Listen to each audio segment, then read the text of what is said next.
By the way, Lurpus isn't 100% with all these, I'll say. I think some of these are very subjective.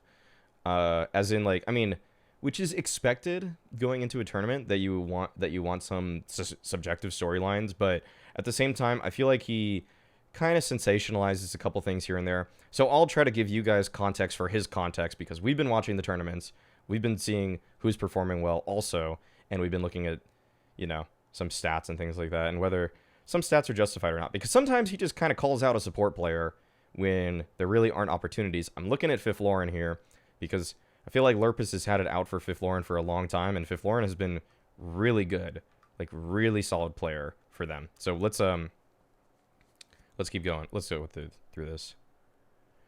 Yeah, RAP Fifth Lauren and TCK. Everybody just thinks they're bad, even though literally in every big game they go huge for their team. So,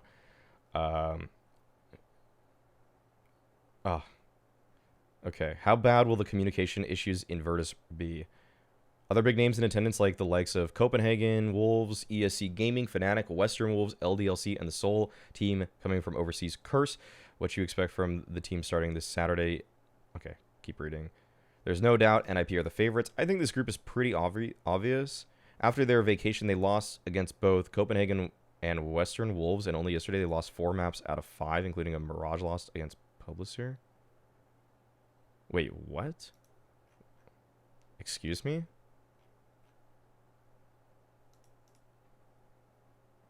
Wait, what is he talking about? Did I read this badly? Huh? What? Oh yeah, Lurpus was all over these articles. He basically was doing everything for them at the time. I don't know what he's referring to here. He's saying NIP, I don't know, whatever. I guess this was some online stuff that just didn't even matter. Yeah. Okay. There we go. What Hawka said. It's hard to say if NIP are simply a bit too relaxed, lacking practice.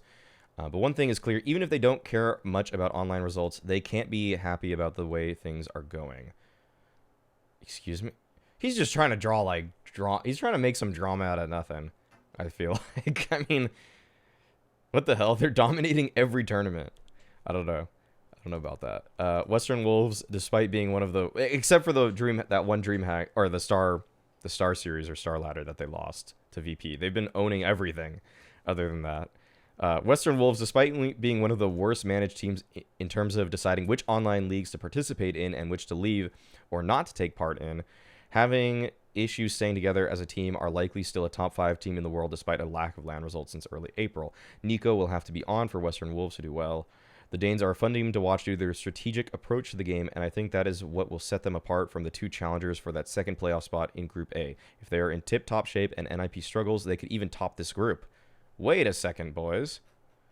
You know what? He was actually right. Lurpus actually called that pretty well. I mean, it's always kind of like a maybe they could do it kind of call, and that's what analysts love to say, that, you know, there is a chance, and then when it works, it's like, I told you so. It's like, well, you kind of just said they had a chance, but you know what? I'll keep using that on analyst desks, and after I'm right, I will keep telling you guys that I was right. So, tricks of the trade there, exemplified by Lurpus and myself. ESG looking promising at the Inferno Online DreamHack qualifier, where they bested Epsilon. Okay, some online results. Olaf, heyo, but have since lost their star fragger Olaf. As a result, it's hard to expect the Swedes, some of whom have been a mainstay in the groups of DreamHack since CS 1.6 days, do too much in Jonkoping this weekend. Did I get that? Did I get this pronunciation right? I've never been there, and I've only heard people say it. Yeah, you could hear the bird. Dude, my door's open, or my window's open. Dude, that just adds a little bit of flair. Jönköping. Jönköping. Yeah, if you guys hear birds outside, that's because I live in Hawaii, and there's actually, you know, nature. So, you know, one day we'll get an outside tour. We'll get IRL streams going. I'll be the Maui Poseidon of the island. I'm literally, dude, I literally do not wear anything more than t-shirts pretty much every day here. If I go to a nice restaurant, sure, I'll wear a button up at times, but I really almost have no reasons to do that. And even like kind of fancier, like slightly nicer events here, when hanging out, you still will wear like a short sleeve button up, like basically an Aloha shirt. So finally, we have Publicir. While the team built around some former absolute legends boasted some known players such as Pronax, I doubt many expected them to take NIP down yesterday in raid calls EMS1 group stage. Okay, so he thinks it's going to be 1 NIP, 2 Western Wolves. All right, so he thought, I mean, he gave it a shot, but he did go with his real brain here in the final prediction. Get right. Yep, okay. Group B. Stat group features not only Copenhagen Wolves, who have defeated NIP and been on an upswing for a while, but also North American Curse, Swedish Epsilon, and German 10. This group could have the most random results out of any of the 4 groups, and the addition of an NA team makes it much more interesting. I agree with him. I think if you actually look at these groups on paper, I think that easily Group B is the most balanced. I'd say A, you kind of would know going into this who should be 1 and 2 from what we've seen prior to this. I think Publicir would probably be like what Western Wolves' best competition. And then Group B, really all of these teams should be pretty close. I don't know about 10 because I don't really know any of these players other than Asmo and QK Mantis, who were on N faculty and were a top 4 team for a brief stint. But with Curse coming over and Copenhagen Wolves and Epsilon, you would think that this would be a pretty competitive group. This one is pretty straightforward also, VP and ESC. Like, VP is probably, right now, coming into this tournament, VP and NIP are definitely the favorites of this entire tournament. And then Group D, LDLC. This is essentially a semi-French shuffle coming into this roster. As actually, it's pretty much just Kenny S leaving. It's not really a shuffle as much as it is just Kenny S joining another roster. So, what's the Western Wolves roster? The Western Wolves roster is, let's get over, Glaive, MSL, Nico, Pimp, and Nile. This team was, oh, and I want to guess it, a Nexus. This was a Nexus before Western Wolves. So, and they were a pretty solid team prior to this. So, Copenhagen, well, Western Wolves, okay, they had these brief stints on some other rosters, but yeah, they were a Nexus for a good amount of time, and they were doing pretty decently as that roster as well. So if we look back to when they were, okay, they pretty much were dead by this time. But basically, 2012, they were, even though they didn't come out on top of, or like doing that well at this event, they did tie every team in their group. And I think that, you know, that result is a little misleading because easily they could have been in the top 8. And then, well, they would have faced Very Games and probably lost. But, you know, different. It's a much different story for them if they get through that. And then they also played ESWC prior to this as well. And this one, they didn't look so hot, but they took Very Games. Again, they tied Very Games. So that was a really big result for them. Like a Nexus, this roster when they were a Nexus just felt like they kept getting kind of unlucky with the fact that it was all BO1s. Maybe they lose if it's a real BO1 today where it has to go to overtime. But although we don't really do BO1s, but you know what I mean. I'm suspecting because of Very Games roster change with Shock's Kenny S, Very Games weren't invited. I'm not really sure as to why Very Games is not here. So let's see if anyone in the HLTV comments wants to tell us what's up. Okay, or maybe just Lurpus does. Final group. Kenny S set to prove Very Games they made the wrong choice. Not that he necessarily even want to go back anymore. And a very inconsistent and streaking alternate squad. Very Games muster together with VP, or Very Games, I mean, Jesus. More Very Games. Let's see the chat. Let's see the HLTV comments back in the day. This is always where it gets a little risky on stream. Well, is a thing which I don't understand. As Richard Shoxy Very Games are not going to be present, VP, Dawning, Guardian as their opera are likely the favorites to upset NIP. So why you predicted VP will finish second and ESC first? This means ESC will beat VP in the second game of the group, but VP still #1 contender for NIP. It's outdated as I wrote that part some days earlier, but I'll update it now. Regardless, group stage don't equal playoffs, and BO1 doesn't equal to BO3. Me predicting that someone will beat another team in groups doesn't mean I think they are a better team necessarily. Wow, he's actually responding to the HLTV comments. When do you see writers do that today? Okay. Where's Very Games? They're too busy trying to get over a stupid decision to kick out Kenny S. Smiley face with a nose. Also, something you don't see very much. Wow, everybody's using these smiley faces with noses. Let's see how many we get. We got 3. Couldn't agree more. Lemondogs is participating there. Then you can judge yourself. Jesus. The dated nose smiley face. Ancient Scrolls. HLTV comments pre-2014. Is that with the nose? Toast? Okay. That's good enough on the... Well, yeah, that's good enough on the preview. Let's just look at what he says. Copenhagen Wolves first, Curse second. ESC first, VP second. And he said that this was wrong, so he wanted to switch that up. And then LDLC first, Fnatic second. Let's see how well he does. Wrong about that.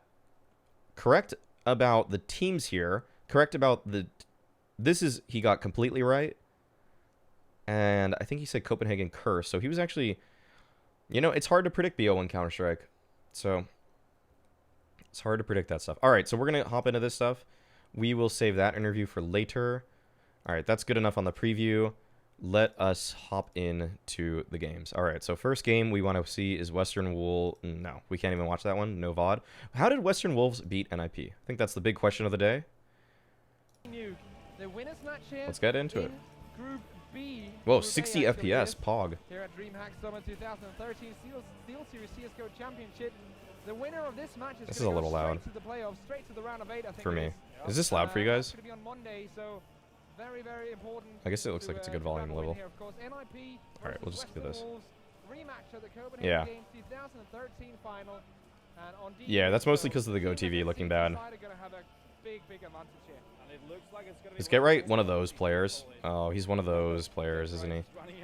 Okay. Not that bad. Not egregious in terms of his knife evading tactics. Alright. Oh yeah. You know, this is actually the best crosshair we've seen thus far. We have seen... So we have seen this crosshair. Actually, this is pretty similar to modern crosshairs. I think it's probably a little bit smaller nowadays, but that gap is, and that size is pretty similar. Okay, so we're live. But this is actually the first crosshair we've seen in a tournament have an outline. And I think that really helps the viewing experience. Dane's being good at nuke goes back years, I guess. Oh, why did it... Wait, Exist just lost 10 HP. What just happened? Oh, it's not live. Okay. Yeah, I suppose so. But, well, the thing is that I would say that this isn't necessarily... well, we'll see how they play it. Like, it's always impressive to take down NIP on any map. So, so that narrative does hold up. But also, Nuke was just so CT-sided back in the day that basically if you win the pistol on T-side, you have a chance... You'll basically... It's like the pistol is... annoyingly one of the best indicators for how good you are at this map or what you can do on this map, because you just gain so much. If you win the 3 rounds by basically winning the pistol, you're in a position that most teams can't win 3 gun rounds. So that's like the biggest problem with trying to take too much from nuke results. Although it was basically really impressive if you could get above 5 rounds on this T side, because that means you probably won 3, the pistol and 2 extra rounds plus 2 gun rounds. Then it's like, okay, you actually had a T side there. Okay, 2 for 2 on a ramp pop. He's getting into hell right here. Nico, and by the way, guys, you could not right click flashes at the time, so that's a thing.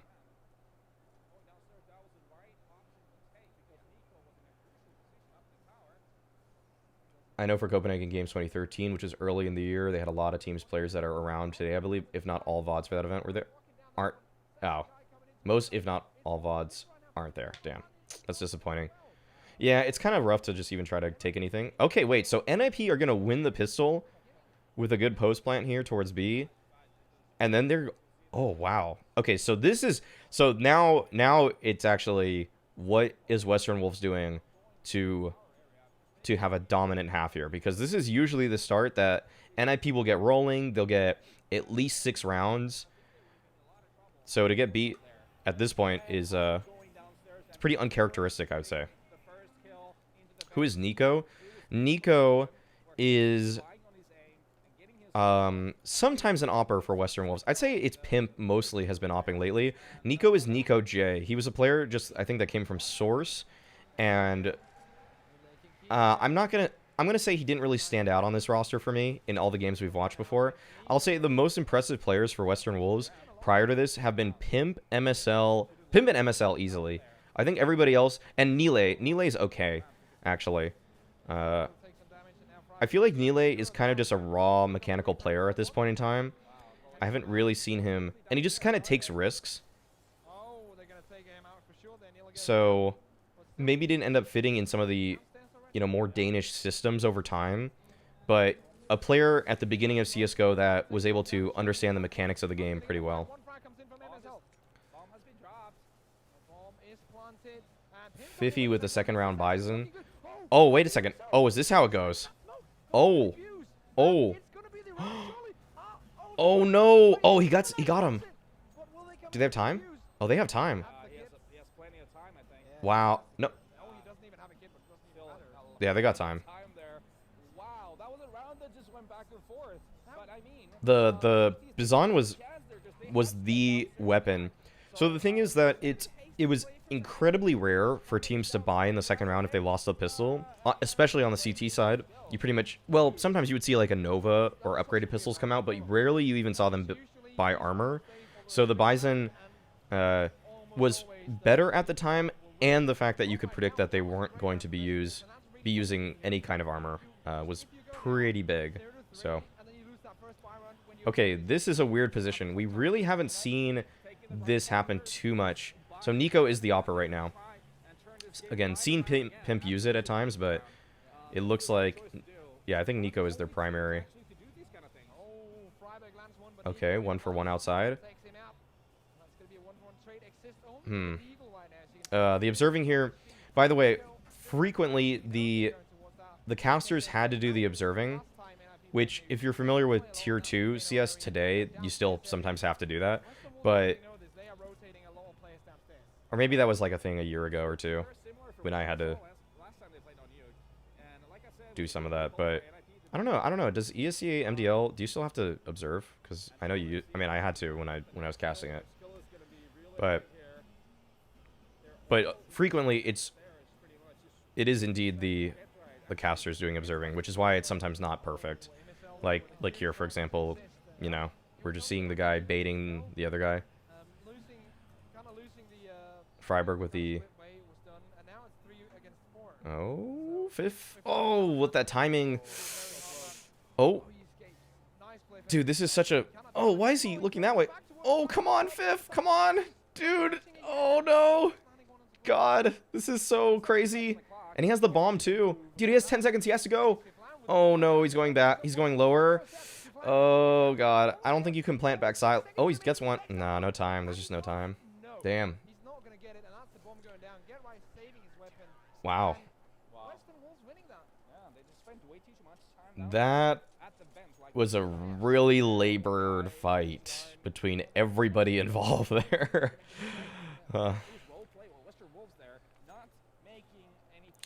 Yep, 2013.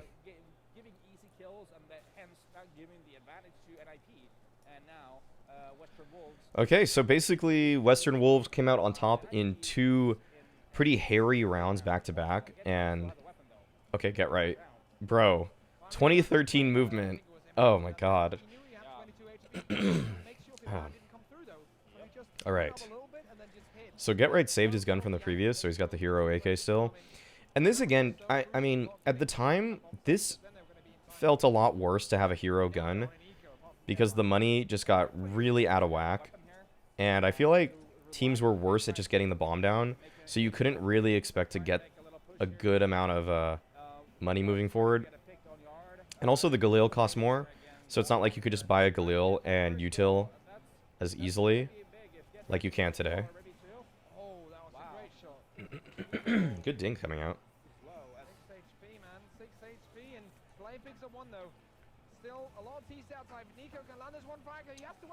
Nico, nice shot.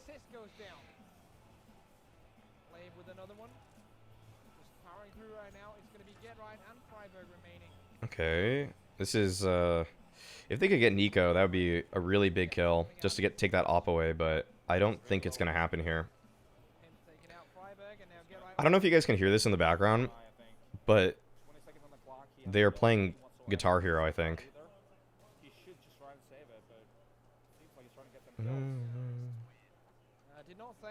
Let's see. Oh, the song stopped. actually get right on. The song has stopped. He could have needed an AK. He needs that AK right now. Exactly. Yeah, because he saved the round before. He didn't get any money from that. So, Wow, he's either getting a weapon or Yeah, so we got Get Right here with a P250. get a weapon. That was the weapon. Also, no skins in the game yet. That's why everybody's got the default knife. it's looking good for Western Wolves here early on. Guitar Hero commentary for next Flashpoint. Dude, I used to be really raw at Guitar Hero, but I just don't have the dexterity anymore. It's really tough to get back into that game. If you haven't played for a while, oh my god. I actually played a Guitar Hero competition at a local GameStop and won the tournament. And there were a couple people, I mean, there's a couple people in my hood that are better. Okay, wait a second. Dang, just, this is what happens when you just don't have smokes to smoke off. Control, no smoke to... Like, look at how NIP are using their single smoke. They're smoking off just the middle of the bomb site. They aren't smoking off the control window or the control door. And the fact that the 2 vents are always available for peaks makes this just so... Like, even if you get that ramp space, it's so hard to get in. Oh yeah, DMCA songs. Yeah, I don't think Guitar Hero is a game that could really thrive in the modern age because of Twitch. Flashpoint banned. I mean, I can't play any real instruments, so I don't know who would be a part of that. I don't know who plays instruments, actually. I feel like no one strikes me as musically inclined in the Flashpoint crew. I know Bardoff can DJ, actually. Okay, 1 for 1. See, like, this is a really good position to be in for NIP. I feel like they should convert it now, though. After getting that next kill. Let's see the rotation from the CTs, though. There's no one down there. This is when mollies would be good for the events. Ooh. Let's pause it briefly to see if Lerp has said anything about Molotovs, because... Ooh, nice. Because they were kind of being banned and not banned at tournaments. I feel like since the last DreamHack we watched, they were allowed. I think they're allowed here. Oh, well, Get Right is too far. Wait, what's the time right now? Oh, okay, it's the bomb's just down. Oh, Nico found Get Right on the flank. Oh man, Nico is actually... I think people are getting better with the op. Okay, nice round, Fifth Lauren. Dude, Fifth Lauren just doing such a good job behind Silo right there. Staying alive forever. Allowed Forrest to get into place right there. Alright, so let's look really quickly if he says anything about Molotovs in this preview. Or either of these. Let's see. Molotov. Mol. Nope, nothing there. Mol. Nope, nothing there. No one's even talking about it anymore. I feel like people just kind of moved away from Molotovs briefly. If you guys weren't around for the first stream, or really just in general, if you guys didn't know this, in 2012, when the game first came out and for the first about 3 or so months of the game, the Molotovs were about 30% bigger, and they slowed you. So they were super overpowered. So it's kind of like, you know, the thing with the AUG, and the way a lot of CSGO people read patch notes is that if they see nerf, they think bad or unusable. And I think that's kind of the case. That was kind of the case with the Molotov, where I think Freiberg said in an interview, basically, if you die to a Molotov, you're just kind of dumb and bad. So people just thought that the Molotovs were very weak at this time, because they were just so much weaker than the pre-nerf Molotov.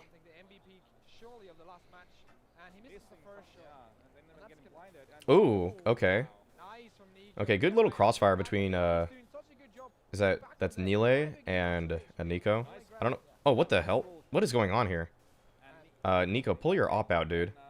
Dude, this is the 2013 op. Oh, okay, I think he knows what's up. He should know. Yeah, they got this. So good crossfires from Western Wolves. And NIP, this feels like a game where they're actually being tested in that they can't just run around and out-aim everybody all the time. It does... I mean, we are seeing that their individual ability is good enough to sometimes just kind of make rounds chaotic. But this is definitely one of those games where Western Wolves can shoot back, and they aren't over-respecting NIP, which seemed like the case at the time, where a lot of teams just wanted to play, like, you know, like proper CS and just like always like make sure they peek with a flash or like try to make time for their opponent or teammates to rotate in and stuff like that, which is good. And you know, you don't underrate those qualities today, but it would sometimes put them in bad situations individually because NIP would just run at them because they just don't respect them at all. Freiburg with a Glock, by the way. He didn't buy anything, and everybody else bought. So I don't know what... Ooh, Pimp's in the vent. This is a good angle, also, because a lot of people will play across there on the other end of vents. It feels like that's one of the most common spots to rotate down with. So Pimp holding this angle is... yeah, I'm glad to see that that just got a free kill, because it seemed a little bit out of meta. Also, yes, Molotovs were more expensive, too. I think they were 550 on T, 800 on CT. So that's another reason we're not seeing them. What's up, Skills Kills? Thanks for dropping by. Both going to be taken out. Huge round by Pimp as well. Pimp and Nile. Just a moment ago, we were talking about how this game could be... Oh, what is that energy drink? Burn. Okay. Great play by Bush and Wolves. They're just really playing a solid CT side here. Meanwhile, we're seeing a lot of sloppy mistakes from NIP. And that was a weird situation where Freiburg didn't buy anything. Okay, so they actually just did the cross smokes outside for NIP and just took that space away. It's still pretty hairy to plant down there, but if you do have the smokes, you can. But Wolves still recover that. So, I mean... We have had a lot of those weird rounds happen, and I'm really glad because that's the main thing I hate. This is just not looking good for NIP. They're being contested in their map control now on a... Like, this is feeling... Oh, Pimp... How did he get the second guy? What a transfer... What a flick. What the heck? Okay. Get Right trying to do one of his famous lurks. So what you guys are going to start to see, though, I think, is what... At least this is kind of how I'm feeling about the games, is that teams in closer matches are calling Get Right out a lot more. People are really catching him, whereas in the first 5 months of the game being out, dude was an absolute god in that he just simply was tricking people by, you know, going somewhere late. Like, everybody was just so, I think, focused on their mechanics all the time that... What? Okay, yo, we're missing a lot of this round, by the way, with this shot of Freiburg here. But teams do start to recognize that Get Right is always going to be that guy. All right, good. So Western Wolves are meeting them with some really good setups, by the way. A lot of little two-man games and things, and consistently stacking the right positions. Okay, and this was, I think that was a missed smoke at Mini right there. NIP, and the thing is, NIP were always a little sloppy with their util. They just never got punished for it. Maybe that was supposed to smoke out the guy that's playing that vent position, but really, that's not that wasn't that good if that's the case. All right, another buy here for NIP. This is the first game of the day, Skills.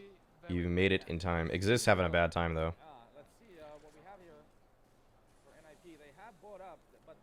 Okay. Another two-man stack. This is really strong. Jeez, like, Glaive is playing a really good CT side in that he's always in the right spot, it feels like, for his team.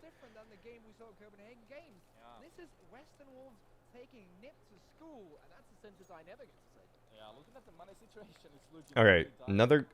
Are they just forcing every round with NIP? This is, like, you would never see this in a modern-day game also. Just this, the fact that NIP are just always buying...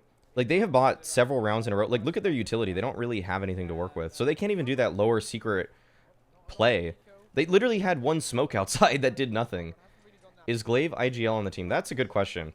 Because you would think MSL would be.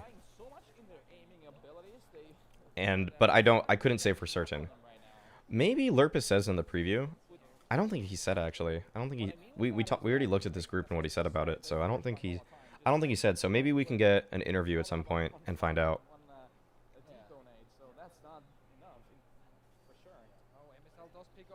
MSL also is really clean with the rifle back in the day. Face even more Glaive with the second one. Glaive now outside. Glaive is, again, Glaive is just playing perfectly on this rotator spot. He's just everywhere he needs to be all the time.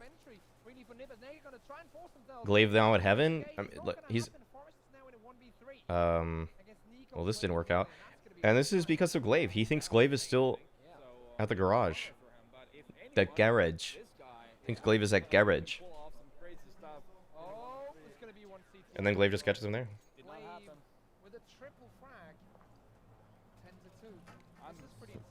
Also, another thing to note, a lot of players at this time, I think because the recoil was easier, actually straight up just preferred the M4.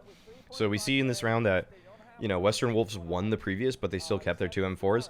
It was kind of like, I don't know if it was 50-50 or what, but basically a good amount of people that thought the M4 was the better weapon. And again, NIP Force with no util. Like, this is one of those things where if we see this on the desk today, it's like, do NIP trust their gun round full buys, you know? Like, do they know what to do with all that utility? Those are the things we would call out today. And the thing is, NIP, they really did rely on their firepower so much. Like, they relied on their game sense and their firepower and just... Okay, we don't even know what happened here, unfortunately. Fifth Lauren finds Pimp. Can Nico do anything, though? Ooh, a different kind of entry smoke, I guess. I don't know if that's any good, though. That looks pretty bad. I guess he was just winging it. Oh, Glaive, though. Yeah, that's... Oh, my God.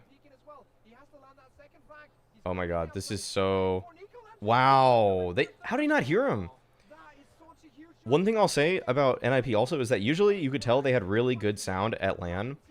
But this LAN sounds incredibly loud. Like, I don't know how they didn't react to that.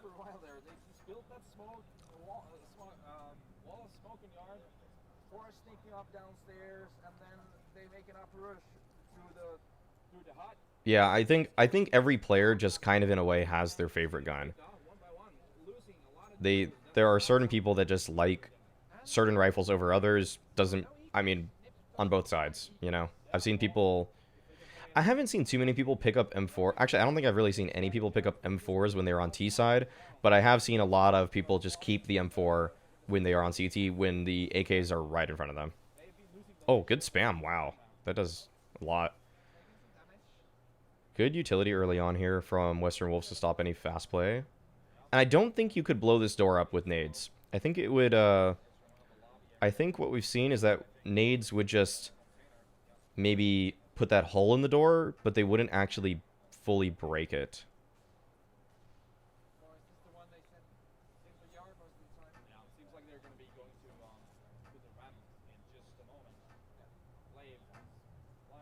Yeah, a few of these events are kind of like half LAN, half expos. So yeah. Okay, this is a good set. Again, look at this stack. They have 3 people at ramp. So NIP are just getting completely red. There's no misdirection coming out from them. Every play is just super obvious. I'm surprised MSL didn't win that, but maybe he got caught off as he was looking towards door or something, or the hut entrance. So let's see what Fifth's able to do. This is just a really hard fight. Oh my god, yeah. All right, NIP.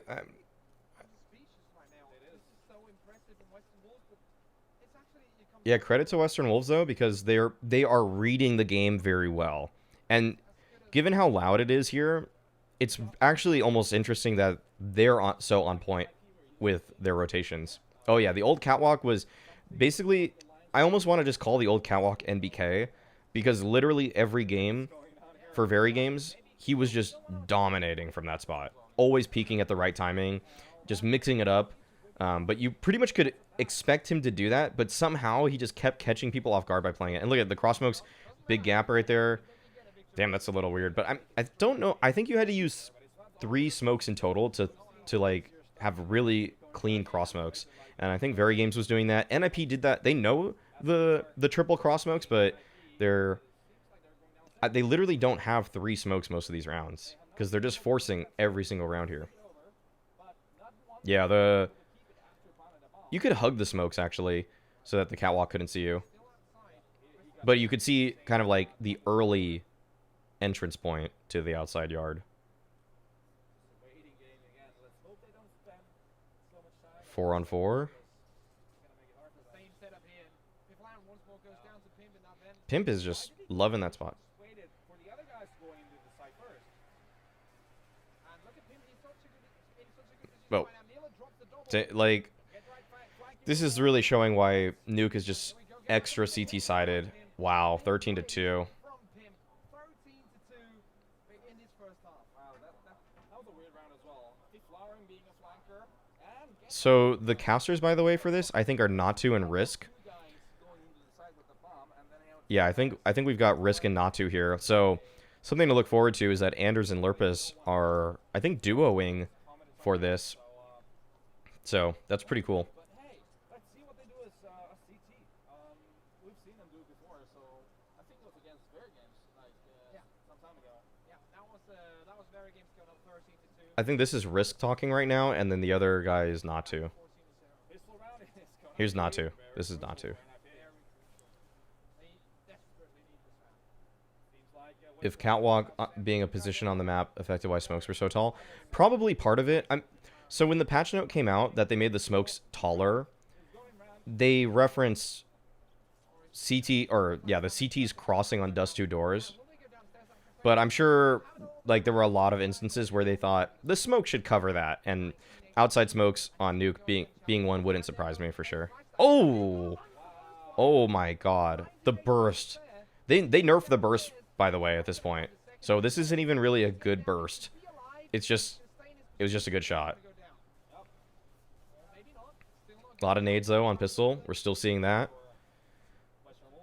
And MSL, he's got to get this bomb down, but they're just breaking down the situation. It looks like he's not even worrying about it too much. Wait, exists? How do they not? Oh, okay, 2v2. So what are they gonna do? They're gonna reroute through the vent. I think Exist might jump in to challenge them. Yep, he did, but he just couldn't get the kill. Oh wow, this was a nice mid round. This was a very good mid round by Western Wolves.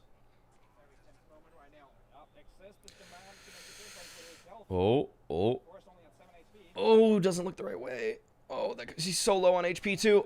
Okay, and it's all up to, wow. Okay, that's just the game. If you, it really is almost, credit to Western Wolves for having the CT side dominance that they did, but a lot of games in the first few months of CSGO, it really just felt like if you win the T-pistol and they lose the T-pistol, your chance of winning is probably 90+%. So it was so important. But actually, the thing is, NIP won the pistol. It's just that Wolves... Wait, didn't they just reset them? Yeah, right?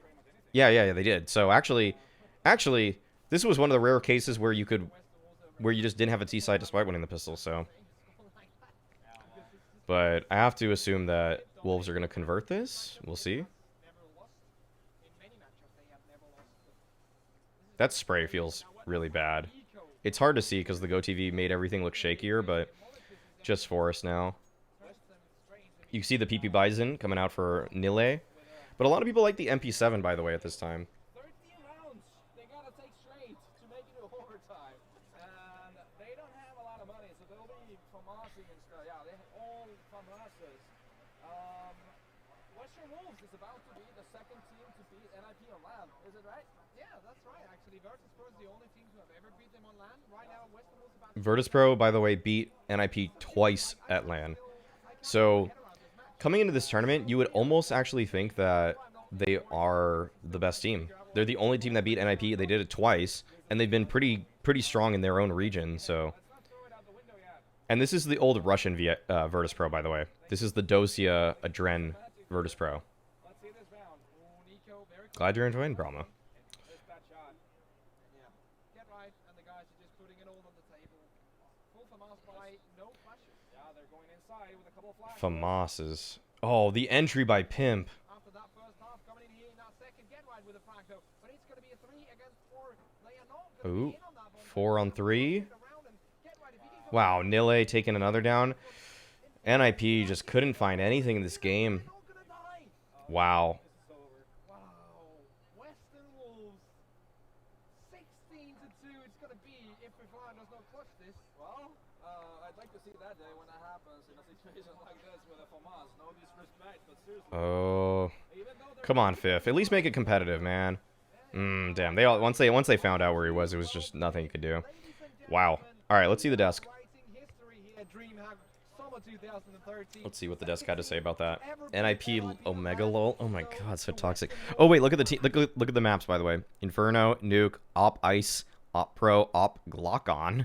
I've never heard of that one. D Season, Aim Redline, Aztec, Aztec SE. They were trying to make this competitive. FY Ice World and Mirage. I think. Yeah. We're gonna ban Ice World as our first ban. Oh my god, look at their faces. Oh my god.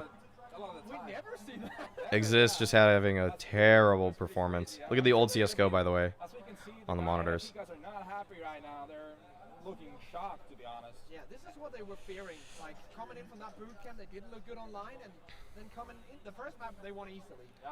But then coming in against Wow, the top look at this. opponents and losing, not just losing, They've never felt a loss like this before. That is just something. They have never felt this before. And then this is one of their managers behind. They're struggling in that game against Team X. Natu and Risk. Taking NIP down in such a manner is yeah, I'm gonna cut that. Screw that. That's just amazing right now from Western Wolves. And also the fact, I think it's really good because they look like they weren't really awake in that first half for the first game. It's very good that they made the mistakes and didn't really were ready in the first game, because if they were going to do that against NIP, that was going to be 16-2 for NIP. What's the last time we've seen NIP players playing that kind of way they did in all those? Never. They were just running in, doing like really silly stuff. Like we saw Freiberg jumping into the defense in a situation he could have just waited out and let his teammates do the first move. You never see that kind of stuff from players like them. No, it's like, I don't know, something just felt really wrong in that game. I think. Okay, so NIP played worse. I agree that I think they made some. I mean, they obviously made mistakes. They lost 16-2, but I feel like this is kind of what happens, honestly, when NIP stops hitting their shots.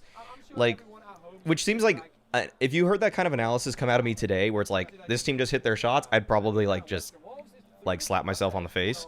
But actually, this is, NIP literally was so reliant on their firepower in these old games that if they couldn't win out duels, they just looked back. I mean, like, we saw them force for, like, the last 7 rounds straight in that game, because they had full loss bonus, and so they don't have nades to actually do anything, and so and that's kind of because they usually just bailed themselves out. Eventually, they usually would just find some kind of way, despite having no nades. I mean, they usually just shot people is the main thing.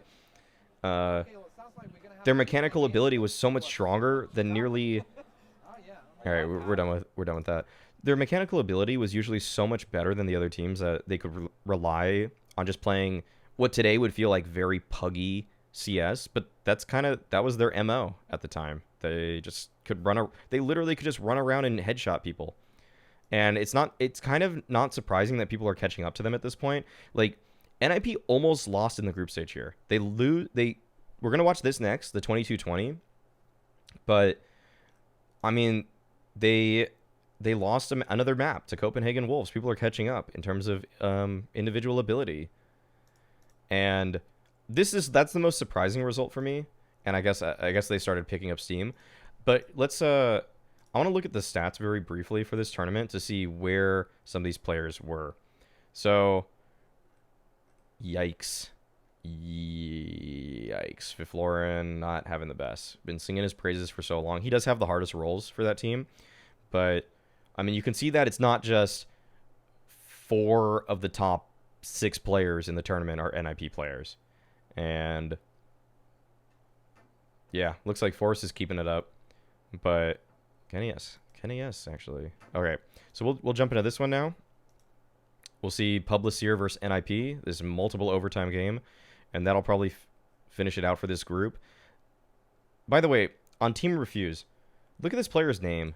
I don't even want to say it, but, like, what is that? What is that? I think his name is Ted Destroyer now, but this is just unacceptable, you know? I mean, thankfully we're not in a point where this is still happening. But like, yo, even back in the day, you knew this word was bad. Like, this isn't some like, the times were different. It's like, yo, this is still the same decade. I mean, this is not that long ago. So, like, I'm pretty sure people knew this word was bad in America in the mid 2000s, you know? Isn't that RPK's name? What? Really? Was his name that? Well, he changed his name at least eventually. Yeah, this is just effed up, isn't it? I'm sure they said his name. I'm sure they said his name, and I'm sure for that reason we're not going to watch them play any games. Like, I'm really just not trying to see that. Rape. Okay. Well, I guess that maybe is like, sure. But I feel like with how he changed his name over time, so you see his current username, Tefarmer, you think that this guy probably just doesn't, like, care. I feel like he just didn't care, so he just did it. So, let's see how he did at this tournament. Okay, look, dude, he had like a 0.5 KD. So this is going to be in German, by the way. Let's see if we can find this in not American, in English. Nope.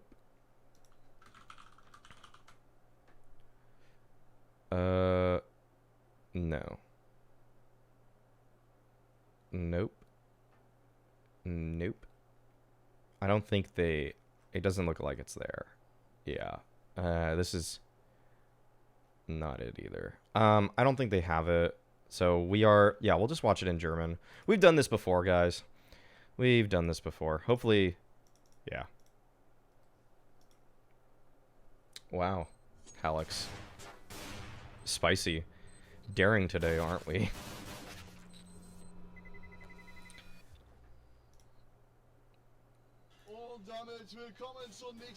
All right. So we got the German cast. We're going to put it at 1% here.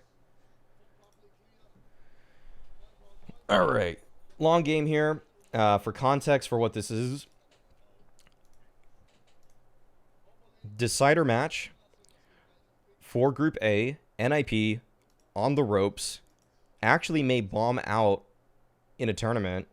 This would be the second LAN in, I think, the team's history that they wouldn't win the tournament outright if they lose this. The other, of course, being Star Series 5, where they lost to Virtus.pro not once, but twice, where they were sent to the losers bracket by this VP team, and then they were beaten by them in the grand finals. So NIP came in second before, but this would be essentially a last place finish for them. I mean, it would be a 9th through 12th. They wouldn't be completely last because they beat, because they won a map, but pretty much, as in no prize money. So very close game, and Publicir here coming out of the EMS Summer 2013. I think this was a online thing. Yeah, and I think, or they just got Huh?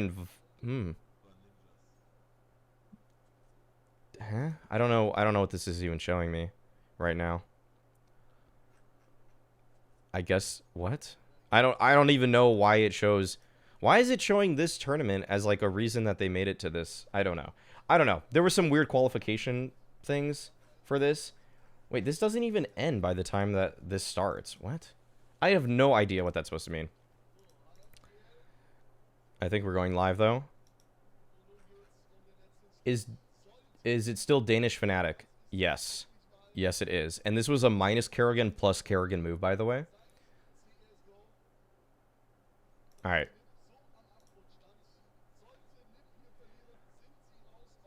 If Noken is casting, the German cast is definitely worthwhile. I mean, I don't know. You would know better than me. I have no idea.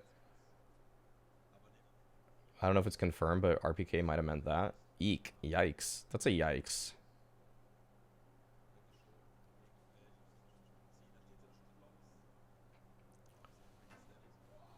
Oh my god, what? Okay. So another team that can shoot back is already what we're seeing here. Although that felt a little lucky. Oh no, are we gonna know? Okay, good. They turned on next race. Great, great. Who's Noken, guys? I'm not really too familiar, but this is a tough post plant. They're putting two people in CT. What are these positions? Why are they playing double CT? Why didn't they try to take Like longer cat back. Okay, this is like what is this position gonna do for you, Get Right? I don't even understand. Like this is where NIP just look weird. Like why is that an idea that they have to go double CT as opposed to like the thing with NIP is that I don't think this team knew how to outline win conditions in a round and actually try to carry them out. It frequently felt like their win condition was that we're better at shooting our opponents and we're going to just play. It doesn't matter how we play. We're just going to try to shoot them. You know, this is very, again, another indicator that this NIP, like when they started floundering, it's because just other people caught up in terms of mechanics, and then their style just became outdated compared to other teams that are playing a better version of CS, essentially. Dude, they keep turning on the X-ray and turning it off. Like, okay, whatever. You don't miss the old spectator UI? Oh, no, dude. The worst part is that, look at something that's going to bug you guys for the next year in this, is that on the HUD, it just shows the gun that they have out. So that's why we see people with flashbangs or sometimes Glocks or knives as their primary weapon, or what should be the primary weapon slot. Ooh, Pronax not having a good time there, but wow, good cleanup by RDL there. That's very important. He's just staying alive now. Very smart play. But see, this is what I mean. A lot of teams want to play that proper style, and usually sometimes NIP would just bang you out for that because they'll just run straight at you and just catch you off. That's what I was trying to mention earlier. For the players that are on this Team X, by the way, which is supposed to be, I guess was Publicir, but I guess they changed their name. We saw a few of these guys before. Spitfire was really impressive. RDL, okay, Lide was almost the MVP of a tournament that they played, I think, at the end of 2012 DreamHack. Pronax has been actually kind of up and down, a little streaky, but a good player at times. Spitfire and Lide, I think, are their best two. RDL, really solid anchor player, and Pith was a later addition to this roster, so I don't really know his style just yet here going into this game. But finally, first gun round, NIP got the AKs.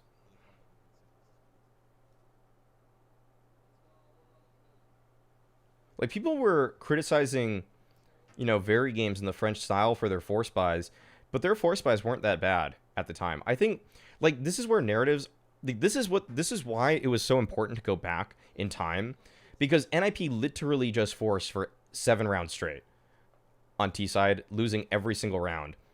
Very Games, the force buys that we saw from them weren't actually force buys. They would half buy in the modern sense, in that they would buy a P250 armor and a flash or a smoke, and then they would run their gun round and just buy down to 0. And for the time, that was apparently a very weird way to play Counter-Strike, where we basically saw them just do modern meta buys in terms of purchase, in terms of like money management.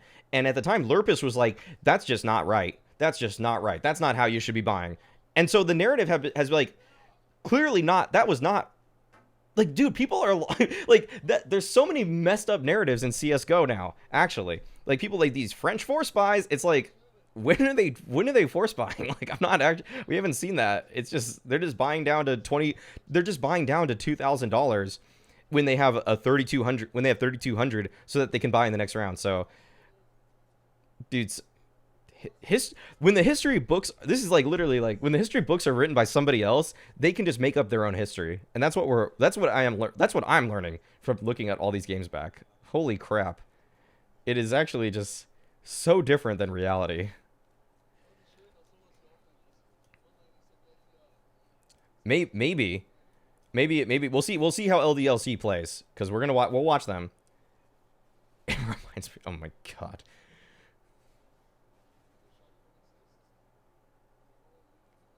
Well, every team nowadays kind of does like force buy. Like what we just saw from NIP was like also very force buy, and NIP have been kind of doing that. They don't really care if they have full util ever.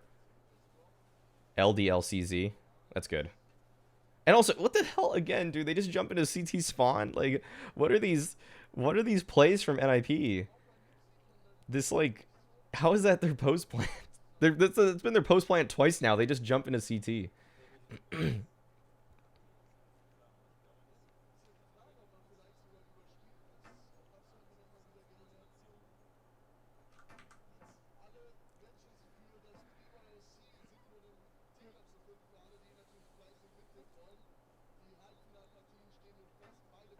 right. Smoke for doors.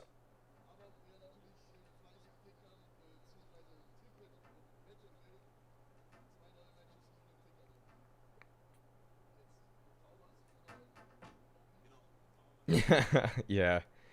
Yeah, I don't know. So I don't know how far they push it. So I'm saying at the beginning of CS:GO, that's what I'm seeing from everything. But, you know, as time goes on, things may change and the narrative may shift a little bit. But I'm calling it right now that the early Very games weren't doing too much wrong with their buys. It was NIP who were actually the proponents of just force every round because we think we're better. Thou shalt not buy P250 on Eco was actually the Lurpus way. And Lurpus is... We've kind of gone over it. Ooh, Forest. Okay. Alright, NIP are in the game. Good mid to B coming out from them. And then there's that famous Get Right lurk, by the way. Again, like I'm saying, people are calling out Get Right's lurks a lot. Like, that's just... You know, people, they just hunted him there. And now they have a 3v3. Yeah, that was also a Lurpus testament. Oh, good. Really good flash to get in. Oh, they didn't scale with it, though. Oh, they did, actually. They got in. Oh, my God. This is a great retake. Oh, my God. Pith just went crazy in that moment. Dude. That's what... Dude, the Get Right lurk on Cat just called out, and then it's a 3v3. That was easily the best B retake we have seen. By far. That was really good. Like, actually, wow. That was nice.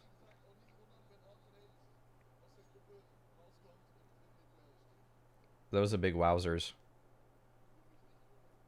This is why it took him three years to sign him, yeah.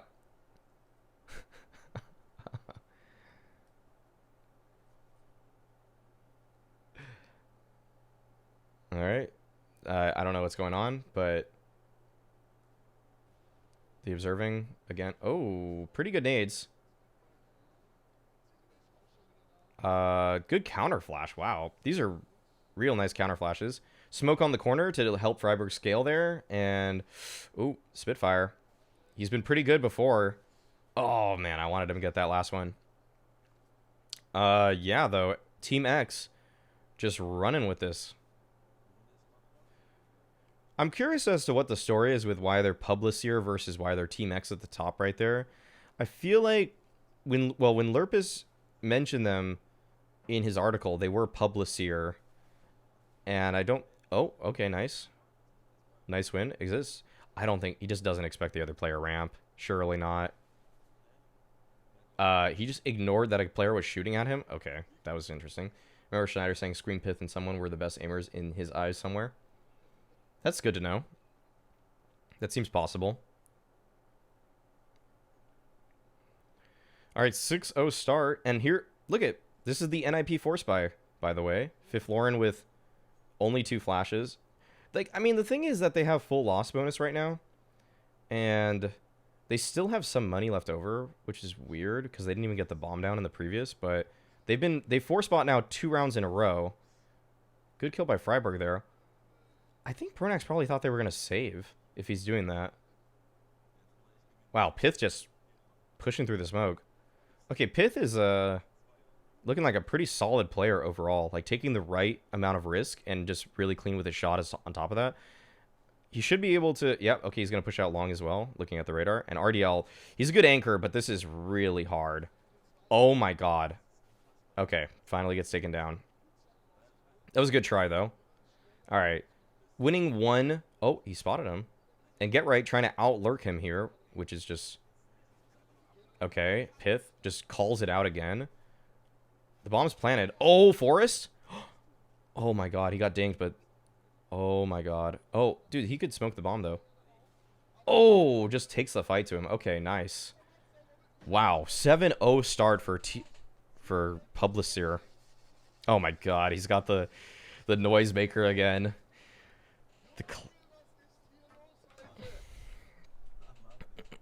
Is this the caster that you guys were talking about, though? Because I have no clue still.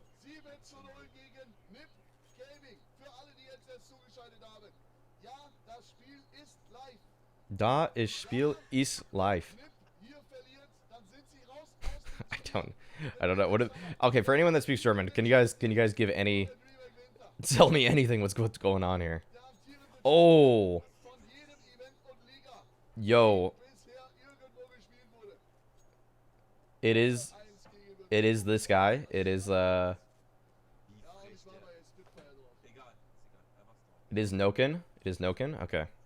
Is that the guy? Is that the? I'm sure it's the louder guy then, right?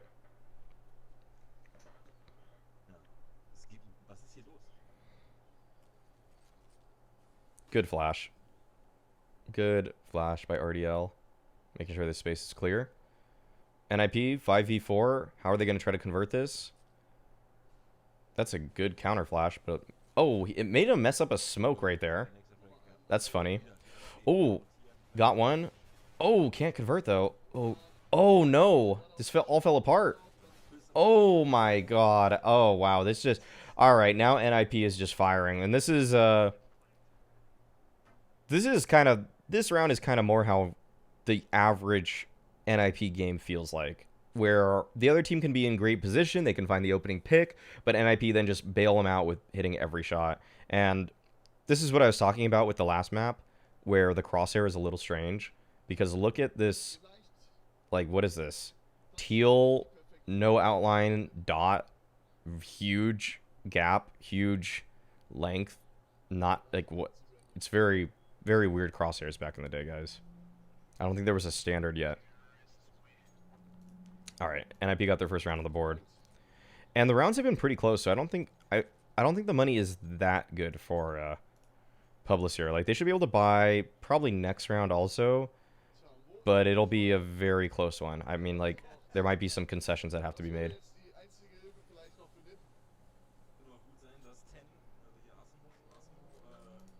Hold on, G2. Yes. Oh shit. Well, that's not the right command. That's not it. Don't do it yet. There we go.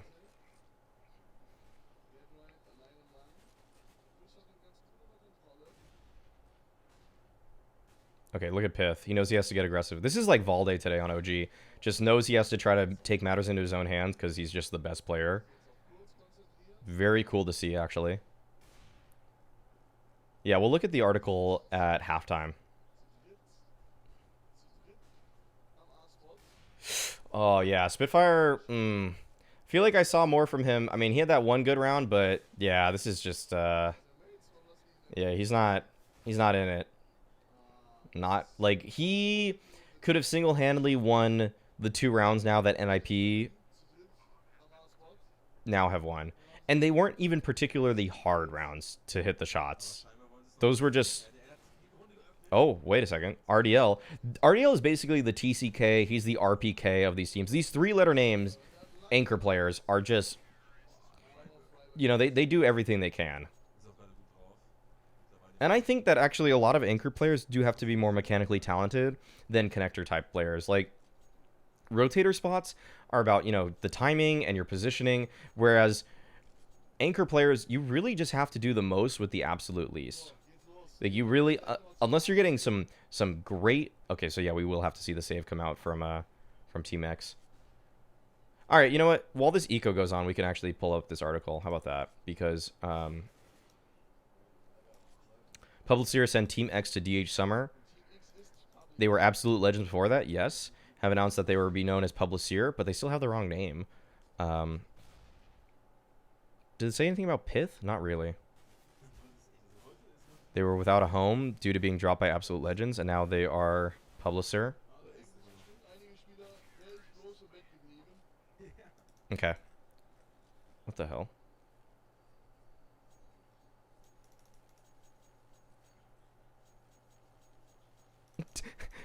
Publicir will be knocked out on group stage with 1 win, 2 loss. That is literally what happens. The guy is a genius. No, it's not. I mean, like, honestly, it's not hard to just call out every single possibility in the chat and for someone to be right. So, but that's funny. Yeah, the fact that Spitfire goes for that, did they not know he was dinked, right? You know? Are they... Oh, the no X-ray. Really loving the initiative we're seeing from Pith, but this is not always going to be it.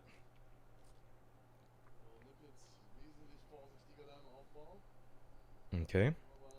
5v5. NIP pretty slow with map control here. It looks like NIP are finally... I'll say this. Team X has earned the respect that NIP are giving them now in the server, which is nice to see. Whereas for some reason I feel like NIP can never truly start respecting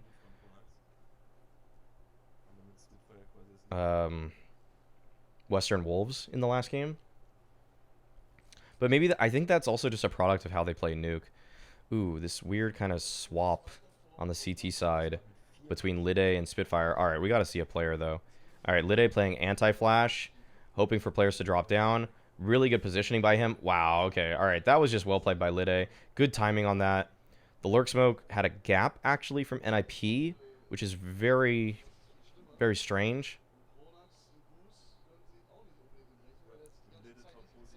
This is, I don't even think they think Pronax is here. Yeah, okay, so good breakdown by Publicir here.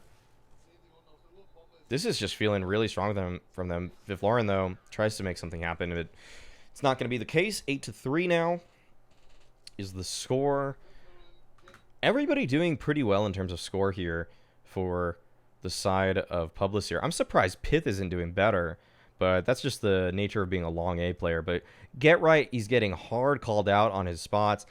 Florin looks like he's always kind of that last guy in, as he just is the support player for this team. Freiburg on the entries has been clean, but they're not converting, and that's a little odd. Exist is having a better game, and so is Forest.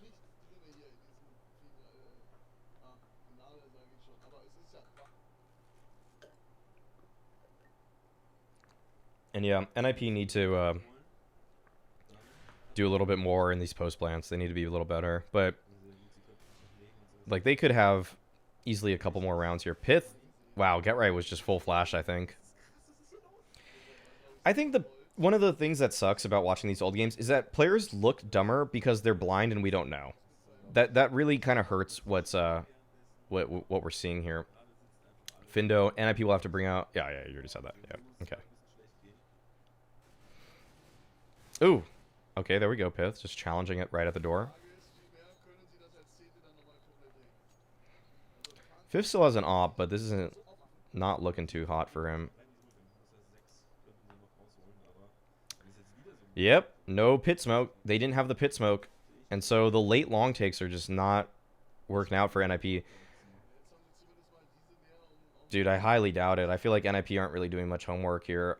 I mean, okay, so on Nuke, we saw them throw 2 different outside smokes in previous games, but in the most recent one against Western Wolves, they just 4-spot every time, so they never had what they needed in order to do that. So it would actually just legitimately surprise me if NIP were watching demos at this point in time. I feel like they're just working harder than everybody. All right, save coming out.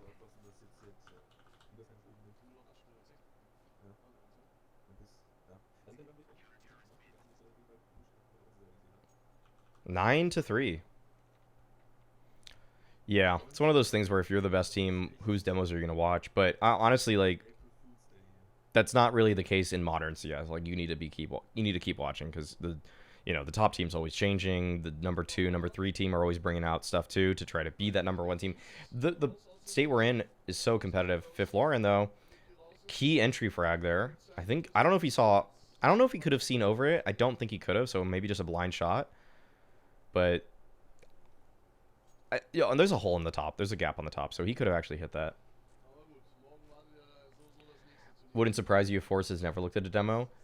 I can say in recent years he definitely has watched demos, but I would guess that at the beginning of CS:GO he did not. For probably even like the first few years for sure. But definitely on the Dignitas lineup that they're running right now, he definitely is watching demos. So like. Maybe on his time on NIP, though, is the question. Okay, they just went up Cat, and actually Pith got caught by Get Right, so the Lurk God actually does find the kill on the mega important Pith. And look at Get Right! He leaves long to flank Cat. Like, so, like, good kill from Get Right there, but, like, so... That is just so strange, you know? That's such a weird play because you could just secure long for the rest of the round, and it's almost like Get Right feels so uncomfortable if the opponents have any semblance of an idea as to where he is. Even though he will do the same thing a lot at the beginning of a lot of rounds, it feels like he just wants to keep changing up his position unnecessarily. Like, that is a weird risk to take in a 4v2. Like, what if the guy is coming long and he just swings out, dies, 3v2, and then now the CTs have long control on the retake? You know? Like, it's these weird risks that we've seen not really always pay the dividend. They lost a 4v3 post plant at the B site because he dies at cat because he just doesn't want to be with the team. You know? So maybe PETA is right a little bit, where PETA a few tournaments ago said that Get Right is the most overrated player and plays a super selfish style. I think there is some truth in that, because why would you do that in a 4v2 today? You kind of wouldn't unless you're just trying to hunt guns. If you're trying to take guns away, that makes sense, but I don't know. Do you think the lack of confidence in his own fundamentals? No, I think he just thinks it's everything's right. I don't even think I almost feel like fundamentals is just like not even a concept at this as much this time. Like some people know them, like, oh, why doesn't he just play off him? But like, you see a lot of players making a lot more what we see today as fundamental mistakes. I feel like people aren't as cognizant at the time. And yeah, I think it kind of just, like, I'm sure Get Right kind of knows what the right play is. Like, he's been playing 1.6 before this, where people did have to use fundamentals to some extent, but there are a lot of just kind of needless swings and stuff like that. Oh. And people don't really know about saving. Like, saving this op and M4 would have been definitely the play here, because now Team X just have to save, or they're just forcing. Wow. Okay, so they're just going to force for the rest of the half. So that's not even the correct buy. Like, look at this. Piv has 2,400 after dying there. They would get 2,900 if they lose. Oh, wait, it's 9 to 5. I'm sorry. I thought it was 9 to 4 because it just didn't update in time. Okay. All right, so this is the final force buy of the half.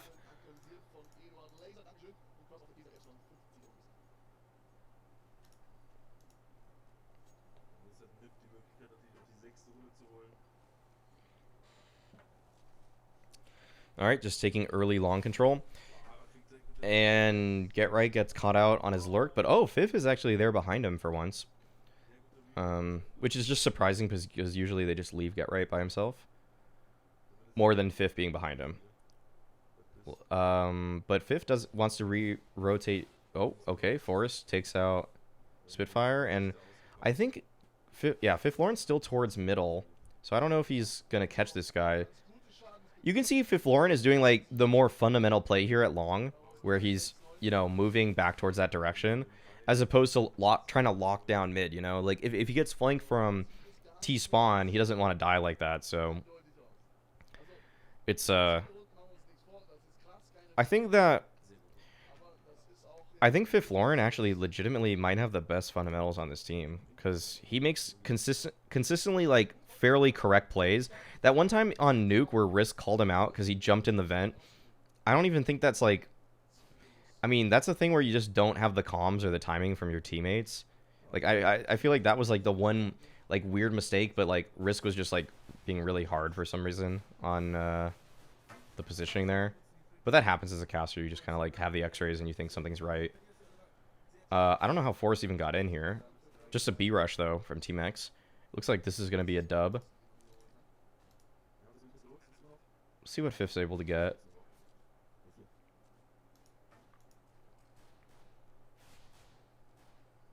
I think you'll say that... Okay, let's see. Okay. That's a good question. When did fundamentals get more important? I'll say that basically as soon as NIP starts losing, that's when teams with fundamentals are starting to be rewarded. Because still, in this tournament, about 8 months into CSGO's life, we are seeing NIP and certain teams with bad fundamentals get away with stuff that they probably shouldn't. the thing is that, like, really there aren't too many teams with really bad fundamentals. Like, honestly, like, most of these teams,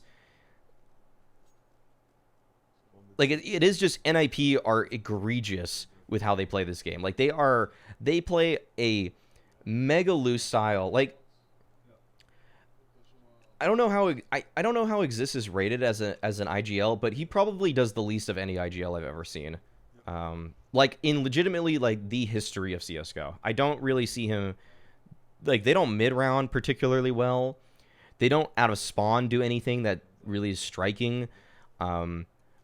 It's really just they 3-2 split or 4-1 and get right lurks, and the other guys are just like, yeah, let's just go. Like, we've seen them now not really use great flashes or great smokes on multiple hits, but consistently they are just getting kills faster than other people by a large enough margin that it doesn't really matter. And I think everybody's still playing catch-up with NIP because NIP were playing the beta. They had twice as many hours as people in the early tournaments. And so they are just going to be better. It's basically if you just threw... It almost feels like NIP is what would happen if you threw like 5 MDL players, like tier 2 CSGO pros, against a bunch of Supremes in matchmaking and just turned off the microphone for 3 of the players on the MDL team. If you just, like, only 2 people could talk, that's what NIP is. Like, and that sounds kind of harsh, but really that's the assessment I'm making of their play. Like, it's just... Alright, this is just an anti-eco. Alright, this is a crazy comeback, I'm gonna say. No, it's through the smoke.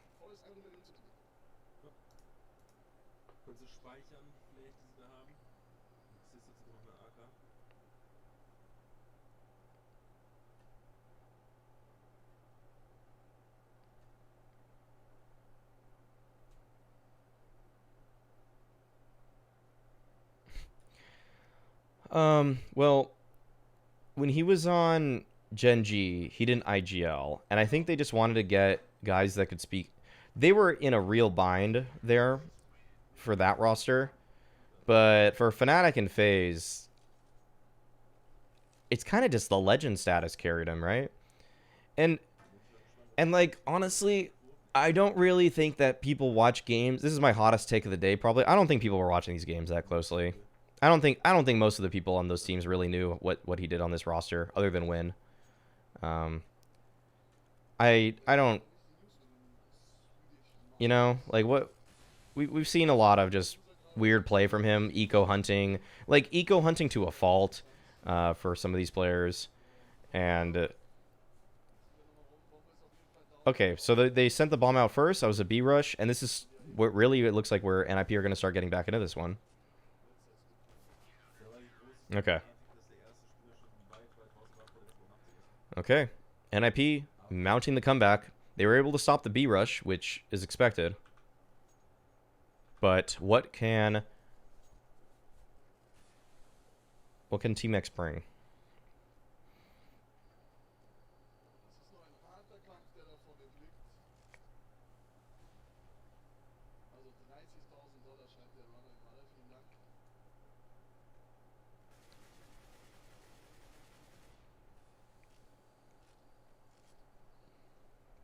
Assuming Day's team, he looked at the demos of NIP, couldn't really get anything from them, then watched Fairy games and other teams, and probs learned a lot more. That's a good call, Morser. I would agree. I'd be really interested to pick Day's brain on if that's the case. Because...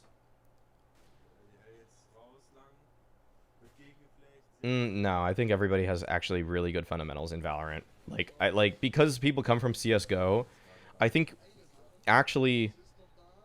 Okay, they shut down this mid to B take. Okay, wait a second. Freiburg here has to do a lot. This is really tough.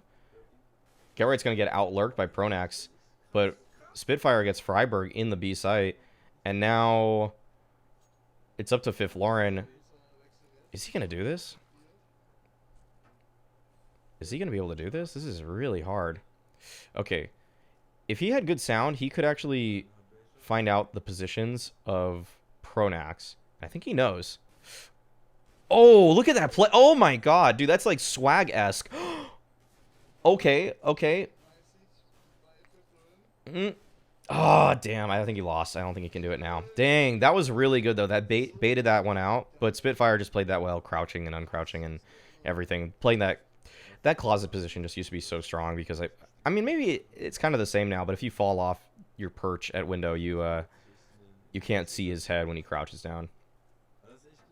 But yeah, I think Valorant, a lot of the players are coming with good CS backgrounds, so they know how to play off of each other, how in a 5v4 that you're supposed to convert the round, and in a 4v5 how you should take initiative. Like, they know enough of that stuff at the highest level. And look at, oh my god, look at Team X. They're throwing that little top pit smoke, actually. So teams are using that, NIP just isn't. Okay.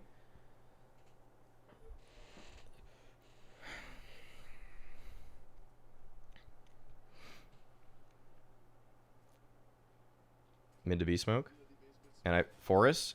Oh, good angle from him because he knows that first guy has to clear like that. And then they just got 2 kills in mid. Good crossfire between them. And then they just don't know where to look. Real clean from NIP there. That's a really good response because this was like their force. This was their force buy. They needed to convert that in order to start building some money here. And now the back and forth of Publicir winning, losing, winning, losing. Now their money's just busted.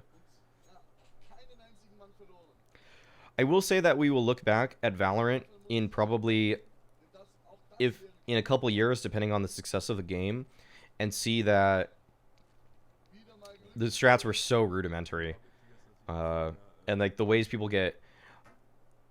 The thing is, I don't know if it's going to innovate that much. I don't think it's going to get like. The thing is that they're just going to be more agents. And, like, there's going to be agents that just make the game, that just change the game so much that it's going to be hard to look back at old Valorant games and be like, oh, they were so much worse back then. Because, like, the aim for the mechanical ability of some of the players in top tier Valorant right now, it's really just not going to get much better. Like, it's, like, CSGO. Okay. Good anti-eco, by the way.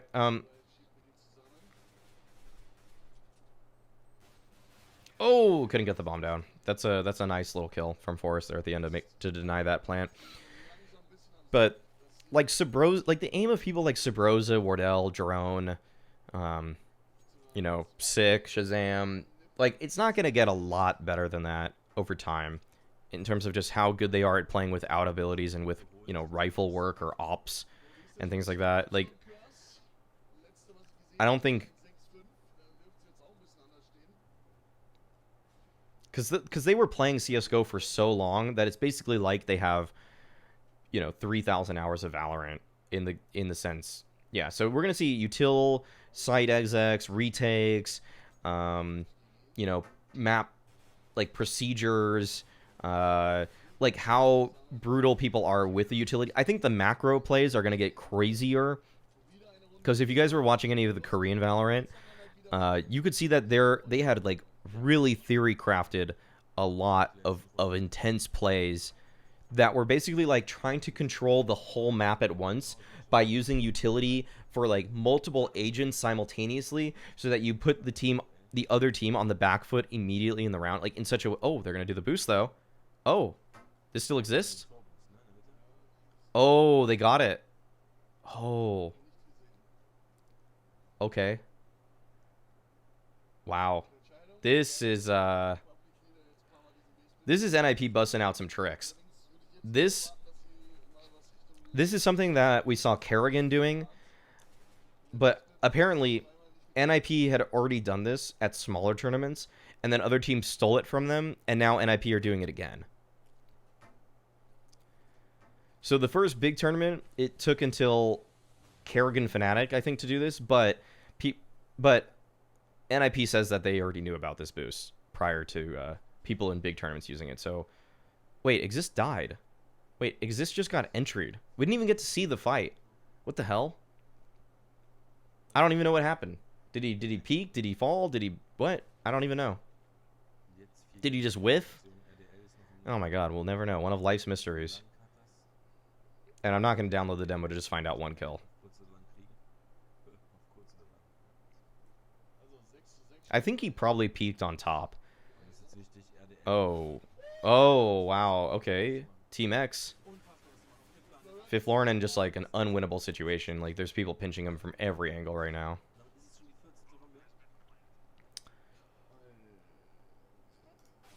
Yikes. All right. Wait.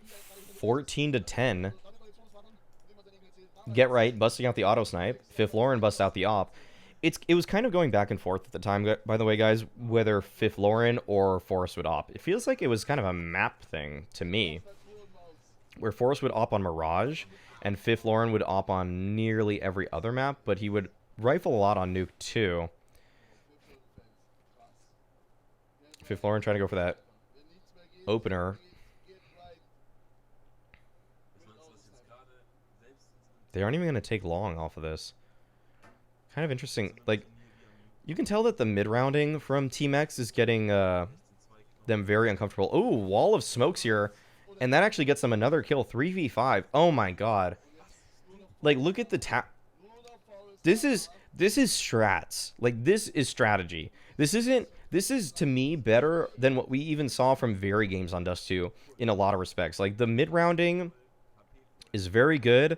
Their pacing makes NIP so uncomfortable, and they have actually good utility in the mid round to take back map control. Like, this is really good. Like, what Publicir is doing is pretty good Counter-Strike, all things considered. Like, this is where it gets ugly, where it's like the time to kill is just so slow. Like, what? Like, this should have been a free kill, and then this would be a 5v2, and now Lide gets taken down, and NIP, are they going to go for this? Okay, they're going for it. Like, this is where it's not pretty. Okay, well, they're just trying to force themselves through a smoke here. They gotta save eventually. Like, you gotta call this off. Yeah, that's that. All right. If NIP won that, I would not have been surprised, but it would have been interesting. Okay. Was Kenny S the best opera at this time? I think this is his coming out tournament. The tournament before this, no. No. He just got kicked from Very Games. So, like, the easy answer is no. Like, people didn't think he was the best player. And I think that lit a fire underneath him, which we will see come out in this tournament as we get to LDLC. Have we ever seen an opera who consistently hit their shots across multiple map series? No. Literally just no. I think Freeze... Was it Freeze? Was Freeze... I think Freeze might have been the best opper, actually. So I think Freeze was pretty good. I think AZK looked pretty decent. Kenny S definitely not. Although we could see, you know, glimpses of it at times. This is kind of looking like Pronax is making a weird play here. He's drawing a lot of attention towards Long, but this is kind of a weird spot to be in that he just keeps challenging like this, keeps facing.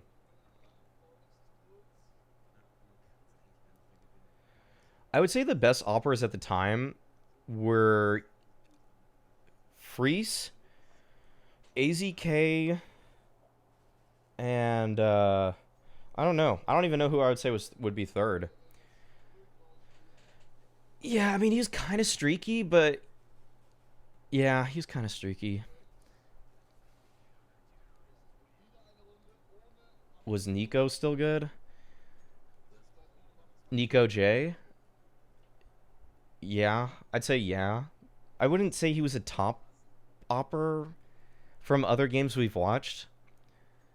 I wouldn't, like, no, everybody looks streaky. Like, honestly, everybody just looks streaky. Like, there's no opper where they're just consistently hitting those tripwire shots that nowadays you just expect oppers to hit. Like, there is no, in general, there's just no one whose mechanical ability is, like, on par with Tier 1 pros today. That's, yeah. Oh, Forrest. Oh, wait, dude, wait, what? Okay, wait a second, guys. How does this happen? 5v2. Bomb is being planted. 35 seconds on the timer. They have kits. How? Team X. How? What goes on here? 5v2. What? Okay, nade comes out. Is that going to get a kill? That has to. Yeah, okay, so they get one off the nade. Deep flash to gain some space. There's like 3 players towards long. Oh, they smoked the corner. It's a 1v4 for exist, and he just sticks it. Oh my god. Oh my god. Oh my god. How does that? Oh my god. No one was playing the plat? He didn't even get hit a single time. Are you kidding? Oh my god. Yo. Holy crap. Okay. That's it. Dude, NIP almost just got eliminated in the group stage for their shit fundamentals. And then they get bailed out by that. I'm upset. I am appalled. I am actually just straight up appalled. This should have been the turning point. This should have been NIP looking at themselves in the mirror and saying, God damn it, guys. What the hell? Like, we need to play real Counter-Strike. And yet we still have another couple months of freaking just seeing NIP just running over teams and being the best team off of just pure mechanics. God damn it, dude. I'm frustrated. Dude. That is literally, what is the, oh, God damn it. Society if meme template. Dude, literally, this is society if NIP lost earlier. This is literally that meme, you know? Society if NIP loses to Publicir in the group stage of DreamHack 2012 summer. Instead, we have what... God damn it. And now, you know, NIP is just fired up. They're not going to drop... They're not going to... Nothing. I don't think anything's going to be close at this point. Well, the thing we can say is that NIP, in that 2v5, they used their utility the way they should have. They naded the site. They flashed to gain some positioning. They smoked the bomb off. They had a kit, you know. Went according to plan. Fnatic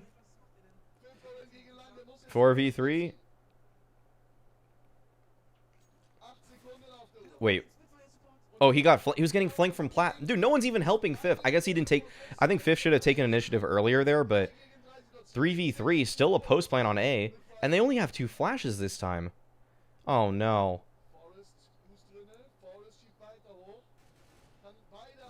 Okay. I don't get how Pith... Okay. Alright, and they're just hitting everything now. The rifles for NIP have come to play. Lide is still in a good spot, but... Oh, man, they didn't even plan for him. Oh, my God, they didn't even plan for him. Could have even planted side D... Oh, man, that's so upsetting.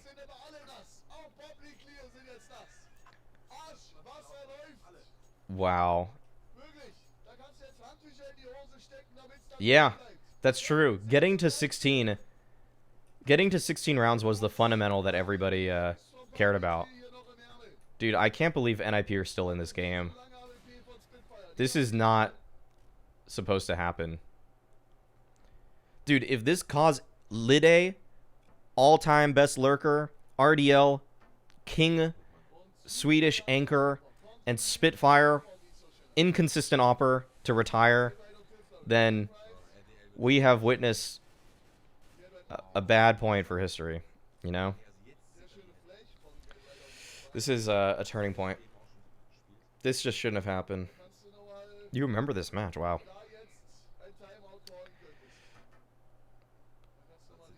Puts on Bernie shirt.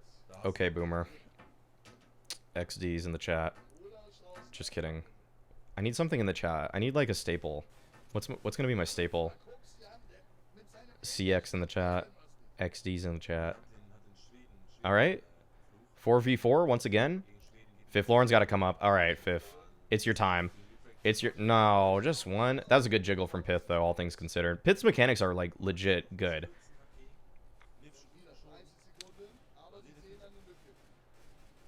.3v3. Dude, are NIP gonna rotate through CT spawn? Like, do they keep... Like, these dudes really think CT spawn is a position to go. Okay, they don't. They really do like Cat. Okay, at least they like taking this from Cat. Okay, wait, they're gonna go long. Yo, Pronax could kill everybody here. 3v3, post plant. Oh, he's got like 1 health. Is he even gonna... Oh, that flash is actually pretty good. Oh, he doesn't get anything! Oh my god! No way! Dude, what is going on? No! They're just losing every fight! Oh my god! Dude, NIP, how do they do this? This is a 2020... Oh my god. Dude, these post plants are just so crazy. I can't believe... Yeah, dude, they're sweating bullets. They're sweating bullets now. Dude, they could have sent them out so long ago.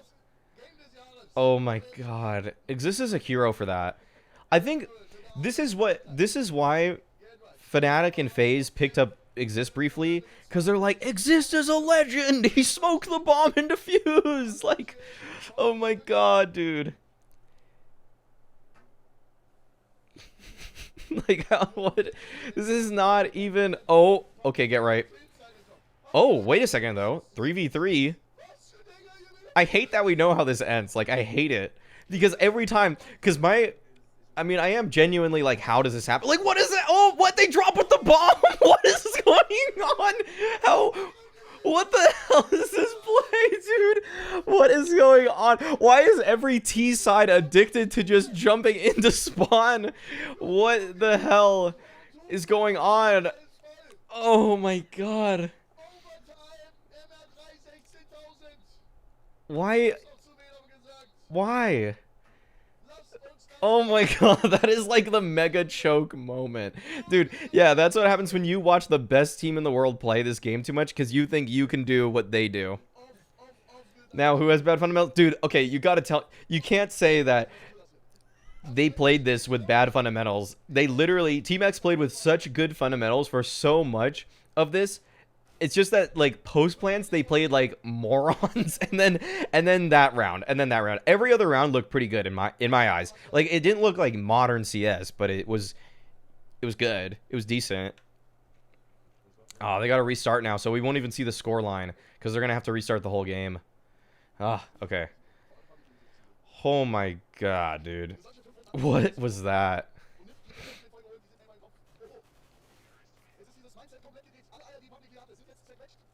What was the scoreline when Exist got that defused, by the way? What was the scoreline? 15 to 10? 15 to 10, and he gets that defused, by the way. Yeah, okay, so they got to do the full restart. Let's get to it. All right, I think we're live. Looks like a standard default.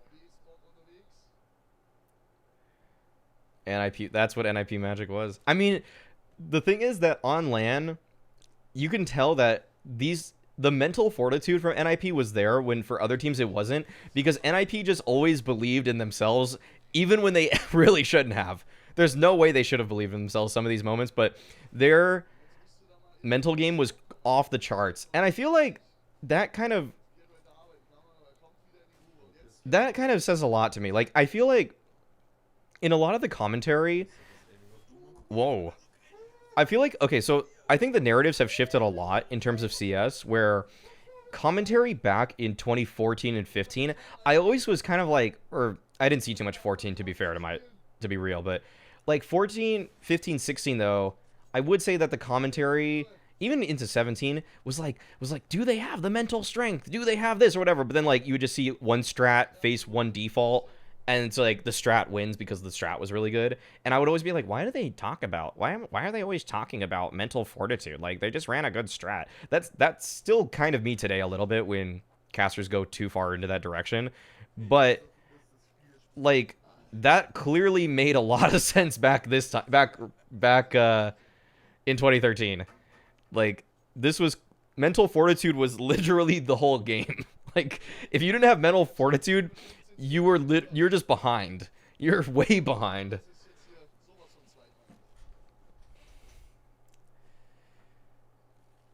"84 rounds in a row, win the first round at OT." Yeah, it's a joke. This is almost as intense as C9 versus FaZe at the Boston Major. I don't know. I mean, you're kidding, but this is like, I mean, this is for For viewers at the time, and even today, this is a really entertaining game. Like, this is fun. This is a lot of fun.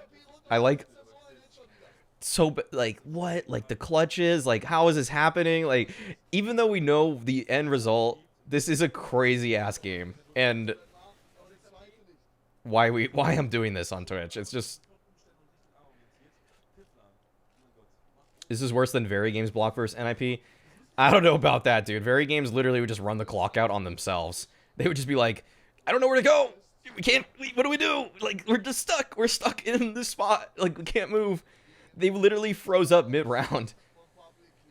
Same, it's entertaining for the same reason the bot major is entertaining. Well, I mean, in some respects, I suppose. In some respects, in terms of the gameplay. But the storylines and narratives here were much better than the bot major. But yeah, we are seeing teams with just... Like, sports psychologists would have been millionaires back in the day. Like, this would have been clearly the most important... Like, Spitfire there, just... Yo, get this guy... Get him a sports psychologist. Dude, I need... Yeah, we need... I don't know what these players need to do. Came here for this nostalgia, refresh my memory, or refresh my history, stayed for the misplays. God, yeah. Be sure to follow if you guys haven't followed. Streams Monday, Tuesday, I think Wednesday and Friday this week is what we're gonna do. I don't know. I might have to just break on the Wednesday/Thursday stream, and I might just bring it to Saturday or something like that. I might just do Saturday instead, but we're gonna do Monday, Tuesday, Friday for sure this week. And then last day, unknown.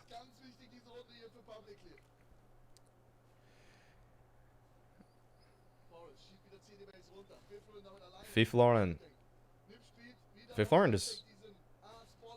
Okay, get right getting in the pit.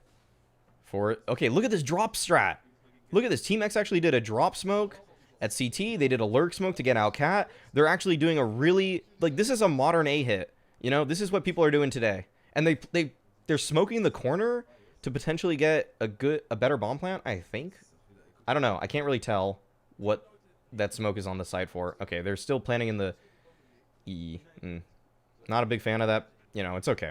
All right, 5v5, post plant. Oh, good kill there. RDL's a little... Kind of have been slow for me this game. Oh, wait a second. Wow, I don't even know what just happened. 2v2. Spitfire coming up, though. Okay, this is where the mental block comes in. Exist is somehow going to win this, maybe. 1v2. Oh. Gets one. He knows. He knows where he is. Oh, my God. Oh, he doesn't have time now. Okay. Couldn't do it.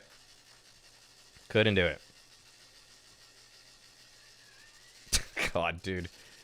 That's crazy, isn't it? In the words...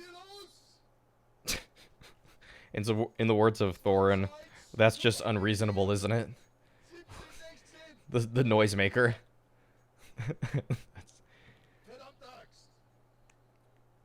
Okay. Alright.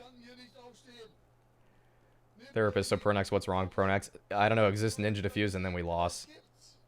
Bro, they played a lot of post plants, like, really awkwardly, I'll say. At least they won a post plant, though. They won, so... Alright. So still, Team X in the lead. They just need 4 rounds total of the half. NIP would have to win all 3 on their T side.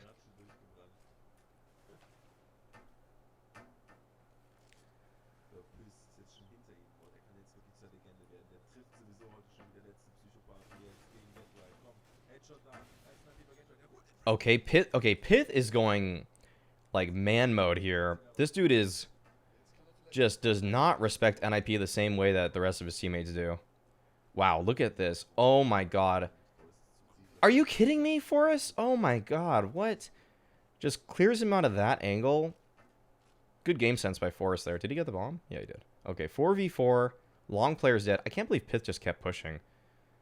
But it looks like Team X are already in a pretty good rotation for this, as in... Oh, but Freiburg is Oh, is he going to try to sell the fake here? What the hell? Freiburg. What the vac sucks, dude. Just aiming at the sky. Aiming at God himself. Oh my god. That was clean. That was a really clean entry from... Wait, what? Okay, nice try, Pronax. That was a good attempt, actually. Almost made that work. And now looks like NIP are going to get this round. Okay, Spitfire he's got a save. Let's see.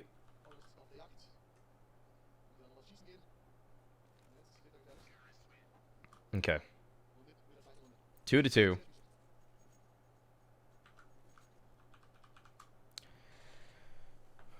Okay. Okay. Yeah, Forrest's entry there was actually one of the cleanest things ever. Because the thing is that a lot of players at this time, too, would just kind of face their angles as opposed to try to timing them or, you know, play for info, then use utility or wait for a rotation. They would either... Like, RDL there was just facing his angle, which was really weird.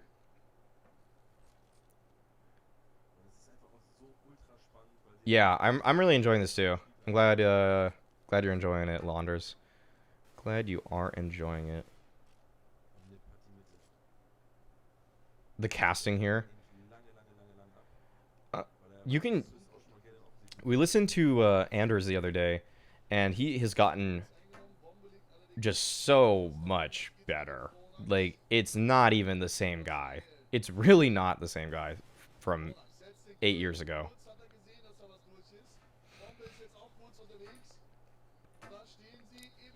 5v3. All right. Looks like Team X are going to get this. Oh, wait a second. Exist got the guy middle with 1 HP. Now RDL.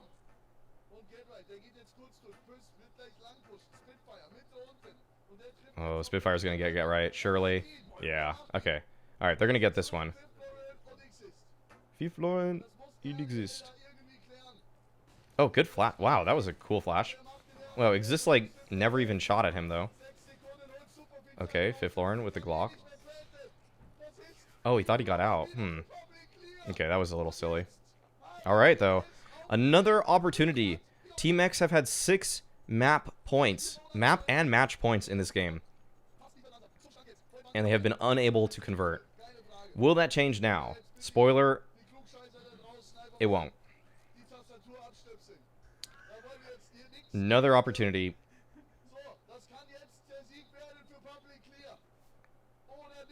Best content casting so far is EMS Spring 2013. Yes, I would agree, Morgster.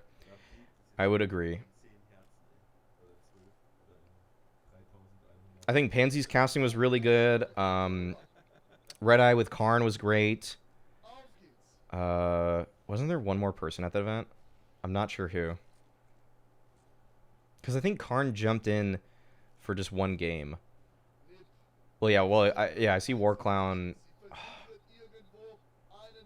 There was that Sean guy was the host who literally went out drinking the night before and had a scratchy throat for the entire event. MR3, 10k. It's 10k.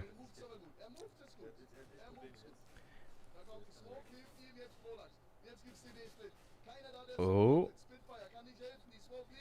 Oh, this pinch, though. This is looking like a good strat from NIP. So much pressure on them. Yeah, this is just too much pressure.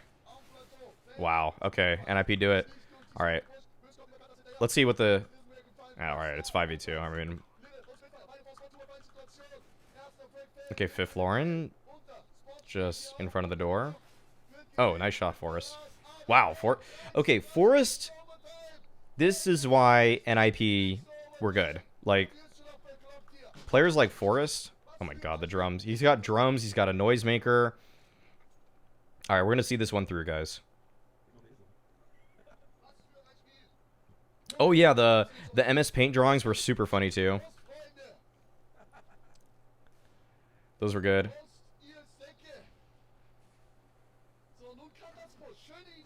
Oh, whoa. Oh my god, 4v4? Really daring opener from RDL there. And he's leaving Pronex now on the anchor position, and he just gets taken out. Ooh, yikes.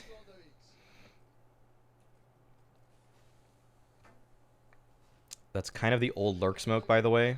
Just throws it out in front of everything to try to block off the plat angle. And NIP actually faked them out. Wow, good mid rounding by NIP. That was that. Now that's what I call strategy. What the Red Bull? All right, that was a weird cut. All right, let's skip ahead that, past that.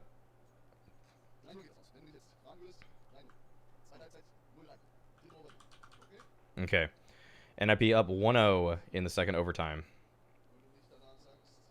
1-0.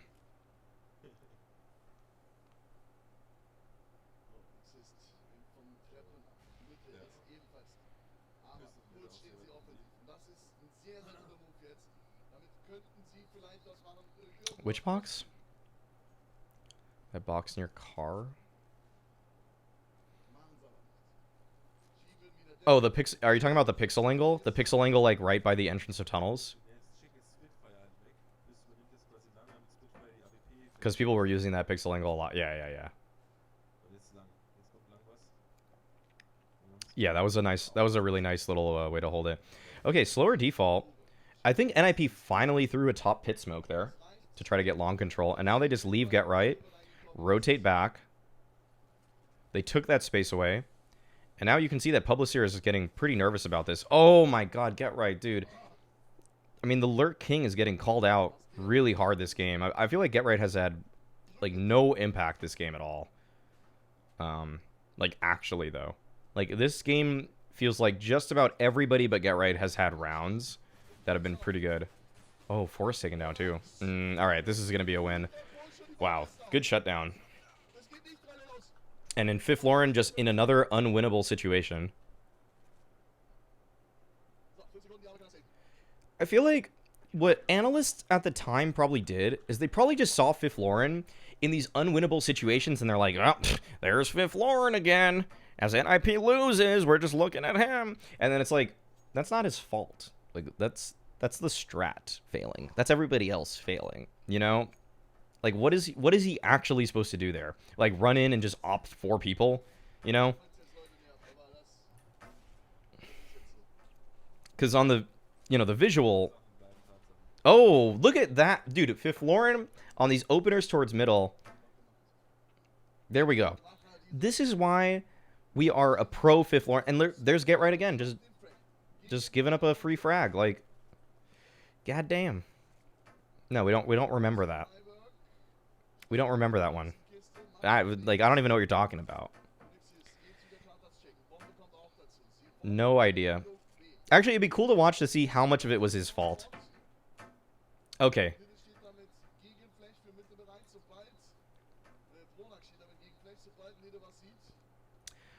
We've seen Fifth pull off 1v2s, but 1v3s was a stretch for him. I don't think I've seen him yet pull off a 1v3, but I have seen him pull off 1v2s.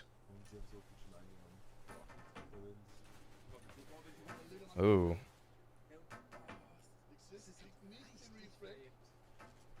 This is still winnable for Forest and Exist, though. 2v4. They get the bomb. Ooh, this is where it's dangerous. How is no one facing that? That's so weird for Team X. Okay. They get it down. Dude, this is going to be Twist. Twist in the corner.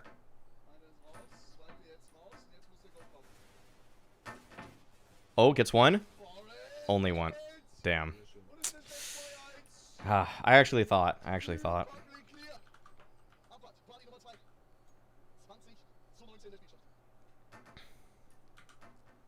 Okay. Second half. Publicir, once again, are up here. They only have to win 2 rounds to close this out.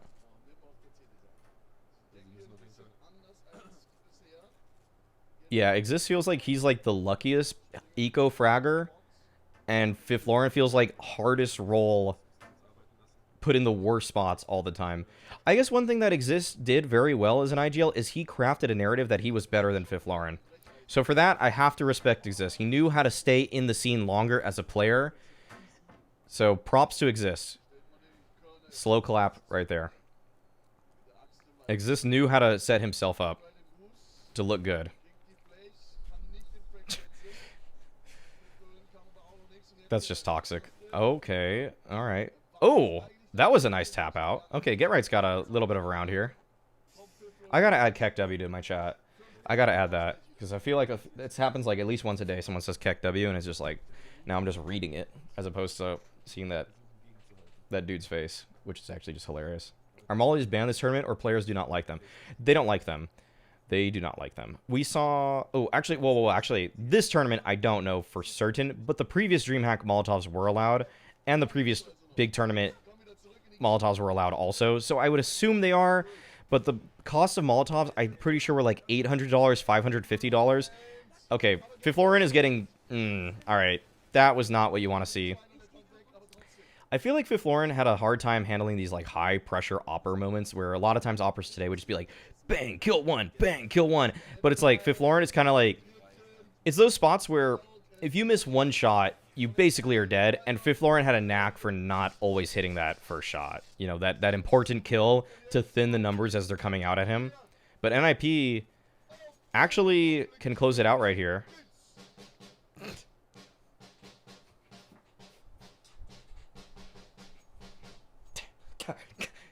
Damn. What? More sound effects? He's got more? What? Dude, that sounded like some like Hail Hitler like Third Reich kind of like sound effect. What the hell was that? Jesus. What on earth?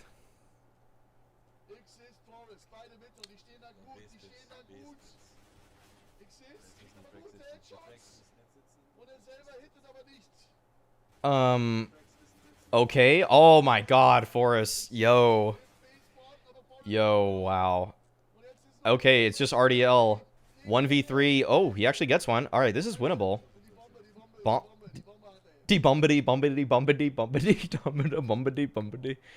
Dude, what is this? This guy is actually hilarious. For a German, this guy is actually just... He's knocking it out of the park. Whereas now we got guys like Toby who's like, well, we played the odds. We played good. We lowered the percentage chance that the other team could win. And it's like, that's... And Tabson's kind of like the same, but he smiles while he says it. This guy is actually, like, killing it in the humor game. This guy is trying to next level this. This guy does not want to plant. This guy is not interested in planting. Oh, man. Get Right called that out. Okay. Close game. Publicir could have changed the history of Counter-Strike narratives if they just won this BO1. They were so close to doing it, and I am actually almost... It is Noken. I am almost offended that they did not... I am almost offended that they didn't win. That was all day their game. That was seriously so impressive from Publicir and how they were unable to close it out. That was actually like, wow. Let's look at the stats. Pith dominated. Ownage player, by the way. Forrest, huge player.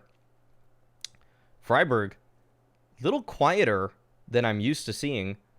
Exist, he deserves that. Get Right, though, really was called out. Oh, wow, they have T-stats also. Get Right, this is what Get Right's T-side lurking did for NIP there. Really got just absolutely called out consistently for the plays that he was making. CT side, though, pretty good. I'm disappointed in Fiflorin there. I feel like he should have gotten way more kills. I've been a huge fan of him throughout all the games we've seen so far, but I feel like all that negative publicity is getting to his head that he's the worst player. Whereas before, he was just like, you know, really solid. And now it's like, okay, you are really dragging up the rear. So I think this is a pretty interesting. So, but Pith really earned this. Spitfire, you know, he whiffed some shots here and there, but he also had some good rounds. So it was kind of hit or miss for him at times. Let's see what the HLTV comments are like. Holy crap, there were a lot. Is there a VOD? Plays so well in some rounds, but they look like they're best team in the world. In some rounds, they look like complete R words. Ninja Diffuse with German commentary. We just watched that. Oh, wait. I want to hear it with the original commentary. Do they have it? Okay, here it is. Here it is. This is it with the OG commentary. It looks like this is the beginning of at the end. This could be the last Bomb nail is on down the for coffin. long. This is a lost dance for NIP. This is not going to happen. Team X are about to 16-11 NIP and send them home. 2v5, by the way. 2v5. 2v4? They're not going to use the commentary? Oh my god, 1v4! That exists! Actually, it was a 1v4, not even a 1v3. Oh my god, exists. How does he do it? They're gonna go in here. Firebird goes for the defuse. He has to get it right now. If not, then they let it. He goes in. Is he gonna get it? Oh my god, I actually just got chills. I high-key just got chills on my arm. The hair is standing up on my arm right now. That was actually... Also, there was a huge gust of wind that blew into my wound, my room. Not my womb. Wow. Oh well. The only move from Exist, that was the only thing it did. Wow. I know, the guy on the left... Literally, look at this guy. Who is this? Like, this guy deserves to get called out. This guy right here, like, what is he... What the hell? I mean, with spray control, I guess, maybe that works, but Jesus, man. Yeah, I guess, yeah, no, it's more than a coincidence. Also, like, these two guys are just, like, spraying aimlessly right now. So, whatever. That's fine. That's fine. So, I want to briefly pay a little tribute to the players that were on this Publicir roster. Lide was supposed to be the MVP for this team. Very good. Pith, looks like he's starting to show up. Wasn't on the team before. RDL, not doing so well, I guess, in some of the other games. Pronax did... Man, they all did pretty well. They just lost in the group stage, though. That's pretty disappointing. And the way to go out... they lost to two of the best teams there in Western Wolves and NIP, I'd say. So, unfortunate for them. Although, yeah, Western Wolves only lost to the second best team at the tournament. That's the only game they lost. So, all right. Group A is donezo. We're going to move on to Group B. We are going to watch Curse Epsilon. That is for sure one we're going to see. And we are going to see... should we just watch both the Curse games? I feel like those are both pretty good in some ways. Because Curse were that team from NA that came over. They had Anger, Dren, Skadoodle, AZK, and Stan. This is kind of... NA has been swapping out players at the time. So the tournament right prior to this was... I want to show you guys if you guys weren't here. So the tournament right before this was the ESEA Global Finals. And so we see that there was a little bit of a roster mix with the Curse guys and Team Dynamic here. So this really was a combination of both of these teams with, as we see, Anger, Adren, Scoodle, AZK, and Stan. Stan really fell off. He really didn't do anything after this, by the way. But Anger and Skadoodle and Stan were the, first players on Curse. And then we had Adren moving over and AZK. So a combo of basically the second and third best NA teams to try to form a super team here. And so they were pretty highly touted, I would say. But they lost in the group stage, and they lost to some really good teams again. Copenhagen Wolves went on to do some serious work, and Epsilon coming in second place at the tournament. Like, neither of these losses are something to be, like, truly ashamed of. It's just the nature of this being actually a very stacked tournament at the time. So we'll watch Curse versus Epsilon first, and then we watch Copenhagen Wolves versus Curse. I think these games are pretty much back-to-back, so it just seems like Curse couldn't pull together. I think that's all we're going to... should we watch? Actually, you know what? Let's do this. Let's do Copenhagen Wolves versus Curse and then Epsilon versus Curse instead. Because what that gives us is a decider match instead of an opener. And the 10 roster, and the reason we're not really focusing on them is because really all these guys fell off in the scene pretty heavily. If you were following earlier on, Asmo and QK Mantis were on N faculty. And so we're one of the top 4 teams in the world, but really everybody else just kind of other German players that came in. So we'll see this. We'll see. These two games seem to be the best in my eyes.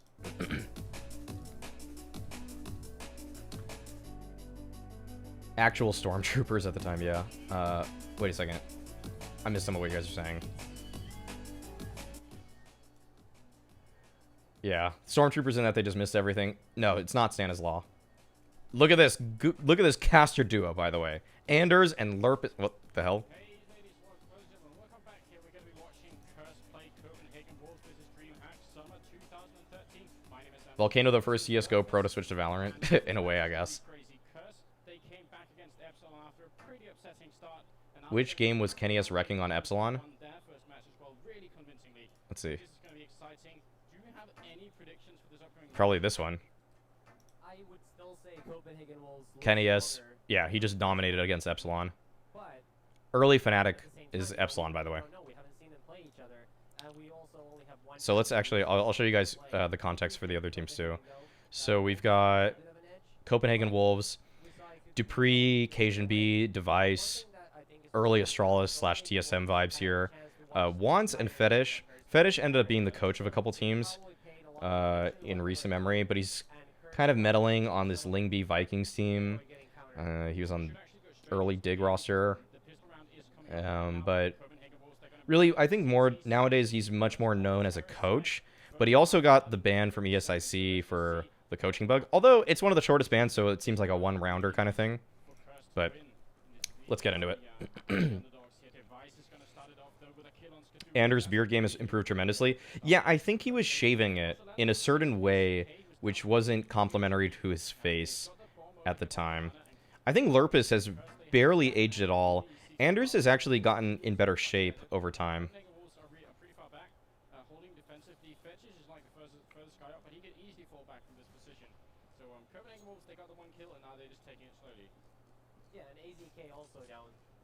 So we'll see if the... I think the... Well, we'll watch this pistol out first, then I'll give a little bit of context for how the meta was on Inferno at the time. So they are just facing... Oh my god. Okay, Dupree gets one. And the fact that Wance gets anything in this bomb site is pretty big. Oh, just spamming stomach shots is Anger. Dude, that decoy actually made him panic a little bit. 12 seconds. Yeah, I think he ran out of time there. Okay. So things to look out for in the meta of the map at the time. And is that a lot of teams at the time, it was kind of like 50-50 whether the team would actually try to play the heavy banana control early and then play the 4-1. There were some teams that were incorporating that, but like NIP, for example, just didn't care. They just played standard all the time. Occasionally, we would see Get Right there at the bottom of banana by himself, but it wasn't like teams weren't playing the triple B start on CT side, which we have ended up seeing a lot today. Anger's aim would deteriorate massively in pressure situations. Yeah, it does feel like that. And then also the PP Bison, of course, very popular given that most teams aren't buying at all in the second round. And I think this gun was just better at the time. So, Skadoodle also at the time was being touted as potentially the best player in North America, by the way. And I don't really think he was opping just yet. Maybe this tournament they change it up. Like, people are still trying to find their roles. Like, AZK came into this team as an opper, and I haven't really seen Skadoodle op at all yet. It was somebody else. I think a Dren might have had it sometimes. We saw that it was mostly AZK. AZK is like definitely the primary, I would say, for this Curse roster before this game. Oh yeah, Frost, that's right. So yeah, Frost was frequently another opper in the NA space.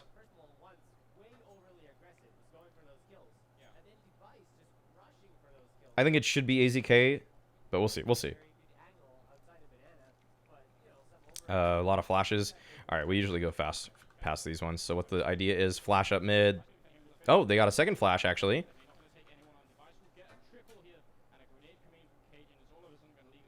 Okay, good idea behind that. Kind of layering the flashes so the guy plays counter and then moving up with more flashes after that.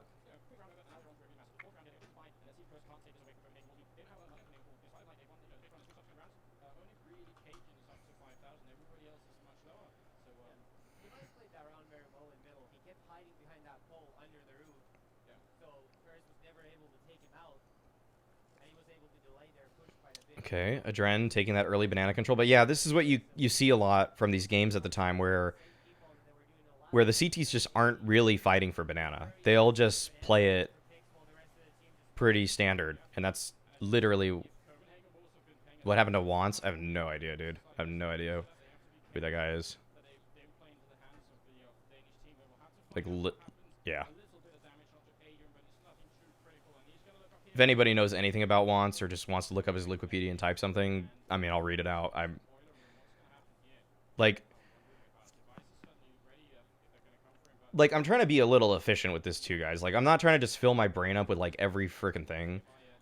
Like, because some things are just totally irrelevant to like most of like how history. Like, if one dude just plays a tournament with a team, like, and he just like falls out of the scene, I'm not gonna be like, wow, where'd he go? Not like I'm trying to like dissuade you from looking it up, Exner, or anything like that, or anybody for that matter. To like, if you really want to be thorough about your history, that's fine. But there is a point where I'm just like, yo, I just can't. Like, there's teams in this tournament who we never know, who none of us have heard any of the names of before, unless you were watching these matches at the time, and I'm just not gonna give them. I'm not gonna pay that much attention. But Curse actually, it looks like they actually pulled a rotation over with a good fake. So let's hear what Lerpa says though.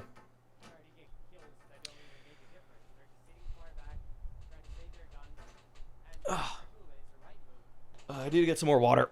I'm gonna, while they save this, I'm gonna just let it play. Be right back.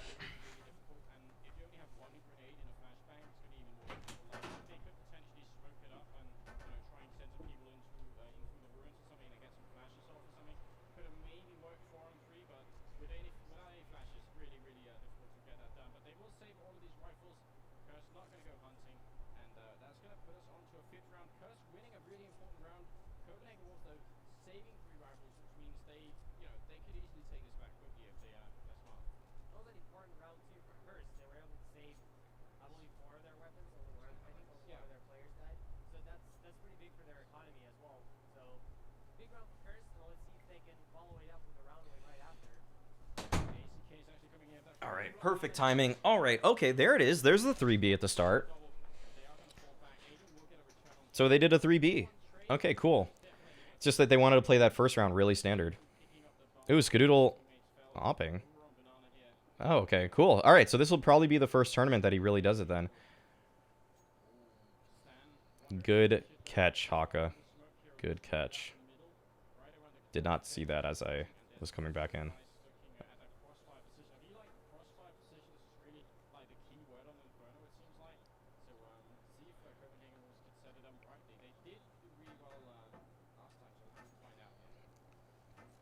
Okay. 4v3. How is Curse going to try to convert? They still have a couple of smokes.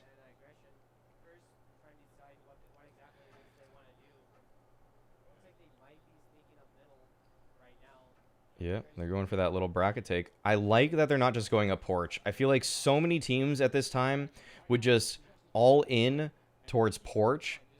And is this event that... Well, we'll get to... Okay, wait a second. Okay, nice wrap. Oh, device. Oh, device. Oh, wow. Oh, my God. I can't believe Adren missed that. Device was not moving, by the way. But, device. All right, let's go. I would say Adren is probably the third best opper on this team. So I'm a little surprised he picked it up in that situation. It would have been really nice to see him just pick up an AK, trade that kill out, try to play the 1v2 with a rifle, you know, but it happens. He thinks he might find an opportunity somewhere. And honestly, with how strong the op was at this time, you pretty much should just always have somebody using it. It's just that people weren't quite good enough with it then, which is upsetting. Ooh, Skadoodle. Sniping Device. Device feeling himself way too much from the previous round, just peeking down mid there. Oh, they did the boost. So, wait a second. You guys couldn't see that, maybe. But look at what they're doing right now. They're stacking right now on the logs, and Wants is in like this position right here. I think he's even holding for it, and he just gets deleted. You can see him on the right side of your screen there.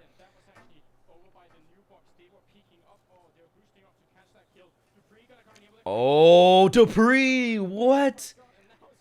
Oh my God. Yo. Okay, the individual skill on Copenhagen Wolves already feels oppressive. Like, this is really hard to deal with when people are multi-fragging. Like, when Dupree and Device are going off like this, I mean, even today, you'd be afraid. Dupree! Oh, man, they broke this situation down. It's going to be really hard for Skadoodle to plant, 1v2, so he's going to go here, peek, see if he can get a kill, but it looks like Fetish and HB are both pulling back a little. It's such an open bomb spot, I believe. There was the wood gate there, right, where you could spam new box? Yeah. You could. I think he. I'm not sure if he headshotted him through wood or not. Oh, nice. Okay, good plant. Okay, let's see what Skadoodle's got. Okay. NT.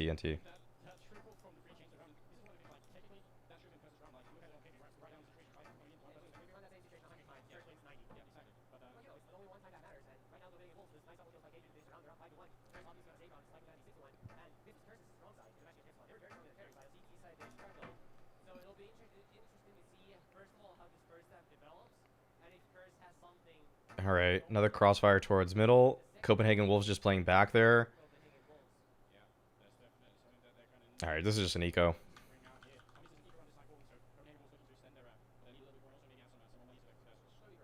All right. Oh, Cajun only gets 2. I mean, okay. All right, let's see some flashes of greatness, Skadoodle. Let's just see it. Like, there's no real opportunity here to win this, but if you can show me, just some good aim or whatever, that'd be great. Oh, okay. He's didn't stay with the angle. AZK though, not doing too well. And Skadoodle with the op. Okay, so I think a problem here is definitely that AZK was actually a really solid opper, probably practiced it a lot, and now he's on the rifle. And I mean, you just expect that he would play worse because of that. So, respect to AZK for dropping the gun when Skadoodle probably said he wanted to pick it up, or whatever. It feels like AZK is probably just fitting whatever he needs to do in this situation. So, okay, 1 for 1.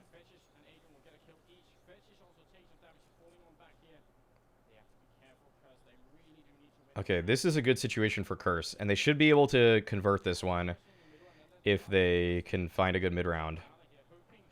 Oh, but Fetish or Cajun still has bracket control.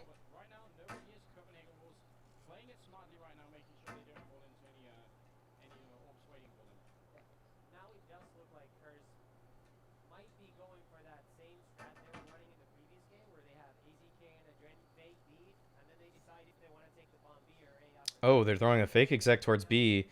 The thing is that they're not sending anybody, so Cajun and Fetish are still just here at bracket to defend. Yeah, this is ooh, oh my god, they didn't expect the second, but Fetish couldn't get anything done. Wow. That is surprising, but Dupree. Okay, Dupree's mechanics are like way better than most people in the server, for sure. That is a kill that most people would not have gotten. So I almost am ready to rate Dupree as like potentially a top 3 player in this game. I'll just do that right now. I feel like it's actually pretty apparent that he's just simply better. Oh, Wants. Nice kill. Okay, Skadoodle. Oh, Skadoodle didn't get that? Oh my god, Skadoodle. Yo, did he? Oh my god. Okay, Dupree is actually just better, though. Dupree is just better than everybody here. So Dupree's been on top of the game for a long time. Huh. So weird, I don't like how they use this crosshair for replays, but I have noticed DreamHack does that at this tournament. Yeah, that was a instant replay 4 rounds later. Yeah.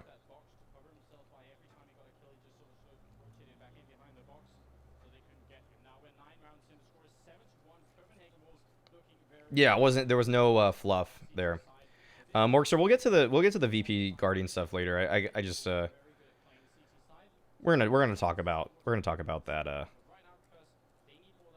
that group next.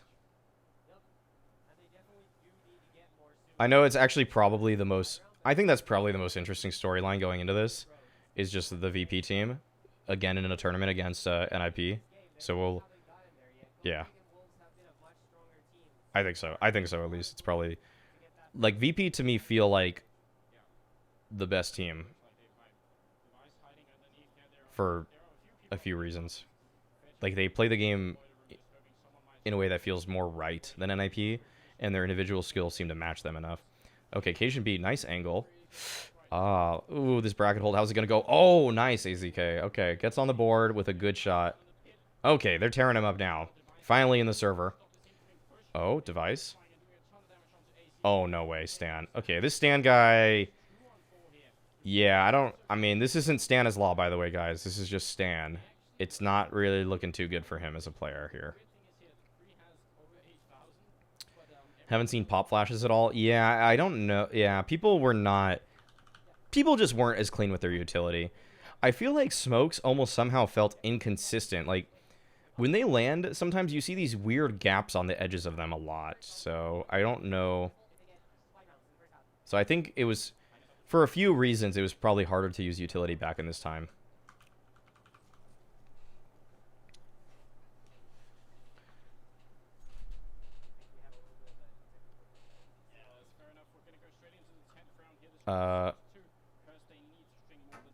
Okay.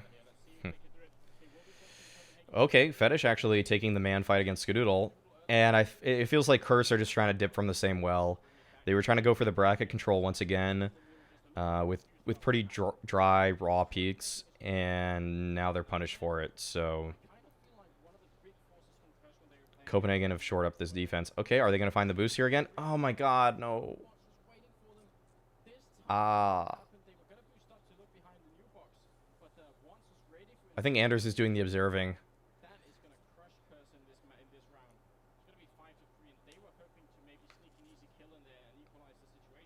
5v3. The thing is, Jay Katsky, I have not seen a single opper not whiff a lot. Like, every opper is literally, like, so wildly inconsistent. So, like, it's fair. That's a fair criticism of Skadoodle in that he does miss shots here. But, like, there are literally no oppers yet before this tournament in 2013 that were hitting shots consistently. Like, the best players in every tournament in terms of rating and just what we were seeing is that... Oh, wait a second.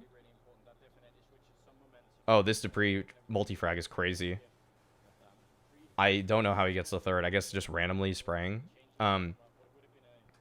Yeah, I think Kennyus is finally becoming that player for the French scene, but everybody else... I mean, like, and I'm saying that because I just looked at the stats. What was it? Let's see. I want to look at the stats here of this game, actually. So, this is the game. So, everybody does pretty badly, to be fair, on Curse's side. Yikes. Device and Dupree, though, at the top. That's what you like to see.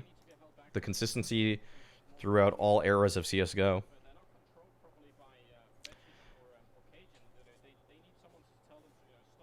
Yeah, I would agree. Op players just have the one round where they pop off and get op kill after op kill, but not throughout a game. Yeah, like there's just no opper right now that's just at the top. Until Kenneth S. Kenneth Shroob.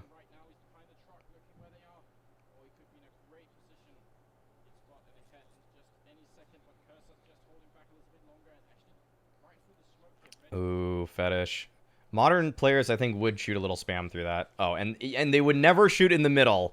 They would never shoot in the middle. They'd either go down the right line or the left line. They wouldn't try to, like... See this, like, weird gap in the smoke, too? Like, this is what I'm talking... Like, these smokes are weird. Like, I don't... They changed the smokes. Device just fighting. Wow. Okay. Cajun B's got to do a lot. But Cajun B was also pretty good, I thought. Okay, Stan is very slow to kill people. I'm not disappointed to see this guy out of the North American scene, I will say. No flame, but, like, this guy's... He takes, like, legitimately, like, 15 bullets to get every kill. Oh? Nice. Okay. Wow, how did he get in pit? Wow, wants. Jesus, dude. That's a huge clutch by once. Once again, you know, Steel Series, Adidas, Complete.dk. Wow, they got some. I feel like if you were sponsored by Steel Series, you had an advantage because your headphones were literally just better for a lot of these tournaments. It seems like this is really looking hopeless for Curse. If they couldn't win that one, I'm so glad people aren't like hunched over like that anymore when they pull out a knife. It is the ugliest thing. I go knife. I'm knife. It's just like, okay, Neanderthal. Like who runs like that?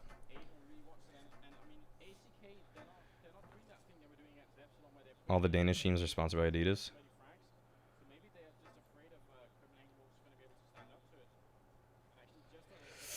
Oh, the double hole. This is actually such a risky but effective setup to catch out those solo players like that. Nice little play there from Wants and Dupree. See, that smoke has a weird gap in it. Like, again, I don't know. These smokes are very... Yeah, they don't... I'm glad they cleaned them up. Very glad they cleaned these up. Oh. Wow. Just didn't clear that out. Yeah, this is just... Oh, man. Anger was there well before everybody else. Wow, Device is legit on top of these kills. Like, his multi-fragging ability, it seems really high.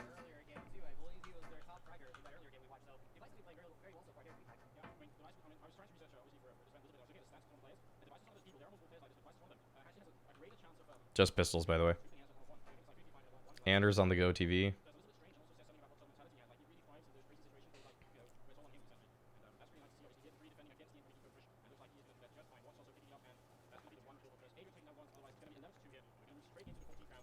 Jeez, dude.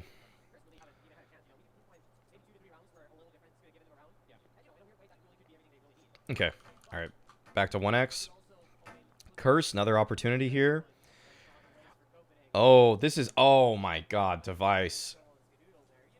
That's nice to see. And then, and Cajun is the primary. Cajun is the primary, by the way. If people weren't aware of that back in the day. Now he's saying, do you believe that people can change in the long term? Yeah. Depends. Like, it almost, though... This is kind of a weird... I mean, interesting question, Neural. I'll say that. I'll say this. It's kind of like... It kind of has to be within a person's personality and ethic to be a person that is capable of change, though, is the thing. I think some people have a very hard time changing because it was never within them to change in the beginning. But, like, for example, yeah, you could get into FPL by 2025, dude. That's 4 years. Like, you could easily do it. You just grind. I mean, if you grind, you'll find some ways to succeed eventually. You will 100% find some ways.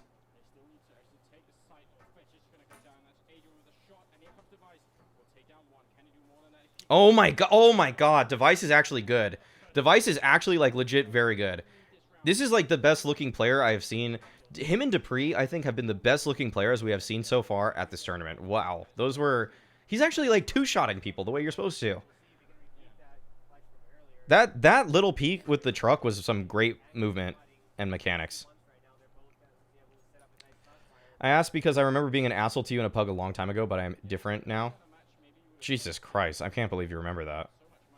But, I mean, I used to pug a lot, so... I assume I was an asshole to... honestly... I was like somewhat of an ass. In Source, I was a dick. So yes, I changed. I was a dick when I played Source. I was like a 15-year-old, 16-year-old little squeaker, probably just like, I was like, how do you lose that? I literally remember I used to say stuff like that. I was like, how do you lose that to people? Like that would make them play better in the next round. But now I took a break from CS like 4 or 5 years away from the game, and I think I just found some maturity in just talking to people like a normal human for a while. And, going to college and living in New York helped a lot with all that. Yeah. I think that's... So, like, Neural, yeah, you can change, dude. You can change.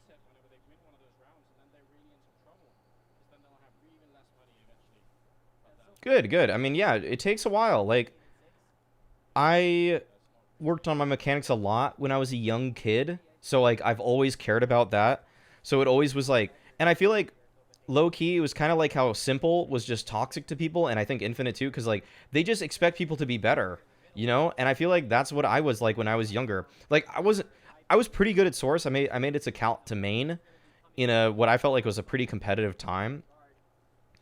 But I definitely like had a very hard time empathizing with others in terms of like they're just not as skilled as me. It was very hard for me to like understand that other people just weren't as good at the game as me. Like how do you not kill him? Dude, why didn't you shoot him? Like that's how I would be. I literally would say things like that. Like what is that going to do though? You know, now I've moved away from like challenging teammates mechanically. Like, dude, come on, man, you gotta hit that shot. Like, sometimes it happens, but you know, it's not like every round. Like, that's the reason we lose. Wow. Okay, Cajun B just came up massive again. Okay, Copenhagen Wolves have a team that if you present them opportunities, they will shine, and we've seen a few of their players now do that. But back to if people like the initial question, can people change? Like I was kind of saying, like sometimes some people just will never put it upon themselves to like it takes a lot to challenge yourself and to look within and recognize your own flaws in all aspects of your personality or who you are as a player, like anything you do. Like introspection is always one of the hardest things for people.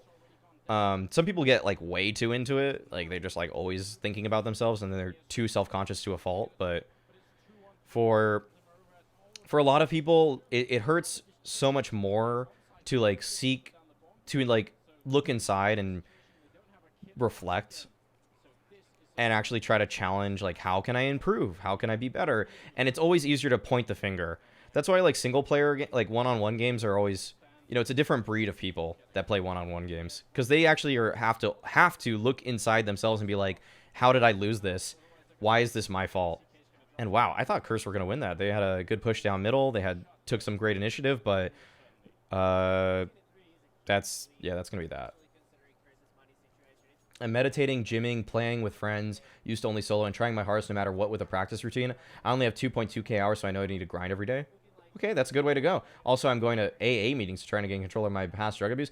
Those are all the steps you needed to take. Probably, like, good for you. Good for you, Neural. That's, like, actually mega props. Here's a, you know, I only give these for subs and to follows. If you're not following, I'd be surprised. But, like, you know, here's a boop. Boop. Here's a bro fist. You deserve that. Good for you. Change requires necessity most of the time. That's a kind of an interesting way to put it. Just like, I don't know, you can always find ways to improve on literally everything you do in life. Okay, good anti-eco, by the way. I started playing CS when I was 11, so I didn't really have the courage to be toxic to others in my first 2 years of playing. So you're just a little squeaker that was scared to talk trash. And psychedelics really changed me and made me realize I need to take action in my life. Okay, no, I'm not going to be a proponent for like harder drug use, but I mean, if you find some answer in your life, good for you, dude. I'm proud of you for that. I mean, just as similarly, like that could go down a dark road where people just get way too into it. But like, you know, I'm just gonna say like, good for you for finding whatever you needed to find. And Pratsteins, thank you for the follow, or the subscription. That is, welcome to the Maui squad. Thank you so much for the sub. Thanks for supporting the stream. And you know, it is appreciated. Also, I don't have stream. I realized I don't have stream labels up, so I can't the update for my. I think it'll pop up now at the bottom in just a second here. Just a second. Just a second. So I think the label right here should be 22 in just a second. So thank you for the subscription again. Other people become great CS casters, Kappa. 4K. Dude, yeah. Curse is just getting. This felt actually pretty good though from the side of Copenhagen Wolves. Like they actually ran what looked like a play on the A split. Oh. Wait a second. No way. No, we already know he doesn't win this, right? Wow. This is... that's that. 4K hours stuck in Gold Nova, but this year became a level. This year, because of A-level exams, I formed a work ethic, and now I'm LEM grinding face it now. Yeah, just people have to learn how to learn. I think that's like, I think that's actually something college taught me the most. Especially studying philosophy and statistics. Like, it's two very different disciplines. So I have to learn how, I had to learn how to, like, learn math stuff and, like, thinking, you know, critical thinking, writing things as well. And I learned a lot in college about, like, how I need to structure my approach with, when I'm approaching basically everything now in order to be efficient. And I'm glad that you found that with the exams that you had to take this year.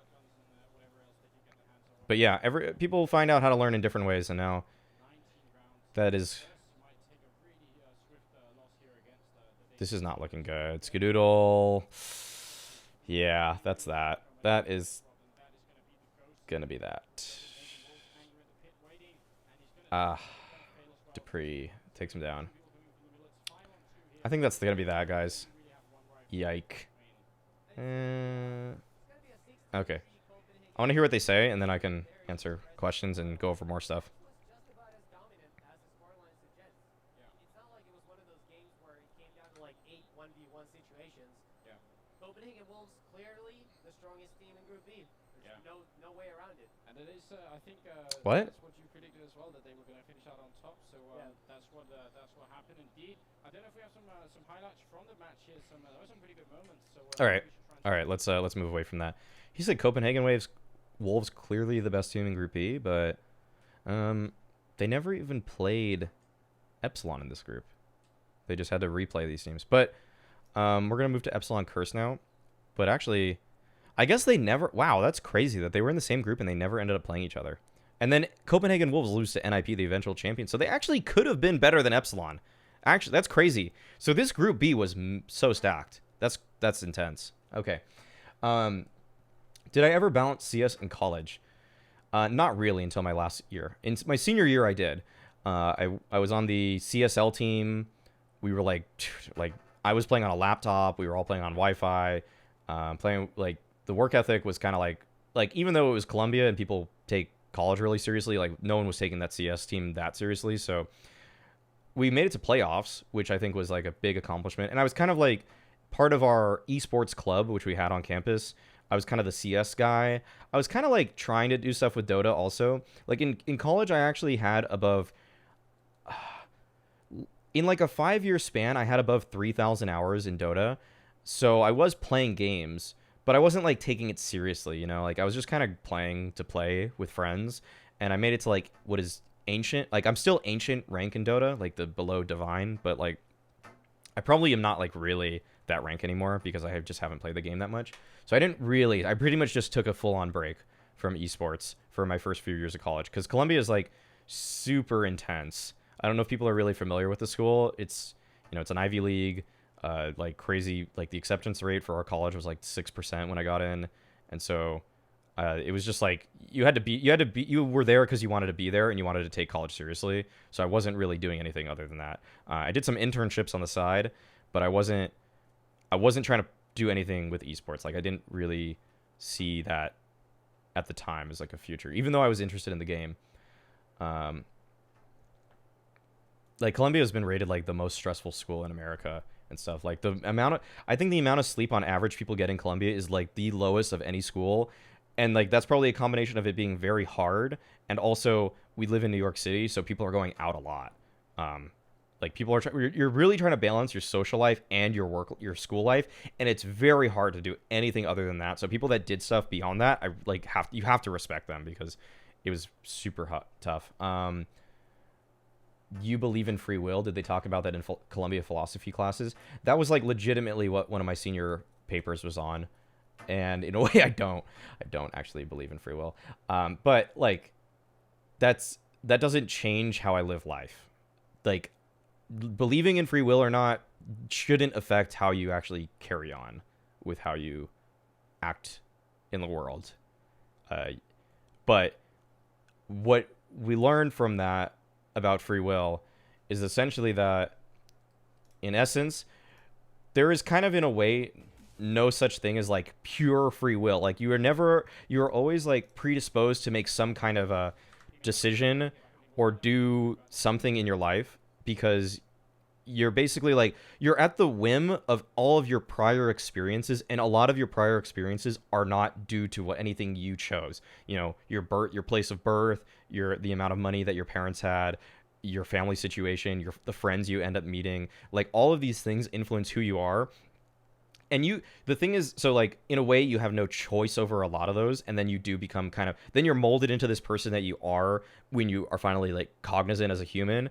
And then, so basically you're running with that experience moving forward, but it's how you take the experience. So like, even though I say there's like kind of no such thing as free will in respects, you can like take experiences and just make the most out of them in all regards. So by that, I mean like, how did I choose to do these old historical games? Well, I had an appreciation for history because I went to college. So in a way, like, it wasn't even my choice to go through historical games, because through my teaching, I have learned that the best way to do things is by going over history. So in that sense, like, I didn't have free will in choosing to do this stream today. And maybe you didn't have free will because you just watched me at some other CSGO event, so you just felt inclined to view me, you know? Like, that's how free will is not in your choice.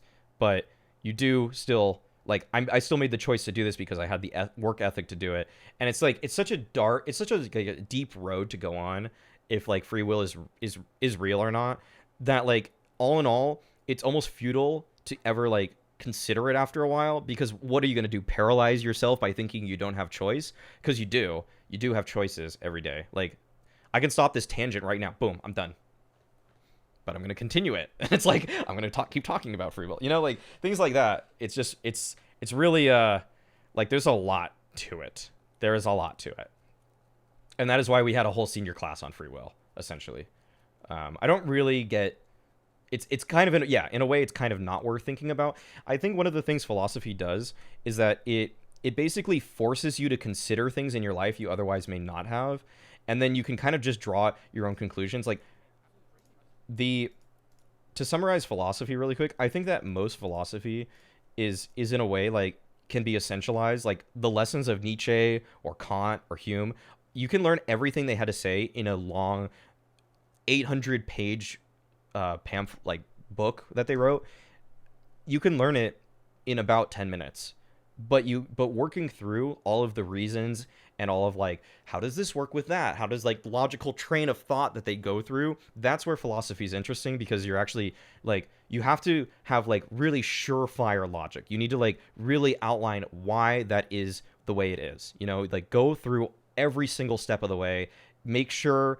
But like the conclusion they make isn't always the craziest thing. Like I could just tell you like, no, we don't have free will, but why is the real question. Like, why is it all this stuff? Did he cover one after DreamHack Winter 2012? Yes, I did. So you missed some Dan Shuby. You can go back on the VODs. I'm just trying to transfer from CC to Purdue for computer science. Good for you, Neural. Taking an 18, 20-year-old and depriving them of sleep is the worst thing you can do to their health. Yeah. Yeah, I agree. You gotta give controls for interrupt existence. 9-hour stream. Yeah. So I'm trying to make these 6-hour streams, by the way, guys. We're just going through the group stage today, and then we're gonna go through the playoffs tomorrow. I can make a choice of watching ESL tournaments with white crosshair or the DreamHack one with the green crosshair. Yep, that's your choice. That is the option you have. But, I mean, your lack of free will means you're probably just going to watch the ESL one because it's a bigger game, and you're more inclined to believe that the bigger game is more worth your time. Doing basic stats right now in Econ. Yeah, so I have a stats degree also. Completely different in terms of the train of thought you have to approach that with. By the way, for context, now that we're getting into this game so that I can timestamp the VOD when I put this on YouTube, right now we are getting into Epsilon versus Curse. This is the decider game for Group B. Epsilon is basically proto-Fnatic, and I mean that in that, you know, these are some of the players that became that. Devil Walk, Flusha, JW, ended up moving forward with the Fnatic roster. Sentry's a player I'm not too familiar with, and he was on, I guess... Wow, they don't even list him. I guess he was just standing in for them here. Briefly. So then Schneider did end up being on Fnatic for a while. He won the first major with them. So like the first major in history was pretty much for the 5 players here. JW, Flusha, Schneider, Devil Walk. So this is what we're seeing here is like another all-time great team in the making. So it's pretty cool. And Epsilon at the time, prior to this tournament, I don't think they had many spectacular results. So let's just like take a brief glance on their 2013 and 2012. So 2012, they didn't even play. They started getting into the game a little bit later. They were doing some decent work in some smaller events. But like, I think these are pretty indicative of how they did at bigger events. Lost to Fnatic at a Copenhagen Wolves. They lost to Very Games, which is nothing to scoff at because Very Games probably came in second or first at this event. I didn't go through that one. And then, you know, they were doing okay in some smaller ones, but like, you know, pretty inconsistent, I would say, going into this tournament. And so this was definitely like their biggest showing for the year, as it appears so far. But the Curse roster, we've already gone over. So Epsilon versus Curse. Decider BO1 on the old DE Mirage. Oh, once was a stand-in. Okay.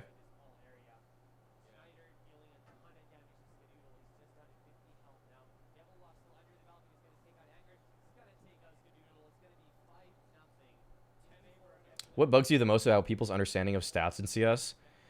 I don't think people misunderstand too much, honestly. I think that sometimes stats are just misleading. I don't think it's like people's fault that, like, for example, 5v4 and 4v5 stats are great, and they do tell a very good picture of what's going on. But like the amount of rounds that start with teams just like going 1-for-1 means that that team is now in a 5v4 percentage according to HLTV versus the team is in a 4v5 percentage. And the difference in kills was like a split second, you know, like boom, boom, like kill trade. Like that should just be negated in my opinion from like the 5v4 and 4v5 percentages, because like that just means, you know, that means nothing to me. So like, that's why I think that stat is just, I'd say that's the most misleading stat. And I don't think it's people's fault for, you know, taking it into too much account. Okay, JW's got to, like, do something here. Oh, my God, dude. JW is already trolling, dude. Holy crap. Dude. What? Wait, what am I listening to? Oh, the audio isn't synced. The audio is just not synced at all. God damn, dude. No more Red Eye and Corey Dunn. I feel sad. Wow, man. Dude, okay, we have to turn this off because it's spoiling what's going on in the game. That's so annoying. Oh, you know what? Actually, I can do this. I can get the audio and just try to sync it. But if I... Nah, it's honestly too much work because I'm going to pause and fast forward and stuff like that, so it's just never going to be worth it. That's unfortunate. All right, we unfortunately have to watch this one without sound then, guys, because or else we're going to know everything that happens, like, way in advance. I was like, why are they not talking about JW's play?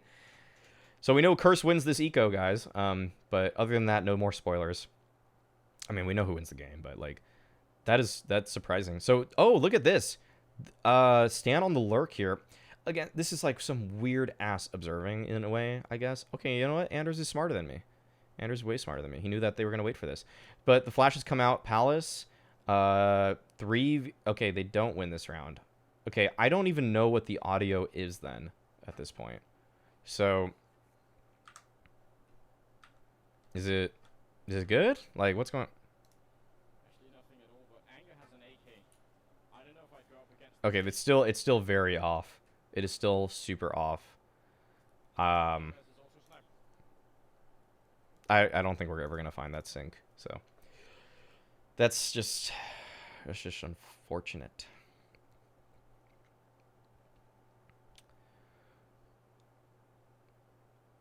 Okay, so I'll just kind of cast this in a way, I guess. So we've got 4 people going underpass. The observing is just like so all over the place. I don't know whatever to talk about. Sentries, though, in connector is going to pick up only 1 kill. Wow, that's surprising. But still a clean round from Epsilon, all things considered. They lose a single rifle there, which is going to hurt their economy a little bit. It would have been nicer to lose those SMGs, but they still will walk away with the victory in that round. Should see a gun round come out now for Curse. And Skadoodle will pick up the AWP. He can't afford any sort of utility, but all in all, Curse with a very solid buy going into round number 4. And Devilwalk and Sentries connect with a double nade towards ramp to take down that AWP of Skadoodle. Skadoodle's had a really tough time finding his footing in this tournament thus far, from what we have seen. So that's a bit unfortunate. But look at the stack from Epsilon here. Is this an anti-strat? Like, what is this? They're playing 3A right now, and 2 players holding mid with a boost to watch the mid peak. So this is just a really dominant setup for Epsilon right here. I don't know how they have this sort of information right now, but they are all over this A bomb site. Looks like it'll be the standard A exec coming out. This is really the hallmark of a lot of teams' playbooks, though. The jungle and CT smoke. People sometimes forego the stair smoke, but it is rather important. And then we're going to see sentries here trying to connect with Devil Walk. Good Molotov. Okay, finally seeing a team use some Molotovs, but I think people are realizing that that is just so important, but it won't even matter. Devil Walk comes up with 3, and that is why people think Molotovs aren't that useful. In all honesty, Devil Walk had to swing out of that under balcony position, and because of that... Wait a second.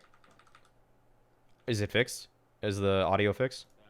Gonna be able to take it because it seems like it is a Nope. Still off. I thought maybe they would have fixed it here, but that is literally what the confirmation bias as to why Molotovs are bad, by the way, because you throw the Molotov, you get him out of that space, but he just walks out of the space and still can shoot you.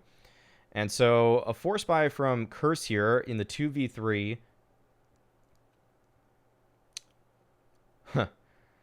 Skadoodle looking for something on top of Tetris there, but he gets dinked pretty early, and now Devil Walk trying to make something out of this space, but he just swings out wide. Oh, wow. That was really well timed. I think they threw a flash to try to support him there. And Devil Walk 10-0, and that is your A anchor, by the way. And he doesn't even have a death, and he's averaging 2 kills per round. Monster game from Devil Walk thus far. Epsilon, I mean, it looks like they're really just shutting Curse down every time they try to approach A. So we'll see if Curse tries to mix up their T side here a little bit. It looks like they will be going towards underpass, but it is an eco after all, so we are going to just fast forward through this one. Schneider with the God angle here, but he can't actually get anything. Actually, he's getting overrun. He only gets 1 kill, and there are players all over him right now. AZK is able to take him down finally. Now, Devil Walk and sentries are pushing up, but Stan, he actually recovered the auto sniper, instantly gets that headshot, and now it's a 3-on-3 situation, and there's a lurker actually in the form of Dren, and he actually catches out Flusha, and AZK somehow picking off that flank in JW, and Stan with the auto sniper comes up big for his team, finding a second, and Curse with a very unlikely victory to actually find the first round here for themselves. 5-1 is still the scoreline, but Epsilon, they're reset. Thankfully, they've kept quite a few players alive in a lot of their victories, but we'll see if Curse can string anything together because of that. Yeah, the auto sniper was really popular back in the day because I mean, we've seen already how inconsistent people are with the op. So I don't really blame them that they think that this is the better gun because I mean, you just like it basically takes out a lot of the guesswork for recoil, but like this is objectively a better spot for an op because you can just one-shot them. And now Schneider you know, like, not really loving this. I'm not loving it. Ba-da-ba-ba-ba. Schneider is making me nervous.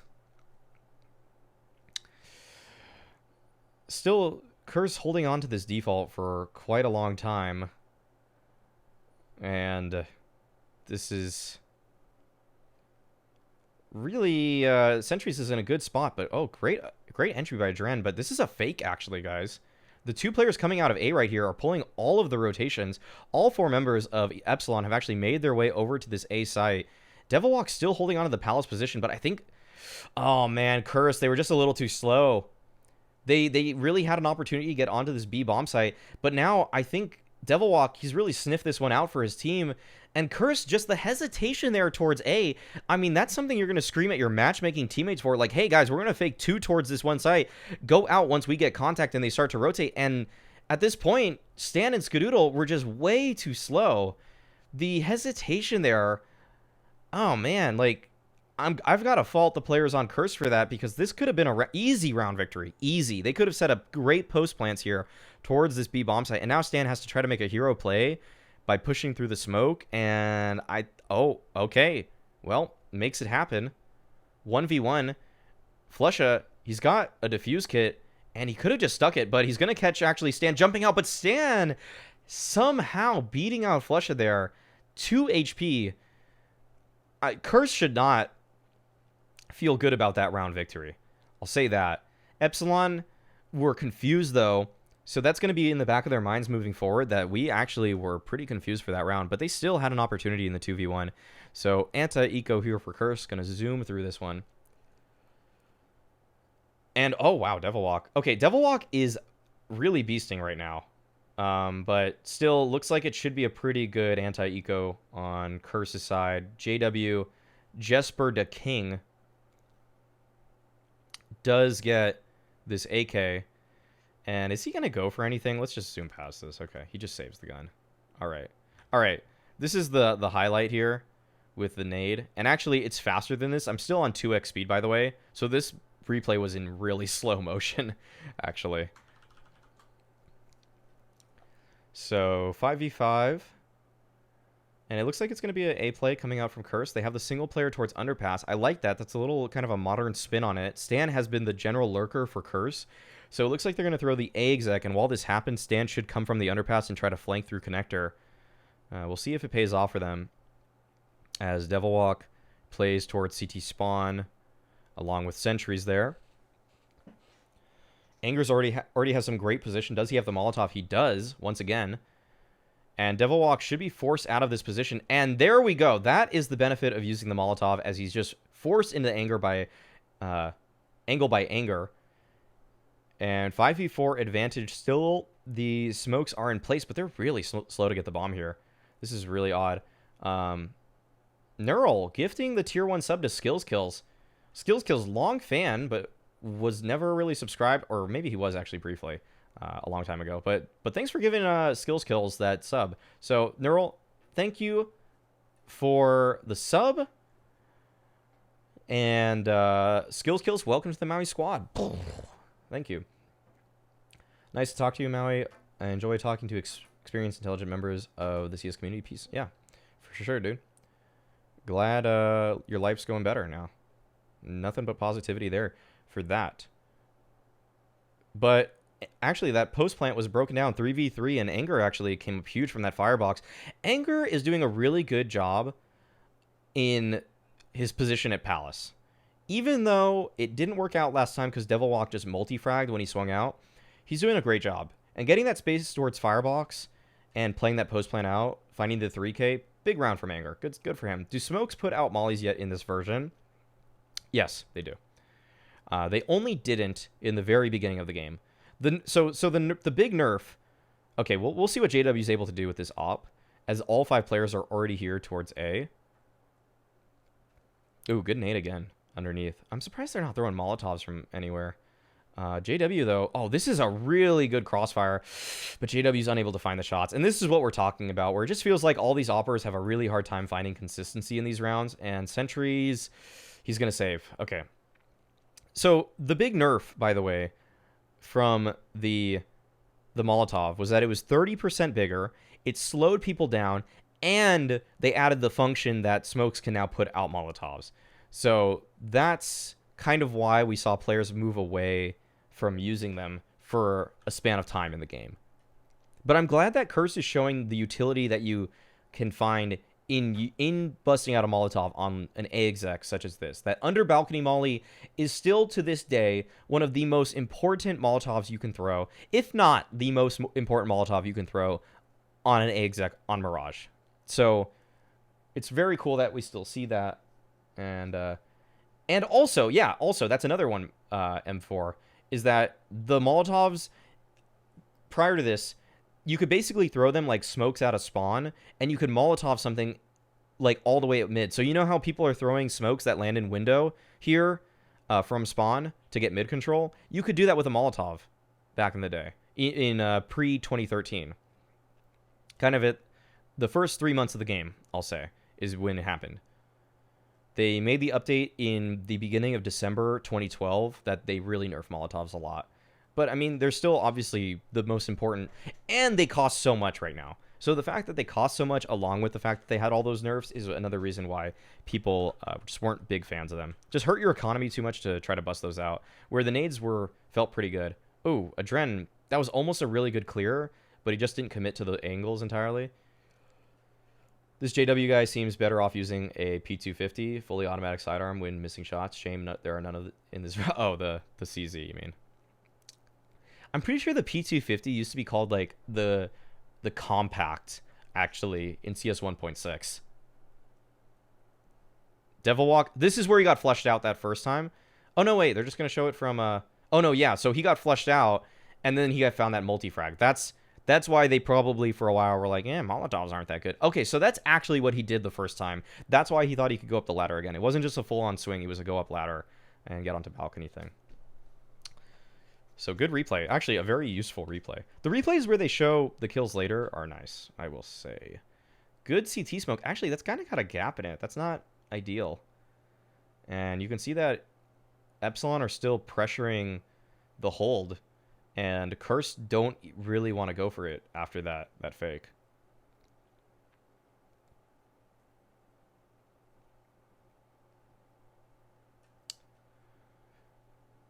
Okay, 5v5. Oh, that flash is still actually useful today, but the angle is a lot harder to pinpoint. So, whereas before, you could just throw this thing. So, Flush, a long-time B anchor, by the way. And let's see, actually, JW still the... it's kind of hard to say where the other positions are for these players. But Flush has pretty much been anchoring B his whole life, but he did briefly this year actually anchor A, and they were kind of like mixing up roles for the Fnatic team because things just weren't working for them. But, oh, Schneider is not looking good here. Oh, Skadoodle, though, actually posting up on the repeak, and he catches him. Oh, Flusha. Oh, he's getting just swarmed, though. And finally, Curse with a good B hit, just flooding out that position. And JW, he's just sitting in the molly. And something also to note, guys, is that the molly damage, by the way, today, the way it ticks down is like it does 1 damage, then 2, then 3, then 4, then 5, then 6, then 7, then 8, then 9, then 10, etc. But look at the damage as it ticks away JW here, if you can see it at the bottom. It's like 5, 3, 5, 3, I think. I actually couldn't really tell what that was. That was weird. Wait, it used to be 5, 5, 5, 5, 5. I think they might have changed the damage values, actually. So let's actually take a look. Because they don't generally talk about this specific damage in the patch notes. So we can see that the first tick is 2, 3, 4, 5, 5, 6, 4? What the hell? Okay, that was weird. I don't know. Whereas now the Molotov 7, did I count wrong? That was hard. That was difficult. Yeah. That maybe it is. Maybe that is just the modern Molotov, actually. Oh, that was 75 minus 7? Okay. Yeah, okay. Okay, thank you. Thank you, Morkser. I just the mental math there was hard. That was just really fast, even though I put it slow. Yeah. So actually, you know what? When the Molotovs first came out, they changed the damage. It used to be 5, 5, 5, 5, 5 every tick. That's something we noticed in the early tournaments, actually. So I don't know if I don't know. Well, someone can go on the VOD or clip it or something like that and find out themselves, you know. But it changes now. So it's a little different. It was increasing in damage, I think.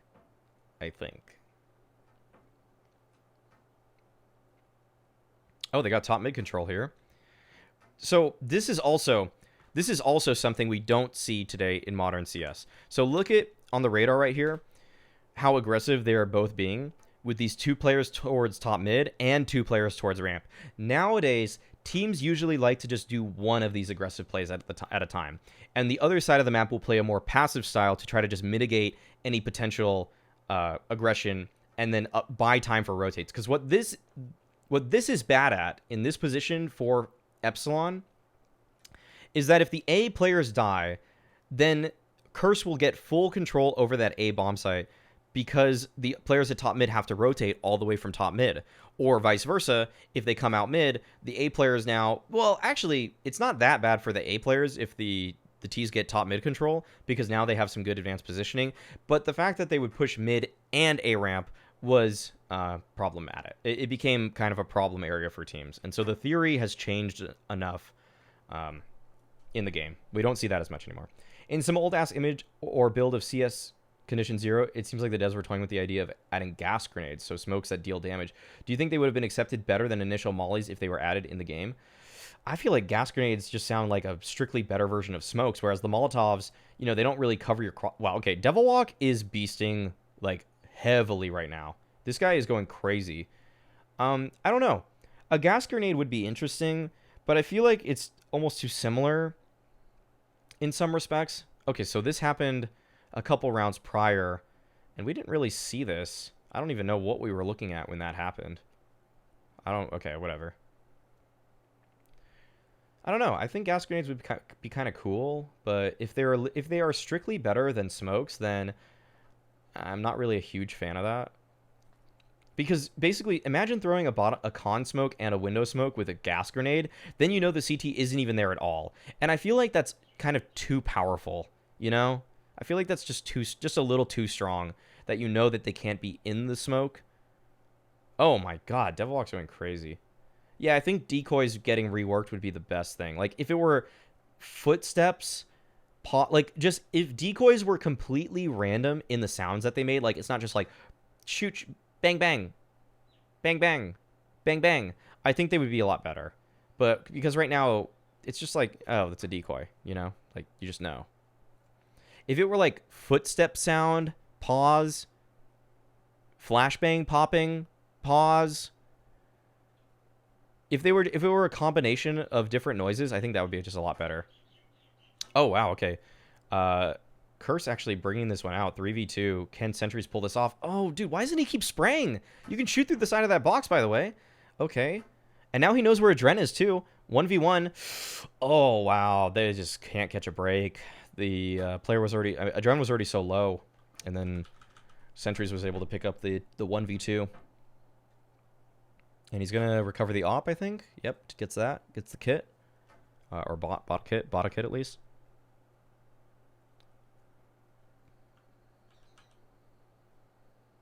Okay, so it did go down. It did go down, Morkster. Thank you. Thank you for that. That actually is that's good to know. That is good to know. So it was literally the Molotovs were modern Molotovs, is what you're saying. Because that is how they work today.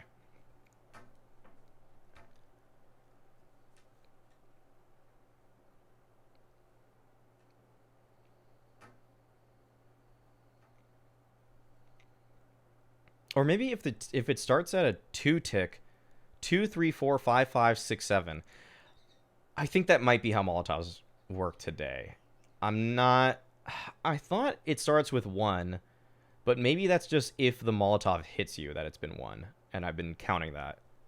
Or when I've tried counting it, I looked at that. Okay. All right, 2v2.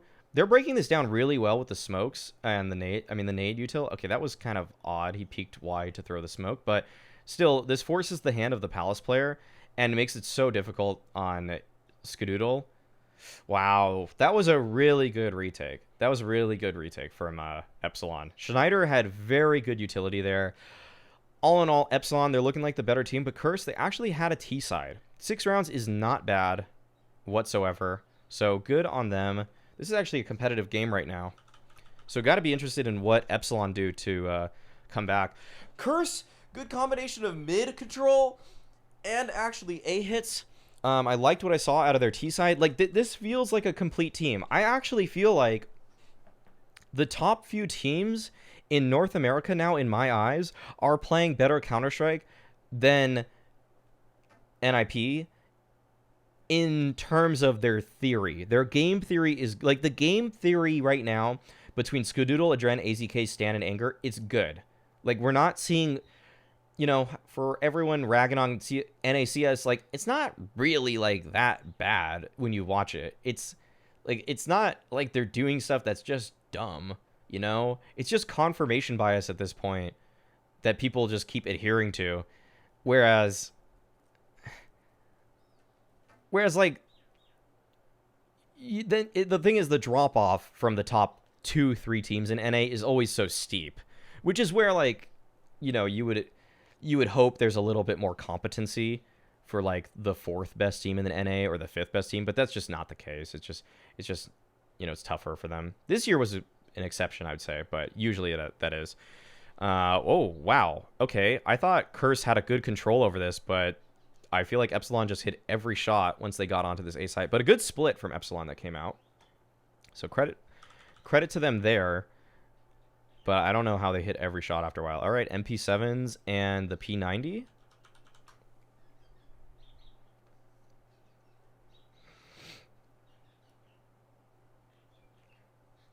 Okay, so the little NA shuffle was AZK and Adren to Curse, and then Nothing and Swag joined Semphis, Hiko, and Sean Garrett. So basically, team dynamic fell apart, and then Nothing and Swag formed the NA super team with Semphis, Hiko, and Sean Garrett.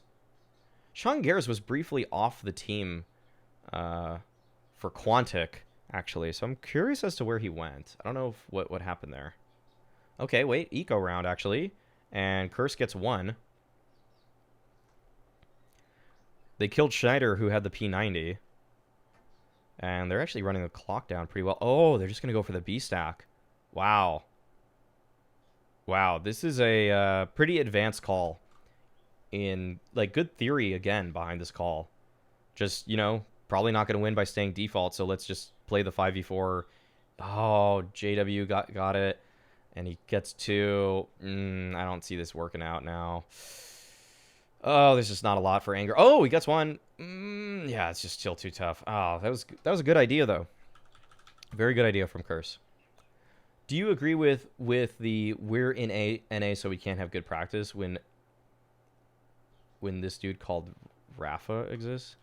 I don't know what the whole Quake scene, how that all worked out, truthfully. I mean, practice is what you make it, in a sense, but it's very hard to stay. It's a lot, I'll say this, that it's a lot easier to practice and have better practice when you're against good teams consistently. Like, you know, I don't know how you can't really blame any players for saying that if they do, because they just know that the practice is better in EU. Yeah, like, sure, it's what you make it, and sure, it's like, ooh, every time I've seen a player jump out a window, they've been punished, and they have gotten 0 kills. So I don't really know, other than when I think they were flanking Connector one time, but most of the times that just didn't work back out in the old Mirage. But, like, put it like this. If you're, if someone tells you you can still work out without a gym, like yeah, you can, right? Like, you could do push-ups, you could do sit-ups, you could buy your own weights, you could just, like, do pull-ups, you can, and later Exner, but, like, I'm glad you're enjoying it. Tell your friends about it, whatever, etc., you know. But basically, think about that idea, right? Basically, what European people get to do is they get to be in a gym all year long. They get to work out in the gym. They got all the weights. They want the barbells. They got the free weights. They got different machines. You know, they got the treadmills, rowing machine, everything you could want at a gym. They got it all the time. Whereas NA are working with, a lot of the time, basically what it's like to do home workouts, you know? Like, you have to have a lot more discipline. You got to work harder at it. You got to you know, you got to make the most out of a worse situation. So, can you have good practice in NA? Yes. Is it harder to have good practice in NA? Yes. So, it goes both ways there. It's not, the burden is on the best teams to put together the best practices for themselves, but it's a lot harder with what they're working with. That's it. That's my rant.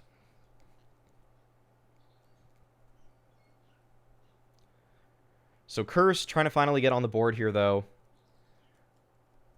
They've got a gun round, but they already lost the opening pick on Skadoodle. Skadoodle has been, I don't know, like, picked up the op. I haven't seen him do anything with it in any of these games. I mean, he's played 3 maps. They're going to play 3 maps at this tournament, and 2 of the 3 he's been bad.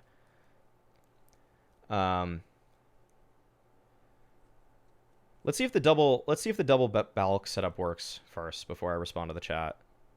So, okay, Anger gets 1. Devil Walk got a Dren underneath. Oh, Anger, good movement, but just too many people to handle there. That nade might work, though. Ooh, I think he got one. Yeah, good nade. 3v2 now. Does AZK know there's a player in con, though? Because this lurk is really powerful. I think he does. Oh, but Sentries just takes him out. 1v3. Now Stan. This is the last guy I would want in any clutch for Curse, and he dies. Okay. Basically, Quake is similar to CSGO in the sense that the majority of good people are in the EU, so he developed a style of practice where he tries to get specific and basic elements of the game nailed down, so stuff that just works. Basically, so you're saying he just works with, like, almost near perfect game theory. Yeah, skills kills. You got a sub from Neural as he departed. He decided to give you a subscription instead of subscribing for himself.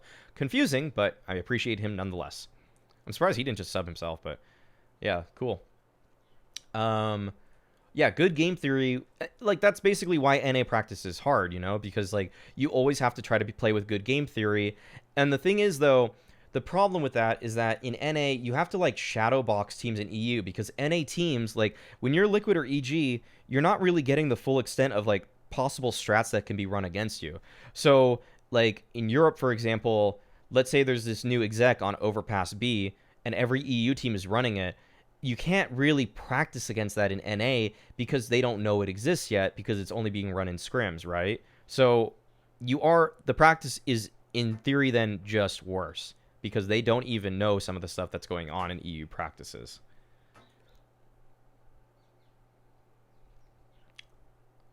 At least that's what you understood from Reflections. I always thought it was the Americans that enjoyed getting paid top 5 EU salaries while being top 10 to 15.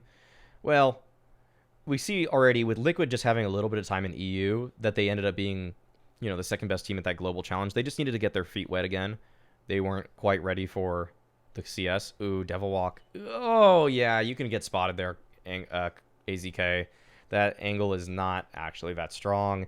And now Epsilon off that contact. Look like they're just going to get control of this B site. Skadoodle, this has got to be his round. They got to do something here if they want any chance to move to the playoffs of this tournament.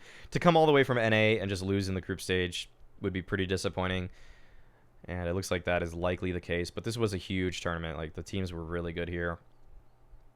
And so 2v2, Adren just no-scoping his way into the site. Oh, Skadoodle, though. He gets it. Oh, no kit, though. And he gets the kill, actually. So I think he's got time. Yeah, he's got it. He's got it. Oh, my God. Wow. Okay. So Skadoodle did something. We only saw, like, 1.5 of his kills, unfortunately. But good on him there. Or he sets goals for himself. Yeah. Yeah, the smokes were different, by the way, back in the day. They have patched them. They have changed them since this.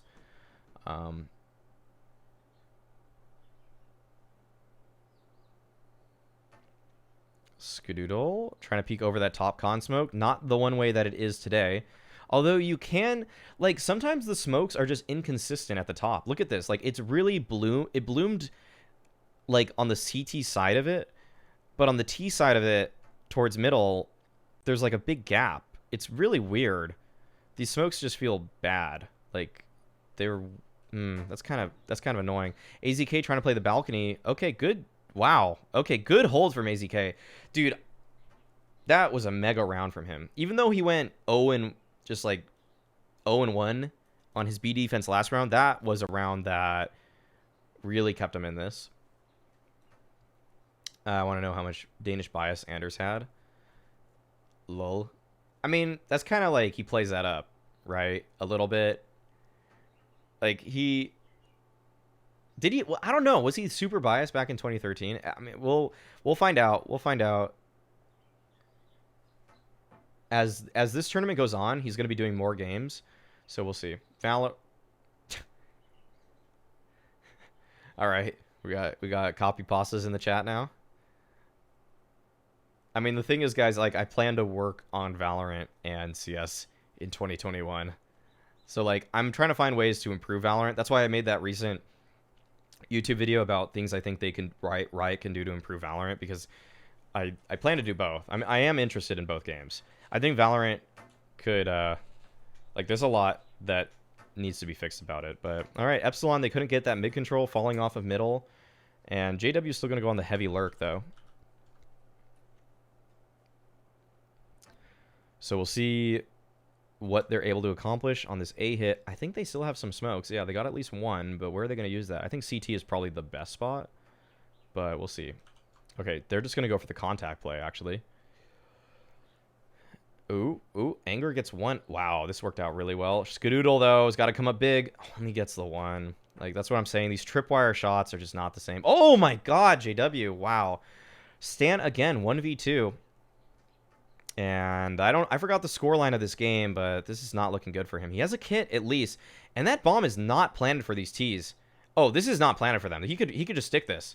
He could easily stick this. I think he hears him towards ramp. And Flesha has made his presence known. Oh, he's playing this so well. Wow. JW taking it. Oh, okay. Flesha takes him down. Okay. That was good on Flesha to play it like that after he spotted that the guy wasn't there. And so now I think that is that going to be it? Is that I forgot how many rounds they get to. Let's look at the oh, well, it looks like they're still going to go for a bit. Find the concept of ultimates in TAC FPS to be a bad idea. That's all I'll say. Honestly. I like how Steel said in the beginning of Valorant that he thinks the game would just be better if there were no ultimates, because I kind of agree. I kind of agree too, you know? Okay, Curse, they're trying to bring it back here. Oh, that has never, like, really worked out in the history of Mirage. You know, and maybe Stan is learning because he didn't have the examples out ahead of him, but jumping from Steros to Tetris can only really work if there's a perfect flash, and even so, there can always be a player from Palace that shoots you, or a player from ramp that swings out late, so. Oh, wow, they actually fought themselves out of that one. Skadoodle and AZK, of course, though, are the ones to do it. Okay, all right. So Epsilon got really stuck there at Tetris, and then Curse somehow able to multi-frag their way out of that position. Too bad Flashpoint and Blaster in the game now. Yeah, I mean, Flashpoint and Blaster kind of killing it now, aren't they? Okay, and Epsilon have to go for a full save, so let's zoom past this. Just full eco run out. Oh, wait a second. All right, they got two good flashes, but Skadoodle here to clean up the mess. Here to clean it up. AZK and Stan. In a way, okay, wow. I can't believe Adren recovered that one. I would say, in a way, they're trying to hide Stan. Like, that's how it feels like on the CT side, you know? I don't really, like, he's been kind of a weak player for them. And maybe that's just me. No, his stat line is pretty bad. And the rounds we're seeing are not really that good from him. Anger's not doing that well, though, I will say. 15 to 10 scoreline, though. Adren working with a FAMAS still got the op on Skadoodle, and he can lock down this B apartment position now. So that should help out his team. Is Adren IGL? I don't know. I'm not sure. I'll ask him. I'll message him right now.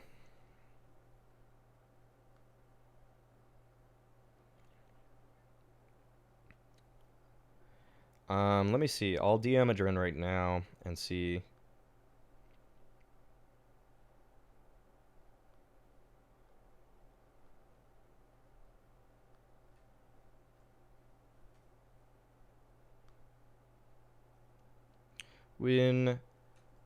What happened?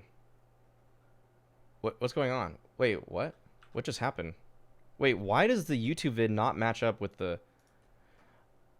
Oh, wait a second. Should I let me refresh this? What happened? What was that? Dude, we watched the game, so we know that It's still messed up. What?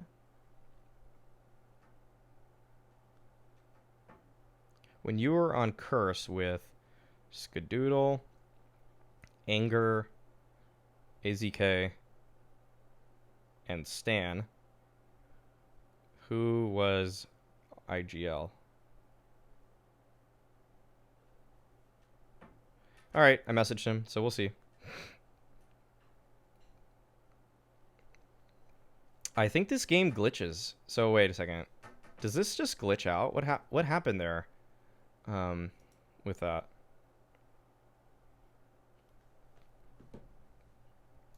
around his team. Yeah, the Americans, they really tried, but Yeah, okay. Well, what just happened? Dude, this VOD is so broken. Wait a second. What is happening? It's like if I skip ahead with this YouTube video, I can see the end of it, but like there's a point where it just doesn't work.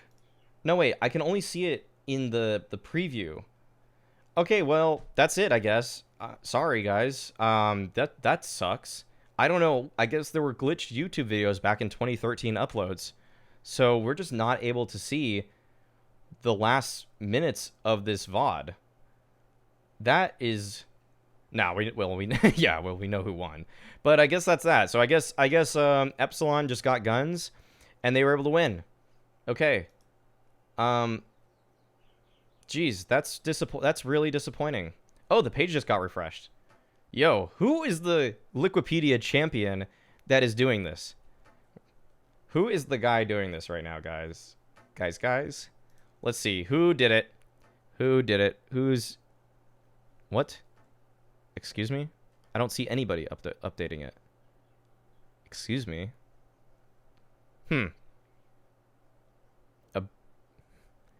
Show yourself. Show yourself.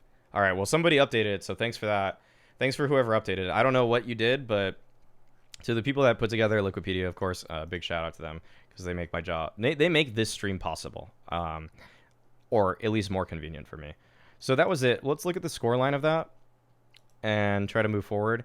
So AZK and Skadoodle were the best players, and that actually worked with the eye test, actually.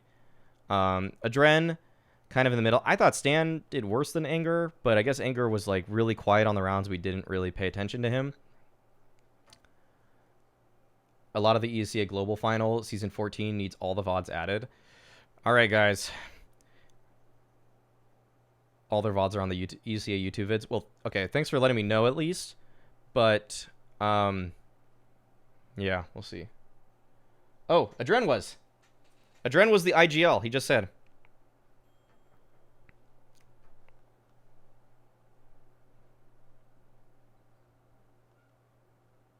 Okay, so so Adren was the IGL of this roster. So let's look at the stats briefly of their team in this. I think for me it feels still like people were kind of saying Skadoodle may be the best player in North America. I think that was just Corey Dunn that said that on that ESEA Global Finals broadcast. But I feel like AZK is actually still one of the best North American players. I feel like he's just super solid, doesn't even play the best roles, and gets a lot done from those spaces. And he actually is the only player with an above 1.0 rating at the tournament. Skadoodle second, Adren is third. And for clarification, once again, Adren was IGLing. So, good to know. Good to know. Shame they couldn't do more, but this was just a mega stack group. I'm gonna message him that.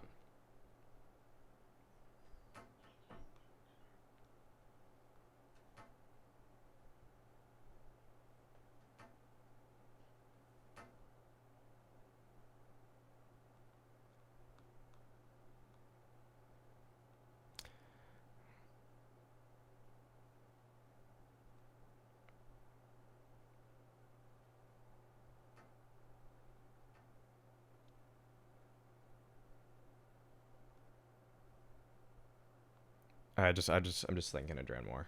Sorry for the silence.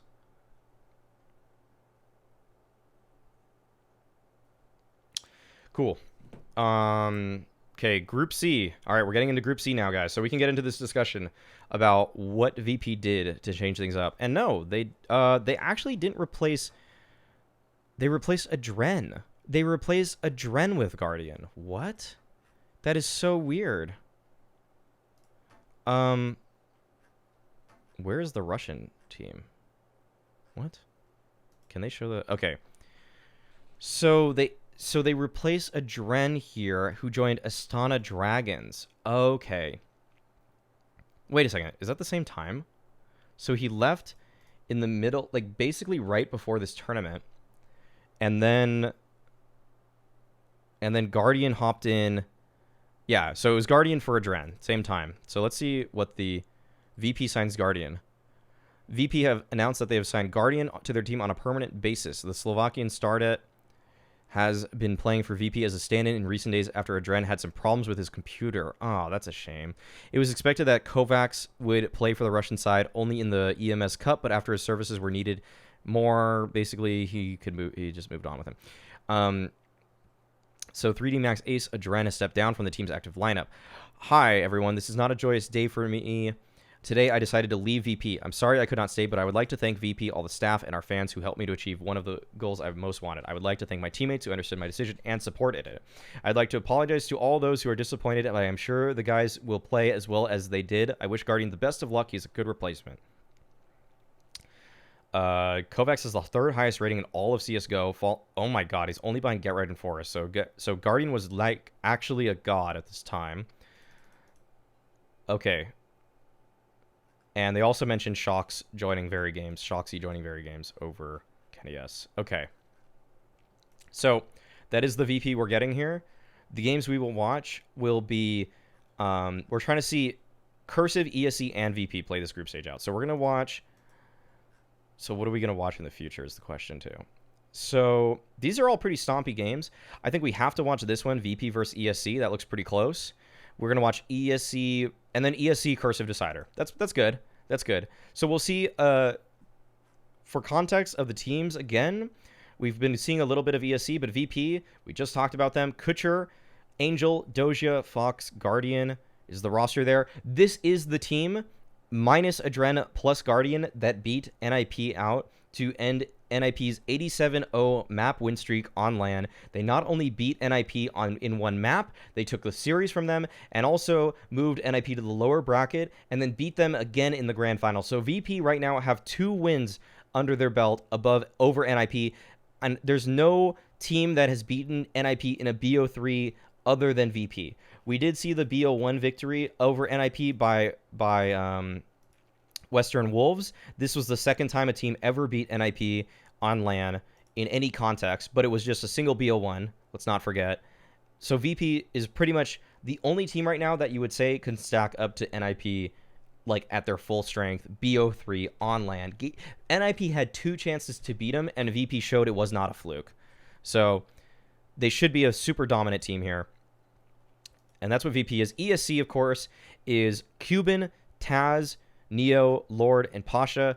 Of course, this is the prototype of the future VP Virtus Plow lineup. And so they are also a pretty strong team, but they have underperformed at most tournaments so far. It feels like they're constantly on the cusp of making it deeper into a tournament run, but I will say that they haven't put the pieces together just yet. I think the theory that they have in some respects is pretty good, but I feel like we've seen Neo kind of facing a little bit more. I feel like this team is kind of feeling out right now how strong they are mechanically in some respects. Like they don't know, like Neo is not the god that he was in 1.6, for example, and they're learning that. So they have to play a slightly different style on the team. And you're saying Lord is the worst player by far? Let's actually look at the stats to see if that backs it up. So let's see. Overall, this tournament, Cuban actually did the worst, surprisingly. Taz also not great. Lord in the middle. So we're gonna look at him. We're gonna look at him, Morgster. But I would say actually that in other things we have watched, Lord was not looking great. I think Pasha actually looked like the best player sometimes, and really everybody else just hasn't really shown too much, honest to me. Yeah. Yeah, Lord was really looked like he was asleep at the wheel sometimes. So I would agree with that. And better players for the VP side. Why don't they have a logo? Doja was... I think Doja and Fox were the best players for sure for VP. I thought Adren was probably easily the 3rd best. Or, well, between him and Angel, it was pretty close. So Doja is the best player. And the stats match the eye test there. I think that's pretty accurate. Doja looked very good and instrumental in their victory over NIP. Guardian, apparently...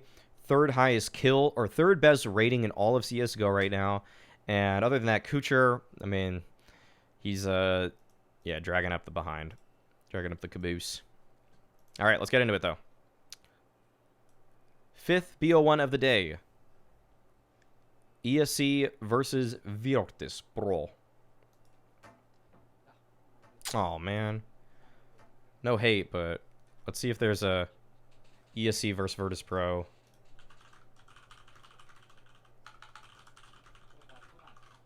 Let's see if there's a better VOD. I think this might be it. I think we might have found it. Does it have the bad... Oh. Does it have the bad audio is the question. All right, we can watch with... Yeah. I don't want to have to, like... 2 games in a row... 2 maps in a row of not Englishes. There's no sound. There's no sound on this. Dude, are you... That's so unlucky. Here's Pasha.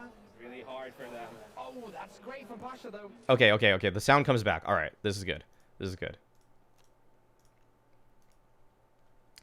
Cool. We got the game.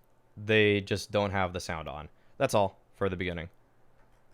While this knife round's going on, I'm gonna run an ad, and I'm gonna go and get some more a beverage, and I'm gonna get a snack. Okay, but I'll be right back, guys. So there's, if the ad doesn't show, I don't know why the ads don't show up. Maybe it's because I'm an affiliate, not a partner or something like that. But here's an ad.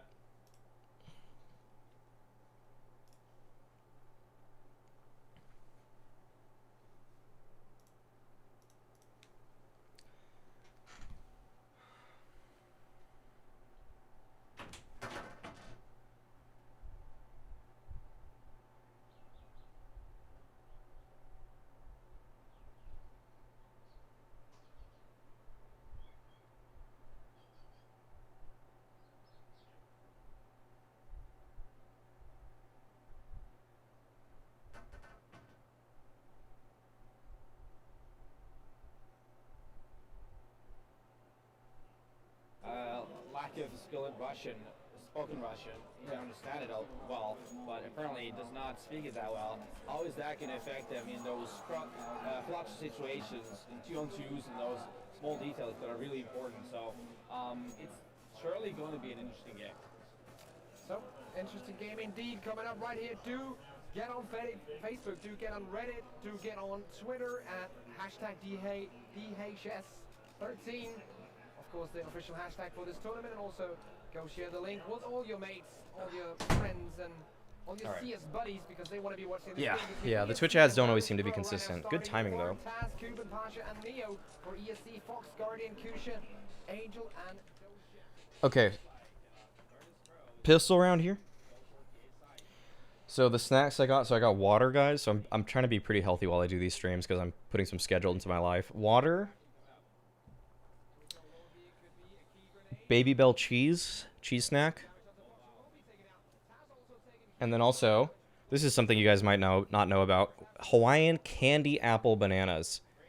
Hawaiian candy apple banana. They're smaller, and it's kind of like the flavor of a banana is a little bit more concentrated, and they smell better. They smell better than normal bananas, I'll say. They don't taste like way different or anything like that. It's just like a little bit more flavor.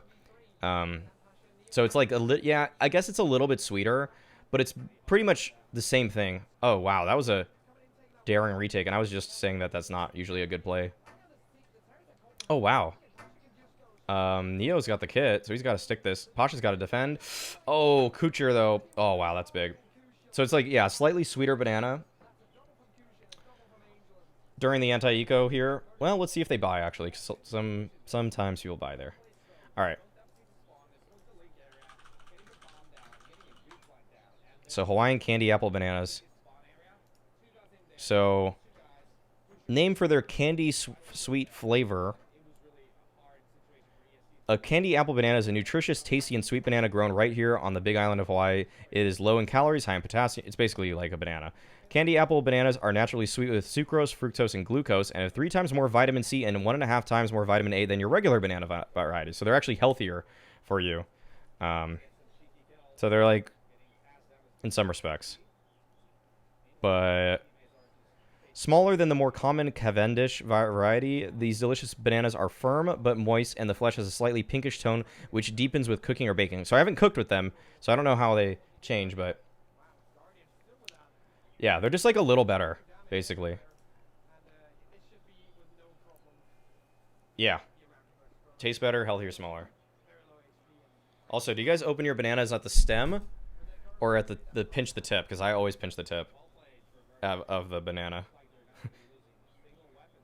But these bananas it's a little weird. When you pinch the tip, sometimes it doesn't like break open as well as you would hope for other ones. But yeah, just the flavor, the smell is. That's the harder way to open the banana. No, getting the stem is harder. Pinching is easy. The pinching is almost always easier for bananas that I eat. It does smell better than a normal banana, like for sure. I can't really describe it other than like candy apple isn't a bad way to say it. It's almost like just like a hint of candy apple, but it's mostly just like a slightly better banana smell.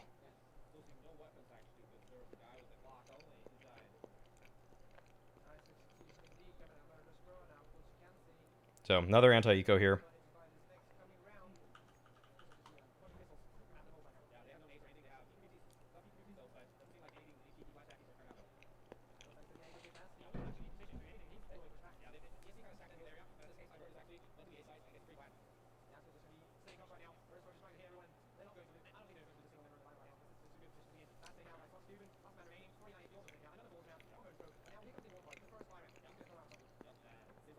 Stat track. Wait a second.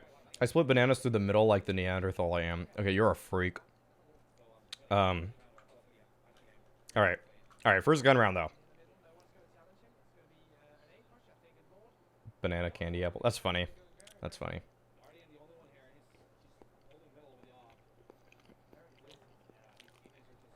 No one else eats the skin of the banana? No.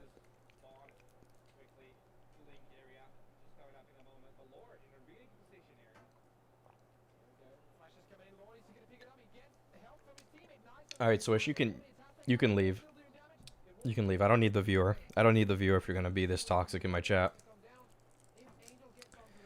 Davey, we wanted to do a 2021 recap episode, so I don't know when that's gonna happen, but I'm game anytime. I'm game for any time. Yeah, I'm trying to get this stream schedule, but more so the stream schedule. I mean, it's for you guys and it's for me. You know, it's to make sure that I'm doing stuff during my roughly month off or so of work, and also it's just like so you guys can follow this stuff a little bit easier. Stewie will finally make an appearance. I don't know. I don't know about that. Oh, Cuban though with the underpass flank.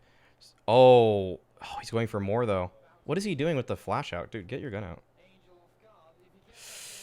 Oh, yo. Okay, so he's got full info. This is really good from Cuban right now. Oh my god. Yo, they got 10 seconds. They got a plant. Okay, this is... Cuban wants to kill him after time. Oh no! Dude, Cuban... Oh my god.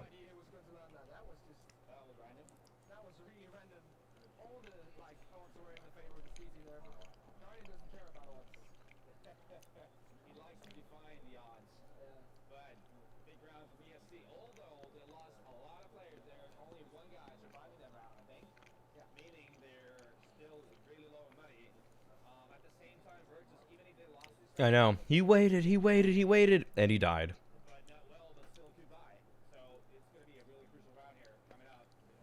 Alright, ESC win the first gun round.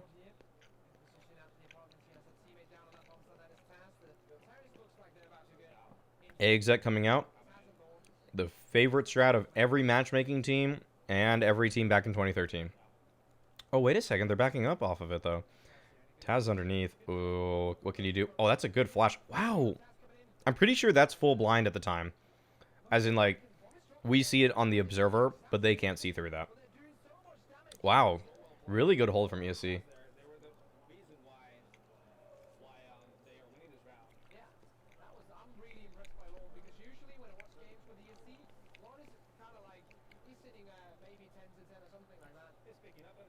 Yeah, Risk is calling it as it is. Lord, it has been pretty underwhelming for them in most of the games we've seen, but he's showing up here.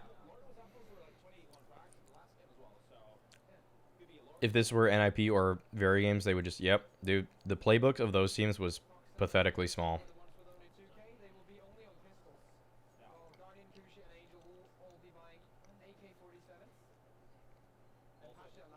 It is legitimately crazy that today, that back in the two best teams in the world, arguably, depending where you put VP or Quantic, the two best teams in the world, basically, in Very Games and NIP, would just run A exec after A exec. Like, literally, over half of their T side was just the same A exec. And today, we have teams that are competent and have many different strats and defaults for 7, if not 8 maps in the pool. It is actually crazy the progress this game has made in terms of how serious people take it. Oh, okay. Okay, just can't find the kills. Kucher. Okay, tapping him out. Oh.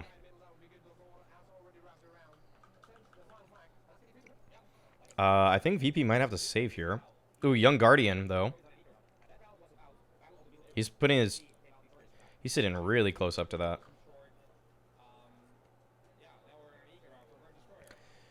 Yeah, this is like a somewhat more modern-looking Mirage between ESC and VP. And ESC, I think the thing that we noted about them prior to this was that the way they play their CT sides is actually just kind of like fundamentally sound most of the time. Like, you don't really see too many people getting aggressive at the same time. You see good initiatives being taken for them most of the time, and then they can always fall back. Like in the mid round, even though Cuban missed that spray or whatever on Guardian when he flanked from underpass, he made the right play. Wow. Okay.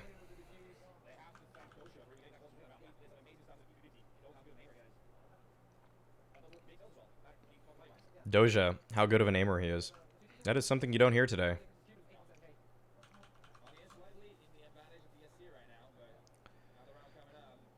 All right, 4-3. Another big round for the half. Could potentially really hurt. I mean, this is going to hurt either team to lose this one. More so ESC because they're going to be reset.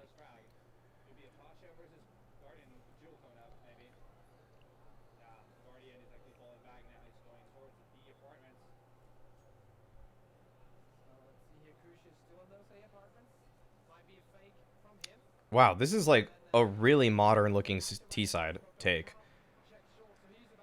Some mid presence, the Palace player, even the B default. This is a normal default from VP. This is like a modern default. And Fox finds a pick. I don't know where that was. I guess towards Cat. Oh, Doja, the B lurker. And these players are both trying to see through the smoke.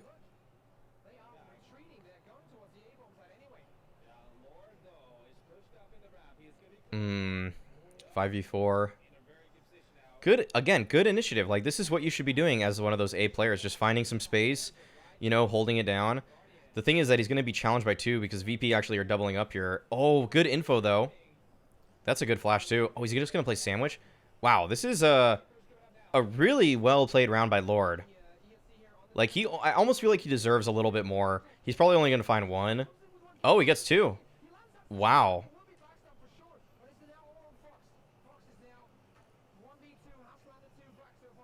This is some good CS. This is some legitimately good CS coming out of these teams. Okay, he's got to save. Wow. I mean, that was a great default from VP. That was a good aggressive play by Lord. And honestly, yeah.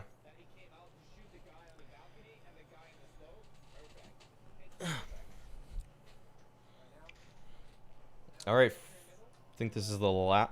Again. Okay, so they got a buy on ESC at least, or on Virtus Pro at least. Ooh. Oh, VP have a variety of defaults. Oh Lord, oh, that should be good for something, right? Like, yeah, nice. Oh, that was not the greatest. Oh my god, Kucher. Then he kept going, though. Trying to sell the fake, I guess. Alright, now the players at B are activated. They have to start going. 3v3. Oh, what can Neo do? Oh my god. Neo, best 1.6 player ever. And he's just playing this to perfection. This is everything they needed him to do. And he was going to find that last one, too. What's up, Arzaz? Hello, hello, hello. That was a great. That was just a great round from Neo. I'm surprised. I mean, good for ESC, really. I think Lord played that pretty well, and then Neo did even better. Young Guardian 2K. Your life goals is to look like a young Guardian? I mean, I think it might be too late for you. Oh, to have a defined jawline? Oh my god, Pasha. I guess they missed the window smoke there, maybe. That was weird. Oh, was it a bottom con smoke or a miss window? I wasn't sure. Alright, it looks like now ESC are just feeling themselves a bit. They got into this game. Yeah, VP are just forcing up here.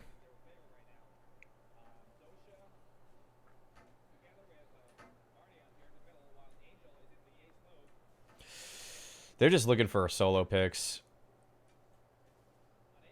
Taz, nice. Well done, well done.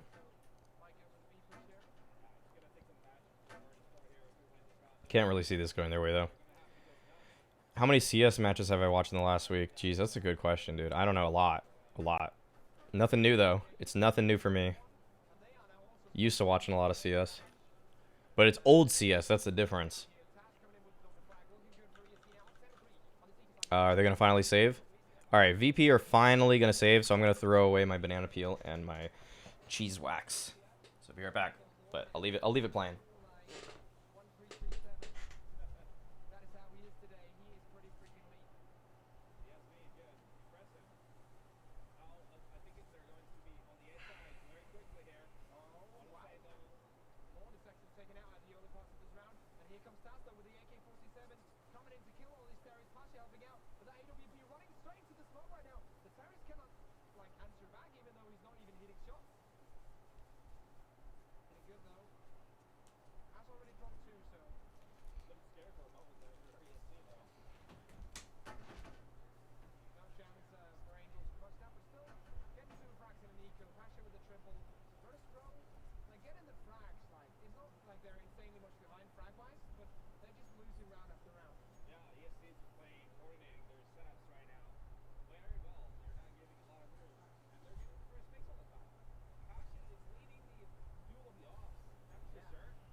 All right, back to the gun round.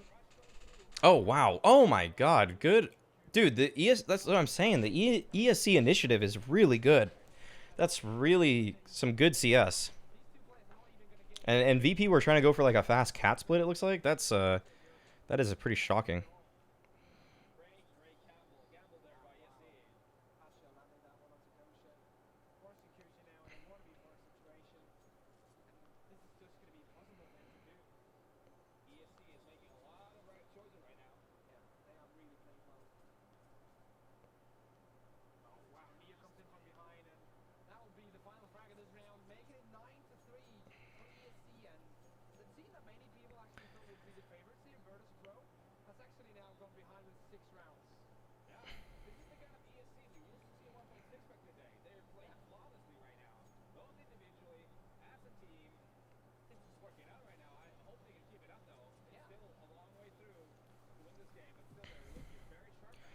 All right. ESC still keeping it going.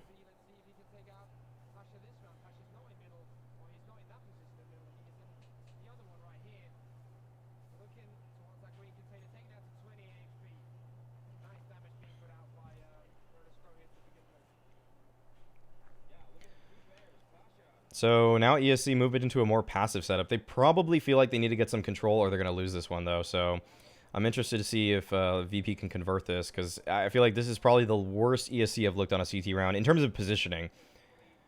So, okay, Taz actually finds one through Khan, I guess. 5v4 advantage. Trying to find something through the smoke there. And oh wow, Pasha gets another on catwalk. Oh my god, dude. ESC. I mean, this was probably the worst round they've had in a while, and they still... Oh my god. They're just... They can play... The fact that they can play back and aggressively... Like, this team is super versatile in terms of their CT styles. I think that's kind of like how VP play... I mean, used to play. They used to just switch things up on the fly all the time. Just so much experience across this team that they can kind of do anything they want.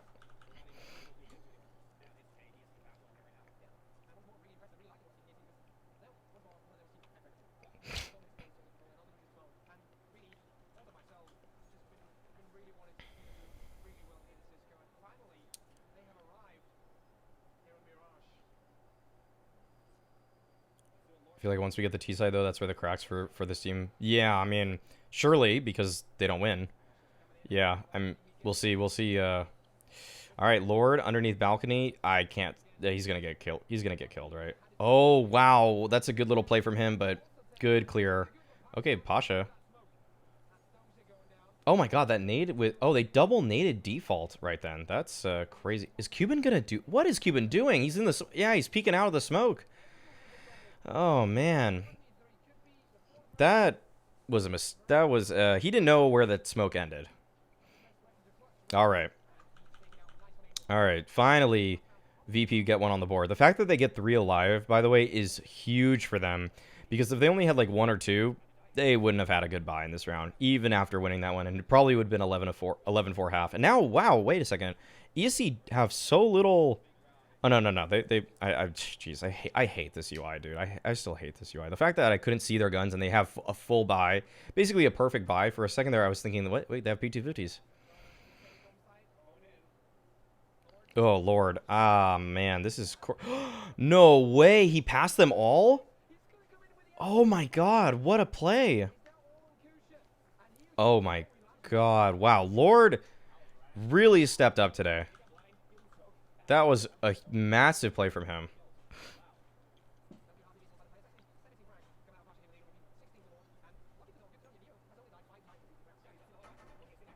Yeah. All right, pistol round. I think that's a smoke towards window. Also, thank God they added this again. Like, for some reason, one tournament, or maybe the last couple tournaments, they would show the radar, but the smokes didn't show. But now, once again, you can see the smokes and everything, which is huge for the viewing experience. That was actually just so dumb when it didn't show that. You wouldn't see the execs or anything.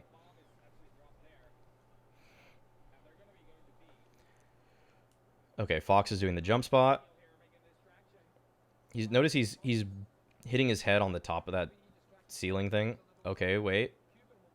Oh, a little bit of a fake towards A. And that actually rotated 4 players over. Oh my God, ESC.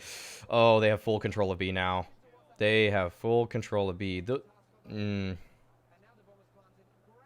I would think the game's over here. 5v4. Good space. Oh no, Taz, you're a little bit of over peeking, I'd say. Yeah, I don't know about that, Taz. That is how things fall apart real quick on a pistol round. But looks like the rest of his team are pulling it together. Okay, 12-4 then. Okay.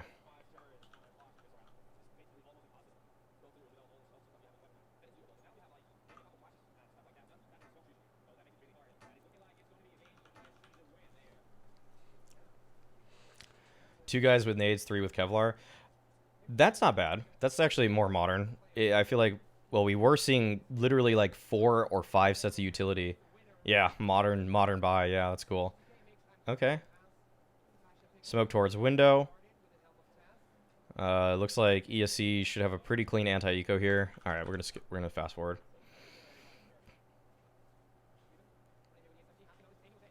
Yeah, that's that. That's that. 4-13, and a couple FAMAS is coming out for VP, so this is not looking great.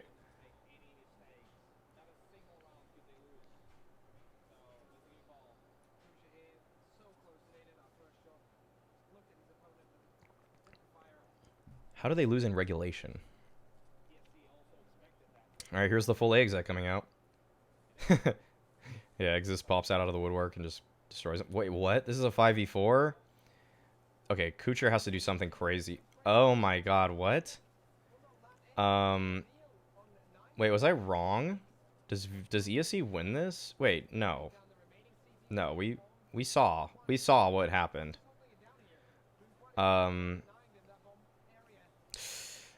Ooh. Oh god. God, why does he have to peek so wide to throw? Oh my god, 2v5. They all are so low though is the thing. Wait a second, they're all so low. Wait, what? Wait, what? Yo, they didn't even show it. Yo, Angel just killed like everybody. What? Dude, no way they actually cut like that. Oh my god, dude. We missed like 2 of those kills. That's crazy. That's so unbelievable, dude. I can't believe it. That's so annoying.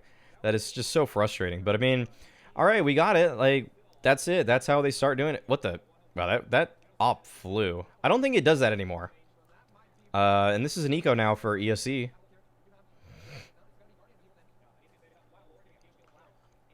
Okay, Lord just got an opening. Wait, and no, he's got like 1 HP.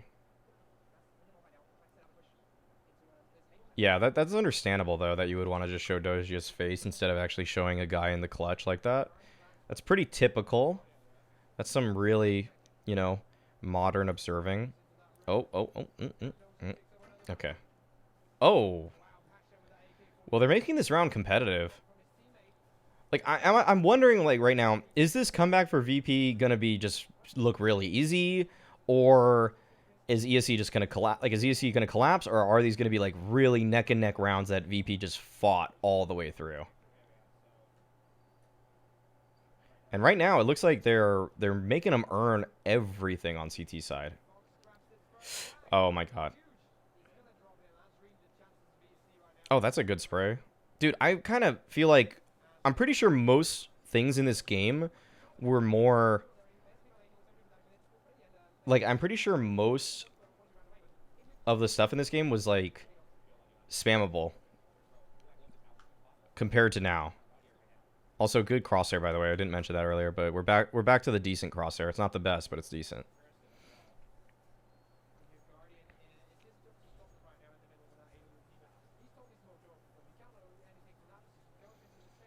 Okay. Not bad.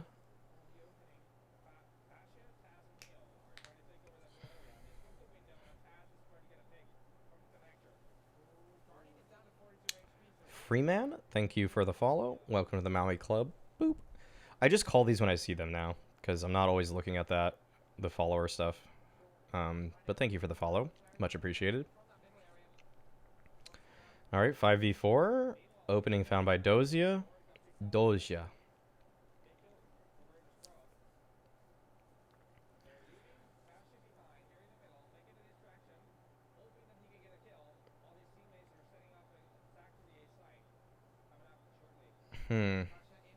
Ooh. Well, he's been spotted. Oh, God. They're really making him work for this. Like, really, really hard. Like, these are some slow games. I mean, this is a slow game compared to normal. This is a slow BO1 compared to other ones. Alright, it's just Pasha. So what is the motivation for going back and watching old games? It's kind of like, this is content I would like to see, for one. And the second thing is just kind of like, and I've kind of like, dang, I need to like come up with some like fast way to say this, because I feel like I always have like more reasons to do this every time. But I feel like the main thing is that I think for my role as an analyst on desks, I feel like the thing I'm probably the weakest at is when conversations go back in time and I can't really keep up. Like, I can't really say like very games, like what they did, or like I can't really say like what was NIP good at, or like, you know. So I'm trying to go back, because I didn't watch Counter-Strike until like more like 2015, 2016, and I feel like this would just improve what I do on the job a lot of the time. And then it's just, yeah, it's fun to analyze it. It's fun to see how far the game has come. It's all in all, like, see which players really stood the test of time, and like kind of like try to bring together like why they did too a little bit. That's kind of cool. Like, why did some players fall off, or why did some stay in the scene longer. There's a lot to gain from these games. Like, there's so many different angles. Every time I watch a game that's an older game, is like, look at the style of the teams. Like how are they playing? Like, was this good CS? Was it bad CS? Was it just individuals popping off? Like, there's so many avenues to go down, which is kind of how I see games today when I am doing analysis on a desk for, you know, Flashpoint or DreamHack or CS Summit or whatever in the future. I always try to like see what is like the storyline of the game, and I think it's really fun to try to piece that together for older games, because the stories were wildly different than they are today. Like NIP, for example, winning against the Absolute Legends or like Pronax's old team. That was a game where you just can't, like, the narrative is in the last 5 rounds of regulation. Like, those were all rounds that they shouldn't have won, and then they just bail themselves out of it, partially because of the choking on the Pronax's team side, but also partially on the side of, like, just NIP playing out of their mind and having ultimate confidence going into every situation. So it's cool to see these things. And I think also another reason is kind of like, and I'll move away from this reason as I just keep describing why I'm doing these, is just because, like, I wanted to do something with my time off, because it's going to be a while before I work another event, at least a month. And so I just wanted to, like, how was I going to use my time? Do I want to edit YouTube videos? Not really. Overtake the Thorin eSport historian spot. I mean, Thorin knows more about esports I'm never going to look at. I'm telling you now, guys, I'm never going to watch an old Quake demo. I just don't. Like, I have no reason to do that. Okay, wow. Taz has to fall. The op from Guardian is actually picking up some steam. And Guardian feels like... What it seems to be like right now with Guardian is that Guardian is so far. It's a pretty short game, and we haven't seen too much from him just yet. But he's hitting a few more of those, like, tripwire shots that a lot of other players haven't been hitting. So, if that's his claim to fame with the consistency and everything, like, that's great.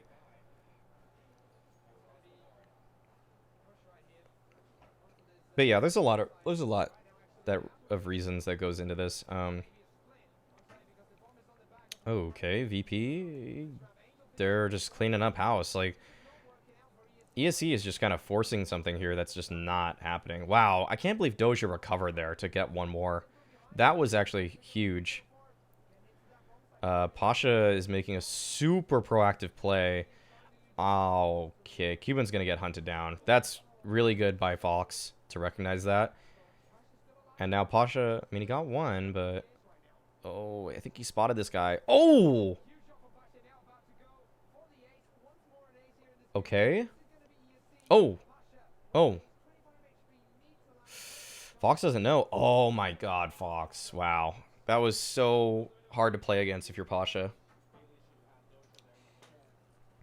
Like, it feels like as soon as Pasha peeked him, Fox peeks him as soon as Pasha stops. It's like one of those super annoying things where that's when you know you're having just a bad day. When every time you peek an angle, the person's not there, but they swing into your angle that you're now holding like half a second later. Less than a second later. So you're the one getting peeked as opposed to the one peeking into them. That's just the worst feeling. Oh. Alright, anti-eco, let's just clean this one up. VP.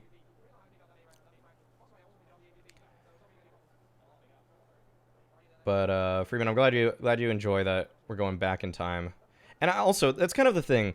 I also wanted to, so I was talking to friends about why, like, what appeals to them about certain live streams. And I think certain live streams that are good create communities for people that basically don't exist elsewhere. And so what I hope this becomes is a place where players, fans alike, just come back and rewatch old matches from time to time and could just, you know, talk about, oh, I was in the arena, or I messaged Adren earlier, like, were you IGLing for that team? And he said, yeah. And like Hiko came on the other day, and I talked to Semphis. Like, you know, it's really cool when players are coming on the stream or just talking in general. Wow. Oh. No way. Wait a second here. This should never happen. No way. Oh my god, Cuban, that was awful. You know, but I want people to come back and just say, like, oh, this thing happened at this tournament, you know? Because if you weren't here on Saturday, on Saturday,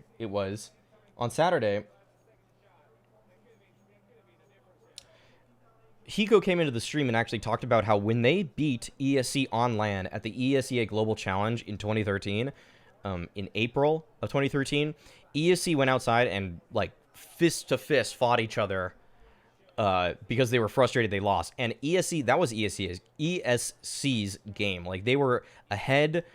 They had every reason that they should have just closed it out on map 2, but they started like a couple mistakes here and there, and Quantic was back in it, and then they just ran away with the series. Is the VOD up? It's not on YouTube.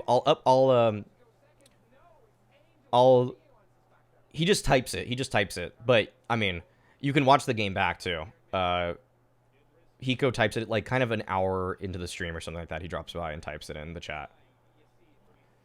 So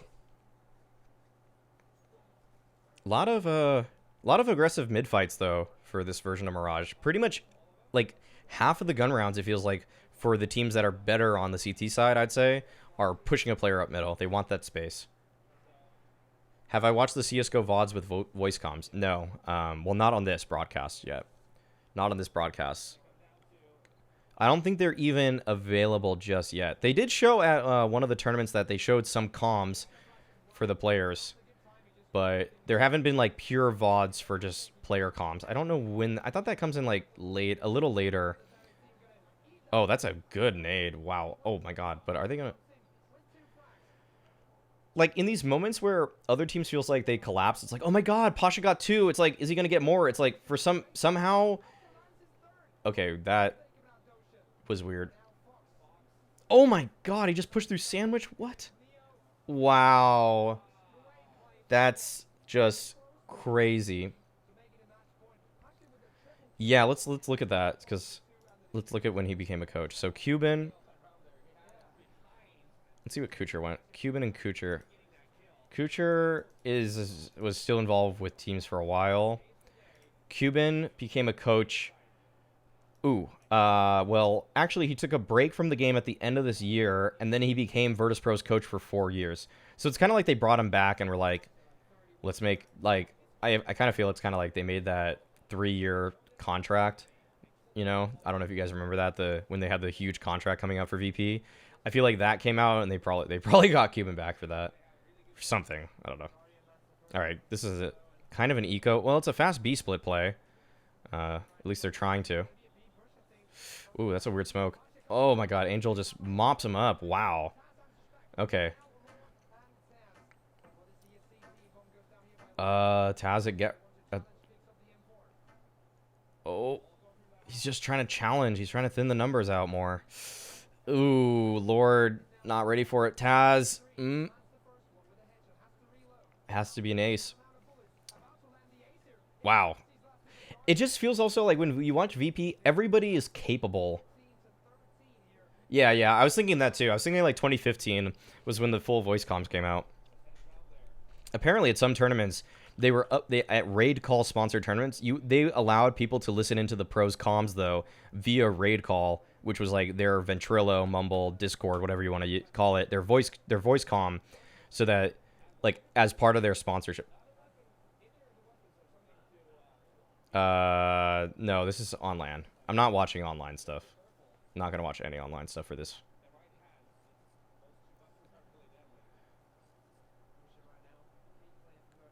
I think one thing to remember is that a lot of these people were coming from 1.6 where it was like just way easier to hold angles. So holding angles, I mean, also holding angles, like you see some people able to do it, but spraying was worse. You weren't ready for the player models people weren't used to yet. The move speed was faster than 1.6. Like there's a lot of reasons that holding an angle just feels bad. And even to this day in CSGO, like even on LAN, like if holding an angle were always the better option, the game would suck, you know, and it doesn't. So that's kind of like what these games are. They're more, you know, there's a lot of peeking because peeking feels pretty good. Yeah, ESC have been running a lot of like fast plays. But the thing is that I got to give VP a lot of credit because every round Angel has been doing that where he just came up mid that last round. I mean, a lot of the rounds they're finding out what is going on and their rotations have been good. Also, I'll just say this: the individual skill on VP is there to match NIP. Like they are, like Guardian is looking consistent right now. Doja is so consistent. Angel is really good too. Like every time I feel like, oh, that VP player might get overrun right there, he might not be able to like get that next kill. I'm seeing it more often than any other teams at this time period. We're seeing certain players come up with multi-frags just because like they're comfortable with the position and they can just control the recoil well enough. You know, it's wow.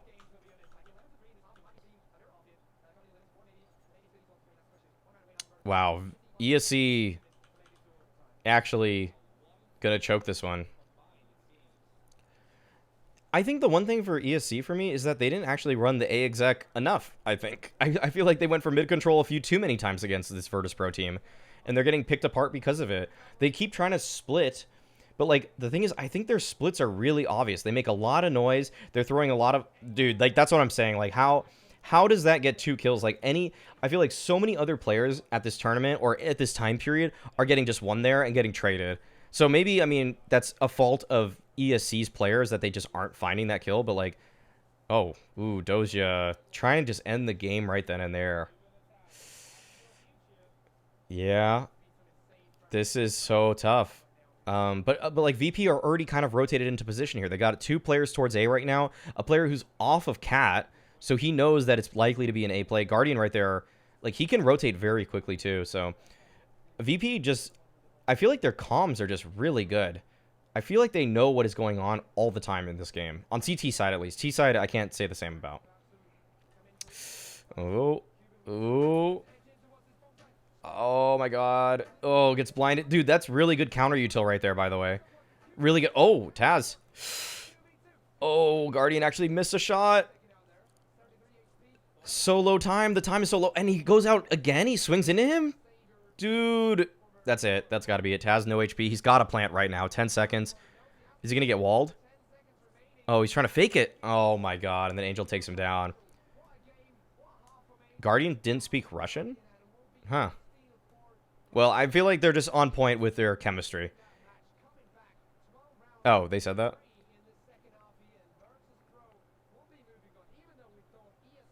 Wow. That was a massive comeback, though. Apex. Hey, there's Apex right there from LDLC. Alright, I want to hear this. The top player from ESC, obviously, with over 30 frags. Yeah, also Angel picking up 30, and we're going to have a couple of replays here, highlights from this game. Not really big on the replays. Not really big on these. Well, actually, there were a good amount of multi-frags. We'll see these replays. We have in store right now. Lord Famal's playing here. I think he was completely blind there as well. Yeah, he's completely blind. Completely blind, and he now goes in That's what full... for seconds. For people watching this, like, he's like full white, actually. Even though it looks like it's not full white, that's what full white looked like for observing back in the day. Okay. Just clean multi-frag. Oh, he kept going. Yeah, we didn't see that for some reason. Oh, Cuban, he spotted that guy. Okay. And then there's the aggressive mid play. Like this, both teams did this very well. I'm surprised that it worked out as many times as it did. But I guess people didn't have the high left flash to scale mid yet. Or they didn't really use it that much. Oh, wow. He's so blind. And he went behind. Oh, this was like the best play, I think. This was probably the best play of the game. Just so, like, what the heck is that? That's so nuts. That's so nuts. Okay, here's the Angel play. Yep. All right, there it is. 1, 2. Oh, he just got the guy through the wall. He didn't even probably know that happened.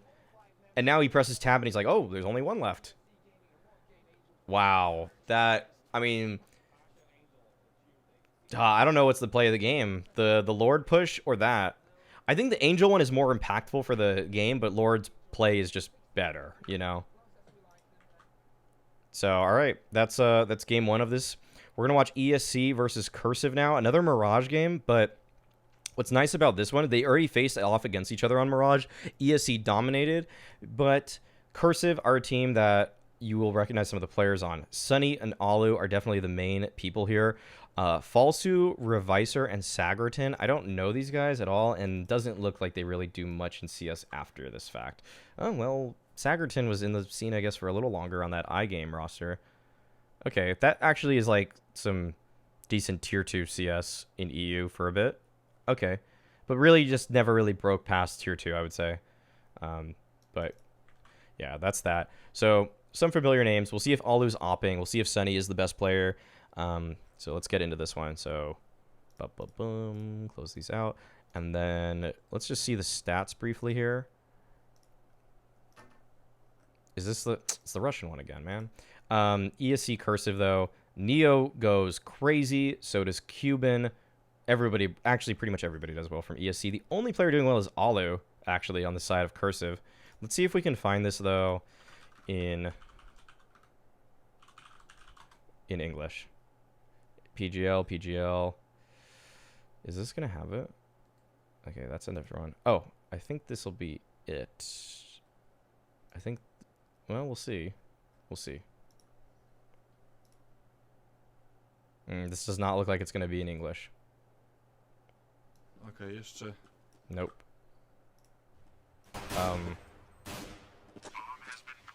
This is just highlights. Okay.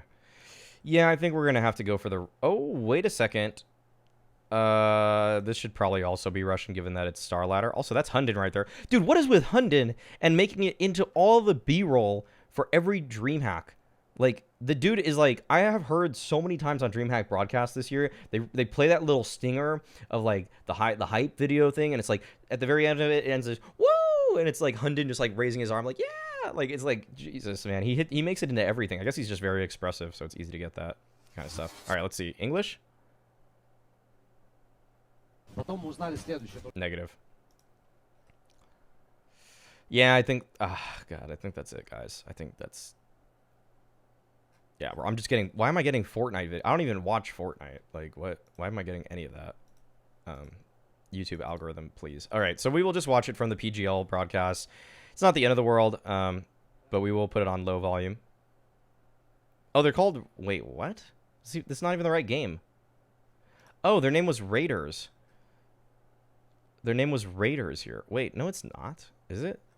Is there another Raider? Oh. Oh, okay. So they were Raiders, and they joined Team Cursive. Okay, all right. That's what happened. Okay, let's go.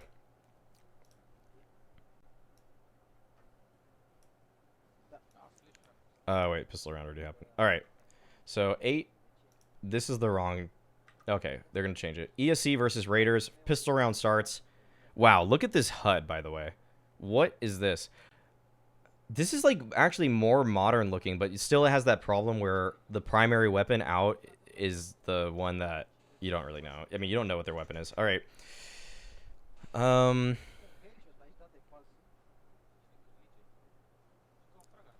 Okay. Okay. Just, this guy goes crazy. Okay, Neo. Okay, Cuban now. 1v2. The bomb is planted. Oh, but they got a kit. Oh, look at that. Look at that bar. Oh, and they get him. So, they got a bomb plant, though. So, ESC could opt for a force buy. We've seen a couple teams do that. Because this is the money after the pistol here. 3 kills. So, you get 3,500 for winning outright. And then... Wow, he got 900 more for the 3 kills. Wow, he has a decent amount of money. But we'll see that because you have $1,400 with the start loss bonus, you get 800 more for the plant. So every player was around like 150, 100, depending on what they bought in the previous round. So they could drop an AK, is all I'm saying. But I don't think they will. I feel like this is a little too weak. If they got maybe 4 kills instead of just 3, like there's a case for it. It feels like there's always a case for it, but I don't think that's going to happen. So let's just zoom past this. Also, the quality of this looks better for some reason. I don't know if they're using like HDR. I think they're using HDR. And it looks like actually just shinier. It looks more like today's CS. Okay, wait a second. They just got 2 kills. Yeah, the money was pretty much the same for all of CSGO's history. The only change it... wait, actually. Yeah, I know how the, I'm pretty sure I know how the money worked in all, well, not, I don't know how it was, I don't know how it was in 1.6 or Source, if that was different, because even though I played Source competitively, I kind of, like, legitimately kind of forgot. Oh, wow, so they, wow, that was close, though. So that's a really good round from ESC, obviously, given that they didn't really invest into this one. So basically, well, if you played in, oh, they won. Okay. So in 2015, the money was the same. Literally, there is no difference in how the money worked in 2015 versus how it worked in this version in 2013. The only change in the beginning of Counter-Strike was that in the very, like, first 4 months, if you full saved as a terrorist, you would still make money. But that, what that led to was teams sitting in T spawn, waiting with Glocks, waiting for the CTs to push them with really favorable angles, and just hoping that the CTs got bored. Because sometimes you would get like one kill out of it. And even if you get one kill, that means you are now making the money from losing the round anyways, but you're also getting to keep one of their guns, and you're hurting the opponent's economy. So basically, it was just this stalemate on the second round, and it was very it was not intuitive for the broadcast, or like watching this as an esport, that you had to like watch a minute 45 of people sitting still. So, but other than that, this is the same as what it was in 2015, 2016. I think the patch for the current economy happened in what, late 2018. So we've been playing with this money for a while now, if I'm not mistaken, maybe even earlier than that. But basically, this is the money where it was like, if you lose, you're reset. Your win bonus is 1,400. Your losing bonus is 1,400 every time you lose for the first time, and then you build loss bonus by just losing more consecutively. So 1,400, 1,900, 2,400, 2,900, 3,400, and I think that's the most it got to. I don't know if it got to 3,900. That's like where I've been always kind of a little lost, because I don't think it did get. I don't think it ever got to 3,900, but I might be wrong. I like the current money way more. I think actually in BO1 settings, like BO1s matter, like make more sense now. Oh wow, good nade. I almost feel like BO1s mean more today because there's more opportunities at gun round, so there's more opportunities for the better team to win and prove it, essentially.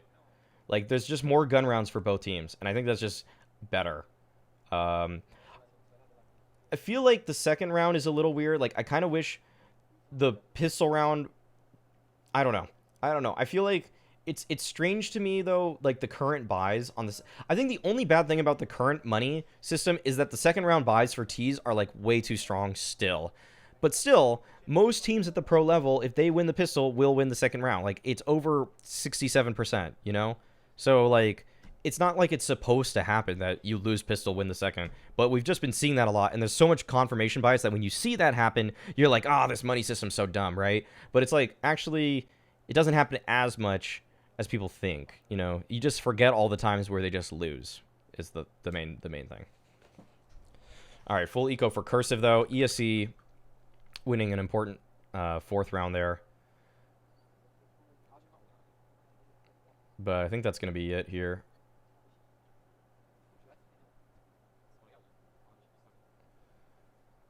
All right, he's moving and shooting, but all right, that's this round. All right, back to another gun round. Let's see what Raiders can do. Let's see.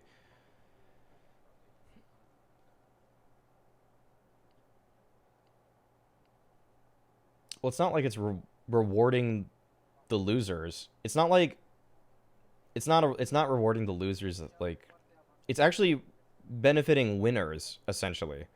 Because if you keep losing, nothing changes. It's the same as it used to be.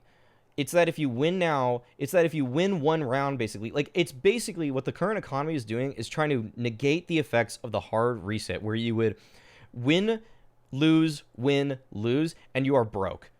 And basically, you went 2-2, but you just decided to win for 2 rounds earlier than the other team who won their 2 rounds later. Like, that is not like benefiting losers. It's actually like it's kind of just showing that it's lucky that you win the second 2 rounds as opposed to the first 2 rounds. And that's where it felt dumb. They don't have a better buy. They never have a better buy after, like, losing. It's not, that's just confirmation bias. It's not. They have 2 AKs and pistols. It's whereas the CTs have FAMASs. And sometimes they'll have M4. Okay, Neo. That is true. That is true. That when you do win the 1v1 retake wins feel kind of bad in that you know you can get reset now. There's a lot of pressure. That part is true, but the T's do not get a better buy by losing. Like, the money just literally doesn't add up like that, you know? It's for losing the pistol. So I'll just say it. So basically, for winning a defuse on the pistol round as a CT, you get $3,500. For losing that round as a T, you gain $2,700. So you have $800 more per player on CT side than on T side, not including kills. And given that you are probably killing everybody if you're defusing as a CT, you probably have even more than that on average.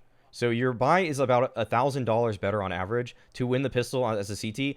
It's just that you see these people with 2 AKs and then they run at you. It's never been a better buy. It's just that it feels bad that they can have those guns. I'd say this. When the Krieg was 2750, there's an argument that the buy is better. 2 AKs is not better today than, you know, 5 SMGs or like 4 FAMASs, 1 M4 or whatever the combo is, you know?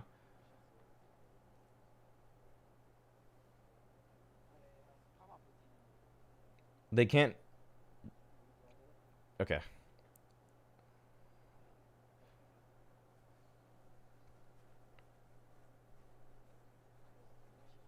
ESC is just breaking these situations down pretty well. I hate that we're not hearing the gunshot, but that's okay. All right. This just feel like ESC are just cleaning up right now. Neo is doing very well though.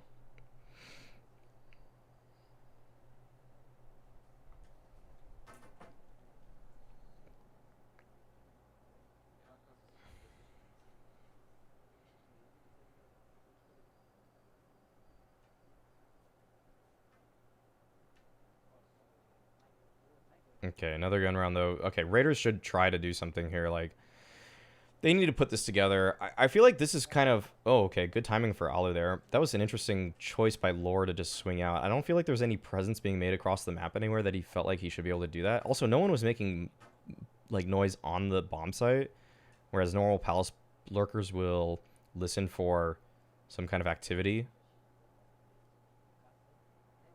The radar... The radar, actually, this is the best radar we've seen so far because they actually zoomed out for once, so we could see more of the map. Every radar we've been watching in every game, it just shows like a very small portion of the map, so this is a better look. Ooh, oh, they didn't clear that right under? Okay, now they did. Wow, dude, okay. I don't really feel like the splits are necessarily a lot better for ESC or anything like that here, but they are... There's enough misdirection, and the fact that... okay, their firepower is just looking super on point. When Cuban's multi-fragging, like, that's when the game is just definitely over.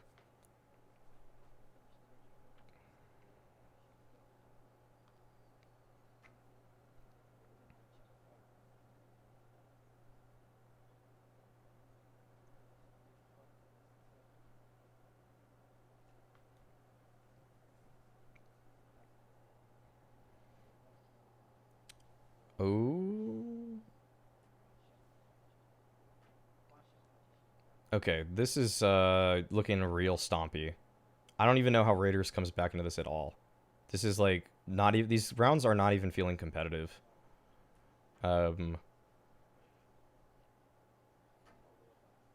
Eh.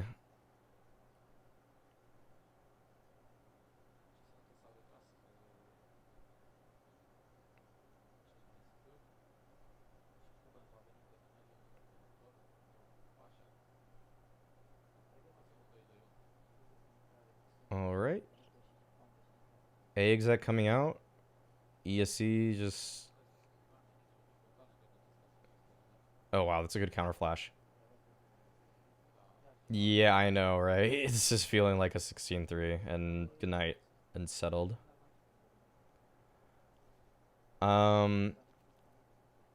Yeah. Okay, dude, they're literally just disrespecting them at this point. He's just running through a CT smoke, so...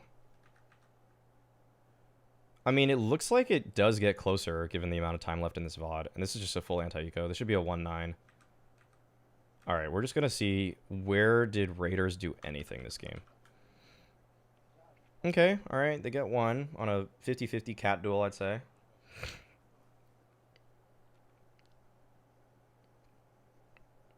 They flashed in. That was a good flash. They just flashed to get that ramp space, so now it's a 4v4, but no stair smoke, guys. I mean, that's pretty common for some reason. They really don't throw the stair smoke as much. Maybe there just wasn't a really great lineup for it, although I still saw some teams do it. But they're not getting the space that they normally do. They're being a lot more hesitant about what they're doing. And it looks like that might come back to bite them, but actually, this still feels pretty winnable. Wow, Neo, that was surprisingly quick to get good crosshair placement. And he gets another. Okay. Sunny here gets 2. Now it's just Cuban towards CT. He hasn't reloaded. Dude, you've had 12 bullets for like 30 minutes. I'm really surprised he didn't ever reload, but... Okay, Sunny on the retake gets 3. So, him and Alu connect, and they get something on the board here.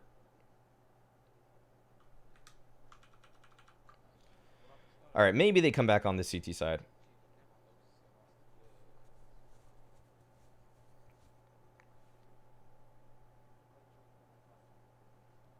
Oh, okay. Well, yeah. I don't think... Yeah, the thing is, I don't think the...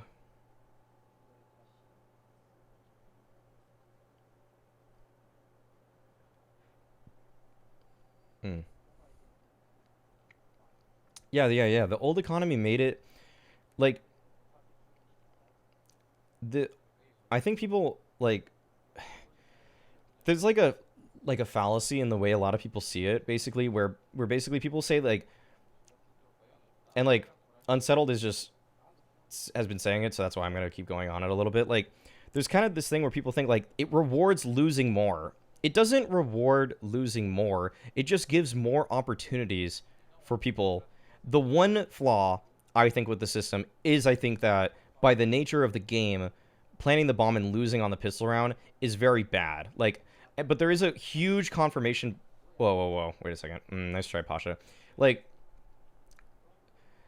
basically, losing the pistol as a T is never good. Like, you never are you're never really happier about that, because you're still playing the what if game of, like, or the big, like, well, if we reset them now, we're in a good position. Yes, you are, but you have to win that round to do it. And that is not a guarantee by any means. There's no pro team that is there's no pro team that is better in a better position by losing the T pistol and then, like, having to play the second round. Like, the percentages are just not favorable for you. Like, you would never just, like, would plant the bomb, let the guy defuse, and say, you know what, that's where I want to be right now. I want to have lost that round so that I can now just win the second. Like, there's a reason if that were the case, I'm not saying pros would do that, but it's so against logic that there's a reason they're not. You know, like, pros aren't always perfect. Like, there's still efficiency, like, things that could be more efficient. But okay, wait, is Cursive gonna come? Okay, nope. All right. Well, good mid take there and good con clear, but yeah, exactly. You know, like, nobody's doing that. It's not like what the economy does now with the whole, like, you're not reset, you just go down pegs on the ladder of loss bonus, is that now you don't just, like the dumbest thing in some of these games is kind of like,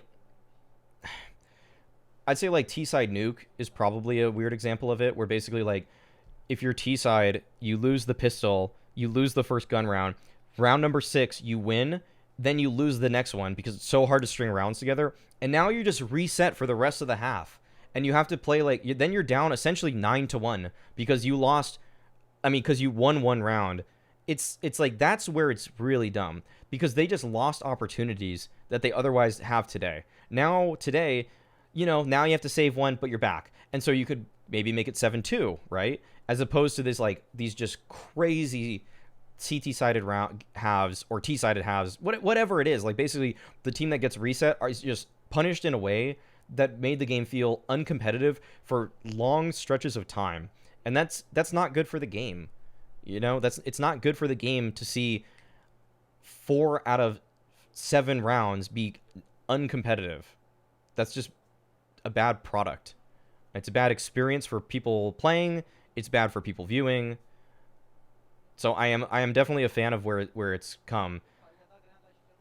but there could be something changed about that first round where you lose and everybody forces, because it does feel bad. It feels a little dumb. It feels like it's not as rewarding to win the pistol, but it still is rewarding statistically speaking. But I can agree that the feeling isn't as great, you know, like it doesn't feel as much of a guarantee. It almost feels like if the team plants and gets the bomb down on the pistol round, the max that they should get for the next round should be $2,600. I would just say something like that. Take away $100 so that you aren't guaranteed a double AK, a double or triple AK on the next round. It's basically like only people that got kills can then buy an AK and drop those for someone. Like if they just took away $50, even that would be fine. You know, take away, maybe make it $2,650 just for that one round, right? That would be, in a way, like make it so that the you could just change that by make the bomb reward bonus $750 instead of $800, and that fixes actually so many problems instantly. Oh wow. Okay. But there's like a few ways you could take it. You could do it. You know, you don't have to change the bomb. You could just change the start. That loss bonus could be 1,700. You could even make the start thing 1,800. This Deagle. What is Alu doing? What is going on this round? What is Pasha doing? Okay. All right. Looks like Raiders just stopped an A split essentially, and now it's getting trolly. Wait a second. I didn't see. I gotta see this. Yeah, they didn't show. Okay, they didn't show it, right? But we just see it on the kill feed. So we didn't see any. Okay, so yeah, we just didn't see any of it. All right, that's what happened. That was probably like one of the best. Okay, we're not even gonna get replays because we're not on the mainstream, I think. So that's unfortunate too. It's cool that PGL is actually still around, kind of. Like they didn't do anything this year really, but I think they were probably planning to. Was the Lad in the previous game for ESC? No, there's no Lad. There was Lord. There was. Wait, what? This is ESC. Wait, oh, it's Lord. It's LRD. It's LRD. Yeah. He's just shortening his name, and the font here makes it look like an A. Have the first round bomb. I don't know. There's a lot of ways you can fix it, but like, I don't think where it is right now. It doesn't reward anybody to lose any rounds in this game. Like, Valve sometimes feels like they don't know what they're doing, but they do kind of know what they're doing. Like, even during that Krieg thing, they knew what they wanted from that.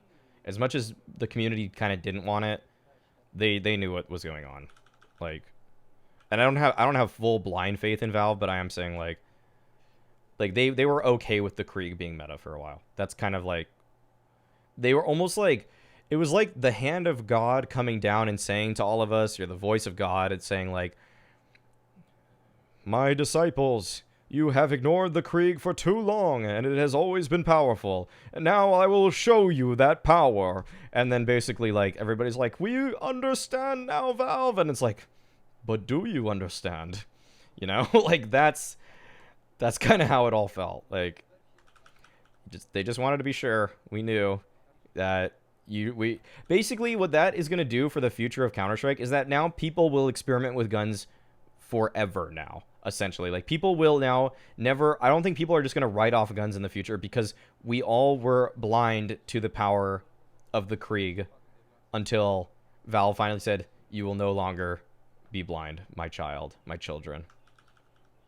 I give you sight. And he gaveth. And he tooketh. It's not OP, dude. It's definitely not. It's actually legitimately inaccurate. Like, it's actually, that's the problem. The problem with the AUG right now is unscoped, it's inaccurate, so you should be scoped all the time. And the fire rate is lower, I think, when you are scoped too. So, like, it's not, it's balanced as hell right now. I think it's really balanced. It's like a little more expensive. It gives you another option to play the CT side with, but it's not like, and this is another eco, by the way. It's balanced. I think it's balanced. Like, if it were overpowered, you know, more people would have switched over by now. But what we're seeing right now with the AUG is that it's situationally powerful. If you're playing long A on Dust 2, if you're playing IV on Train, if you're playing barrels on Overpass, there's like certain spots where the AUG feels really good. But it's not like, you wouldn't want to play there if you're a B anchor on Inferno, for example, as much. I mean, there's some reasons to use it, but like, you know what I mean? Like, it's not just so cut and dry. Like, it's better. It's not. Yeah, the ump was pretty bad, I'd say, in terms of how good it was, but like, it never felt quite as powerful as like well, it's like recency bias, you know. It's just like, it was pretty strong. Like, you could really pretty much just keep it, but people, if they still had the money, would just buy the M4 more times than not. I feel like right now where the future is going for gun meta is like, I think there might be a discussion that starting with the MP9 a little bit about it being too powerful, but I think I've already come up with the argument that it's not. Where in isolation, a $1,200 gun that is as powerful as the MP9 feels a little bit weird. But you have to take into context how the CT economy is so much worse than the T-side economy, which is why I think the MP9 has a place in Counter-Strike as a whole. We're not seeing people, except for Flusha, I've noticed, except for Flusha, no one's just buying MP9s outright when they should be buying M4s. It's more just like, it's something that can give the CTs a bolster in economy when they are so hindered because they have to buy head armor, or they don't know if they have to buy head armor. They don't know if they have to buy, their Molotov is more expensive, they're whatever, you know? I mean, it's not the... I mean, it's good. I don't know if I'd say, you know... Yeah, exactly. It just balances things out a little bit. Because now it makes, like... Because CTs, the way they have to try to play to stop things a lot of the time is by buying... You know, they got to buy utility. It's how you stop a rush. Flusha will never... I don't know. I actually legitimately don't think Flusha will make the top 20 again. I mean, when things come back to land, maybe... But he's definitely not making it this year. He was pretty bad for long stretches. He had a lot of unbelievable highlights, but he also had some like, oh, okay. Oh, no. The MP9 is clearly better. For sure. Yeah, the MP9 is like, oh no, wait a second.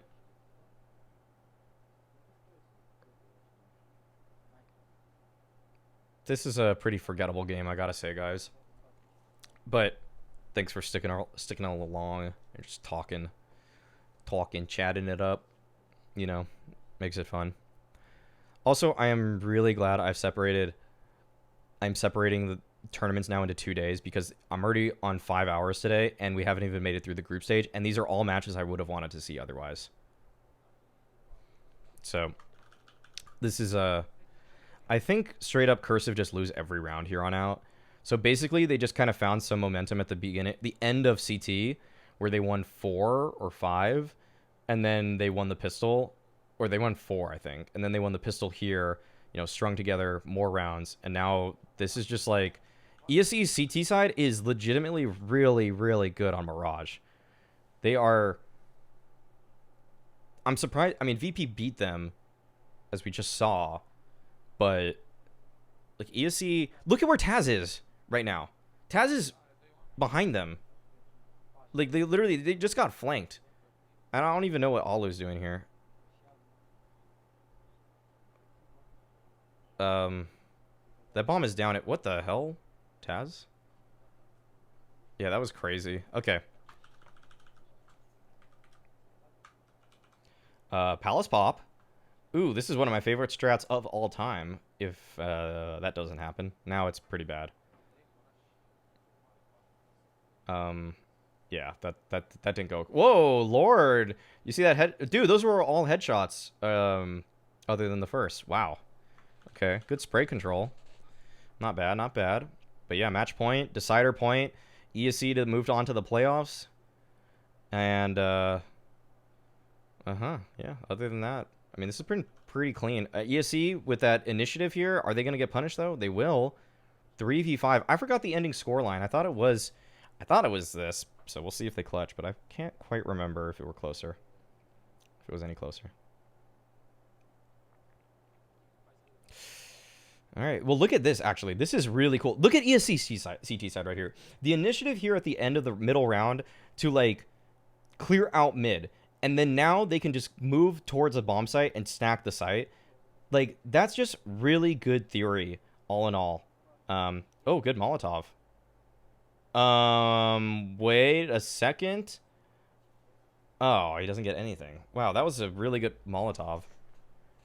again, we're not seeing a lot of Molotovs, but I guess this is when you're up 15-7, you have the luxury of buying them. Because you know you can probably get a couple more great buys into this game before it goes to OT. All right. All right. Looks like it'll be 15-8. Lord is some reason still trying to go for something. Okay, he's just trying to get an exit, I guess. Oh, well, I thought he was going to maybe kill and defuse. Okay, because I forgot the end of scoreline. So, all right. Another round.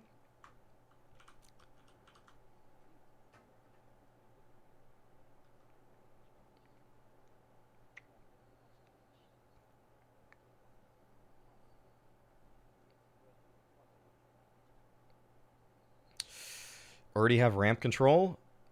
ESC just taking a little bit of initiative towards A here, and who's that nade gonna? Nope. Eek, eek, eek, eek. I feel like today you would have got spammed. Oh my god, he's not even gonna. Okay, now he's gonna smoke it. Oh Lord. Yeah, that peak felt a little late or a little slow. Will they expect Taz though? Is the question. This is potential for a multi-frag here, and they do. Okay. Oh, Pasha, he got to triple. Okay, gets one. He thinks there's going to be a... Oh, he falls off? Come on, man. Take the fight. Now everybody's getting picked apart. Kind of one-wayed that smoke on top of Apex there. Oh, wait. Whoa, whoa, whoa. Wow, wow, wee, wow. Oh, Cuban's dead, though. Yep. Okay, Pasha. What's he going to do? They don't know. They thought he was CT earlier, so they might not expect this. Oh, man. Damn. Yeah, like, even Pasha can't be consistent in a 16-5 game. Oh, my God. What the hell? Oh, my... Okay. Wow, that... I can't believe he got out that far. Is this a force buy? ESC are force buying 15-9. Okay. No, it's not really that much of a force buy. They have guns. Jesus, that thing confuses me still. But Neo, early pick on Neo towards B Apartments from Sagerton. Sagerton is a name that I'm... What? Okay. Sure. Okay, Lord. Try to clean up. And he can't get the next one. And the observing doesn't change perspective. All right, 2v4. What is going on? Taz and Cuban. Well, Cuban went off Cat at least. Okay, Taz. That's the bomb down. Now Cuban can make a proactive play towards Catwalk and maybe catch off this player towards Khan. Oh, wow. Taz gets the second one. Okay, I think Cuban just got... Yeah, okay, 1v1 situation. It's just Sunny versus Cuban. A coach versus a player that is still trying to play today. And... Oh, throws the flash at him. Doesn't do much. And there it is. ESC take him down. Sunny couldn't quite pull that off. And if right-click flashes existed at this time, who knows if he could have won that one. Okay. Don't really care about this guy's post-game. All right, that's Group C, though. So, the teams I'm most interested in Group D... So, okay, let's try to sum up that group. VP, huge comeback here. ESC and VP look like clearly the best two teams. Like, Cursive didn't even look competitive in the games. I mean, and H2K just... I don't even... Dude, they got 11 rounds. Holy crap. Okay, they got a...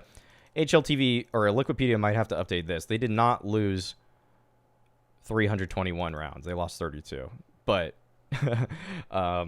nonetheless, I think these numbers speak for themselves, like the round differentials, just the wins for the most part.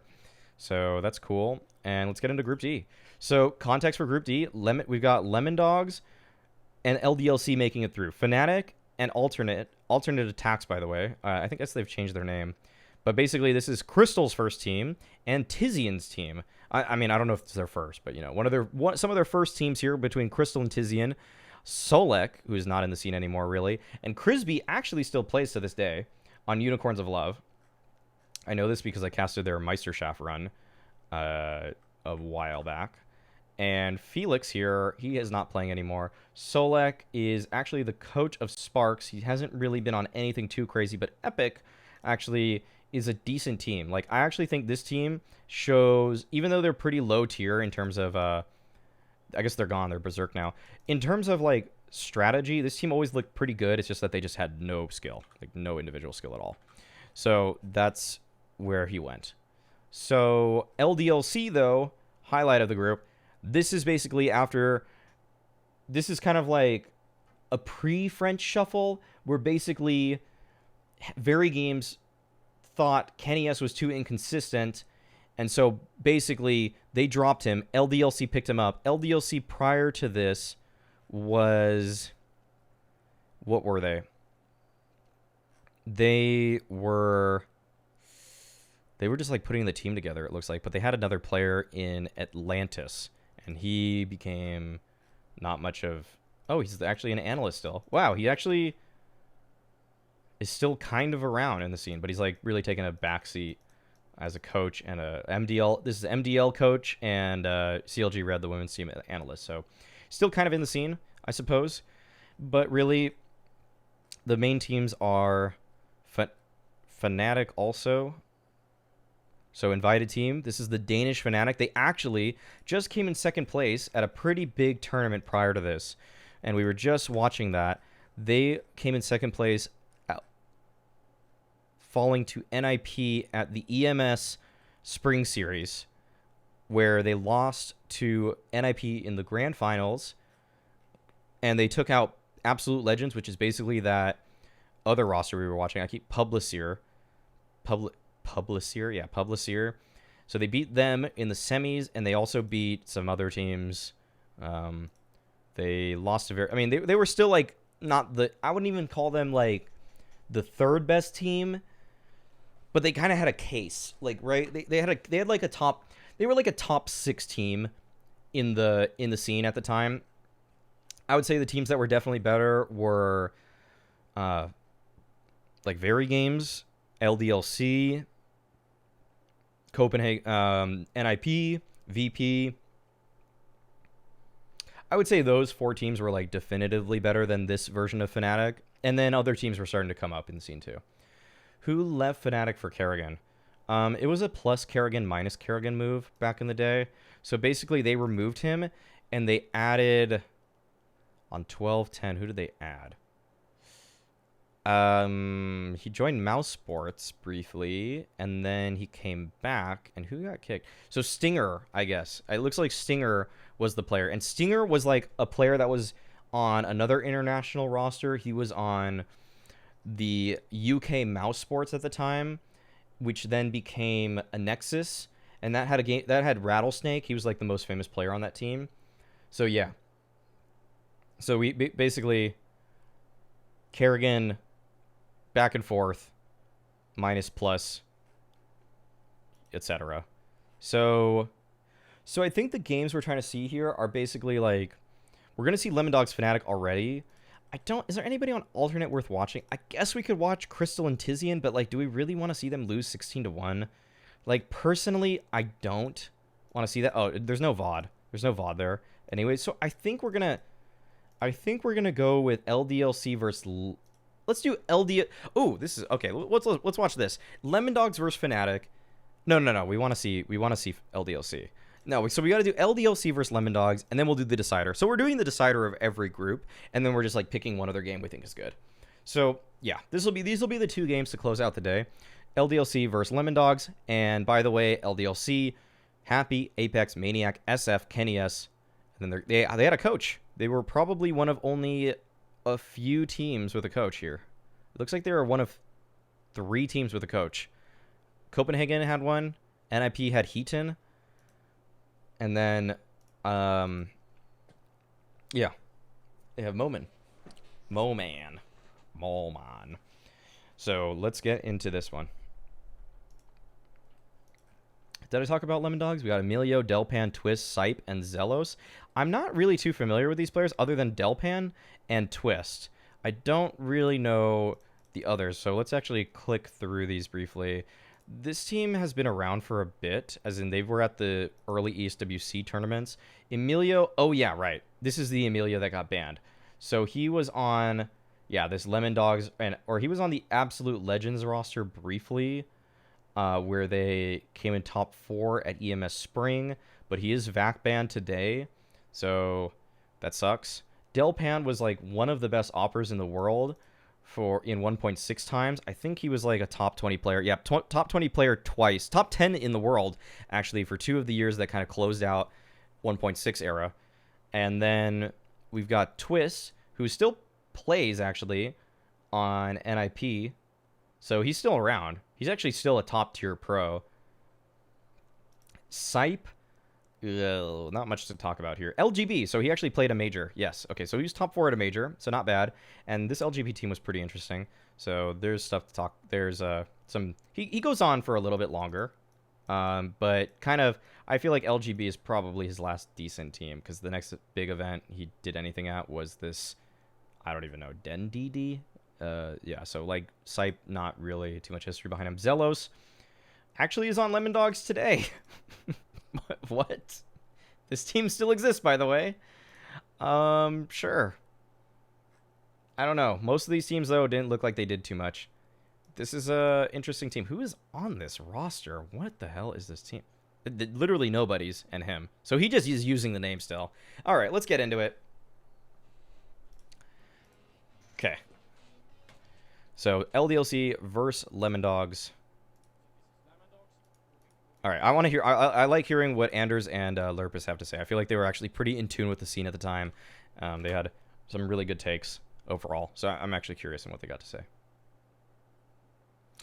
Resurgence, bro, they just like didn't qualify for an event. I don't know, like one man maybe. Oh, no sound. Let's get the sound on, guys. Most balanced map. Okay. Really balanced map. Maybe the most balanced map in the pool. Probably And, is. I mean, it has a good potential for orbing as well, so I'm looking forward to it. I think the knife round is over. Yeah, Lemondogs is a LDLC starting Swedish team like that, such as that. Yeah. So let's just go over to What's up, the Nerd Zero? game and we'll be good to go with the first, Closing out the day, final group of the tournament of the group stage and we're going with Lemondog LDLC. Winner of this actually would have moved on. So this is a decider in terms of who makes it to the playoffs.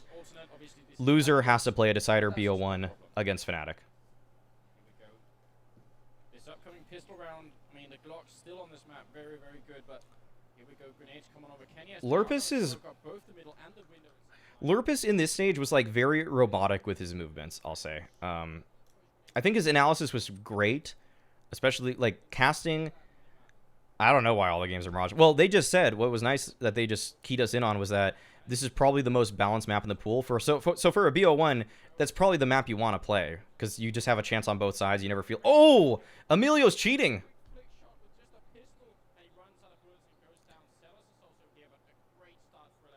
Oh, and Happy on the flank.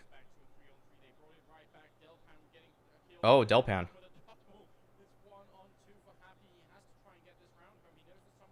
Oh, he didn't see him. Ooh, okay, saw him.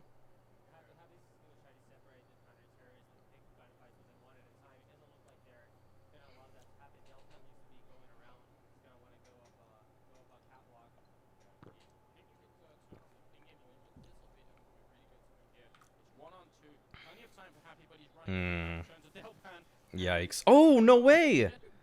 No way. No way. He's going to get a bomb plant down? Wow. Okay.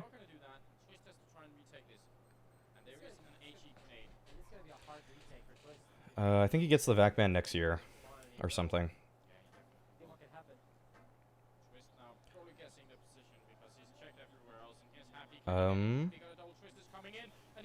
Oh, wow. I am so surprised. That was a big mistake for Lemondogs. First of all, Delpan obviously missed quite a few shots there. Yeah. In his back, that was followed up by Twist hitting 0 shots on him. Happy has 28 health the whole time.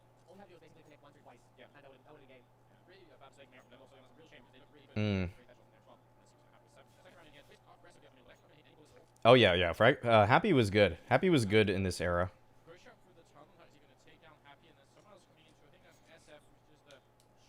So on this eco, let's just I mean, we'll just assume they do well. Okay, so let's look at the tournament and who are the best performers. So the best performers For LDLC, well, Kenny S was the best by far. SF was actually second, then Happy, and then, ooh, it goes pretty far down. And then you got Maniac. He still went positive, though. And then Apex, ooh, Apex, really not a great scoreline, but I think he was supposed to be like the hard entry fragger at the time, so we'll see if he really is living up to that name. Happy already lurking on a pistol round, though, so that's pretty much what we would expect. Apex IGLing, and he's like probably one of the best IGLs in the world now, which is the craziest thing. The thing is, you never really know with online era if someone's like an excellent IGL, because the coach could just be talking the entire time. Like, just so we're aware of that. Like, he's never even during the online era. I think there was like only like a LAN or two that Apex actually was IGLing at. So we really don't even like. I think people are starting to give him respect, but like I also think we're maybe giving him respect before it's quite due. Like, yes, Vitality had a great year, but Xtaz could have been talking the entire time. So, just something to note, guys. Okay. All right, first gun round here. Let's see how it goes. Oh, good boost earlier. That's how Vitality do online without the code. Yes, exactly. That's what we have to That's what we have to wait for.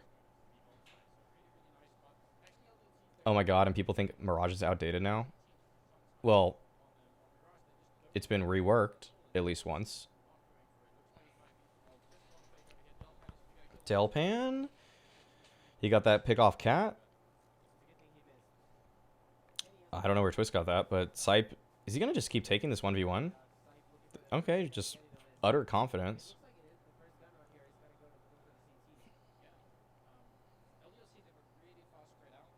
Yeah, this was just a default that it feels like Lemondogs came out on top of, for the most part. Okay, Maniac gets one.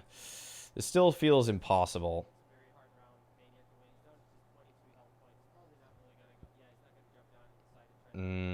He's dead. Alright, he's dead. Yeah.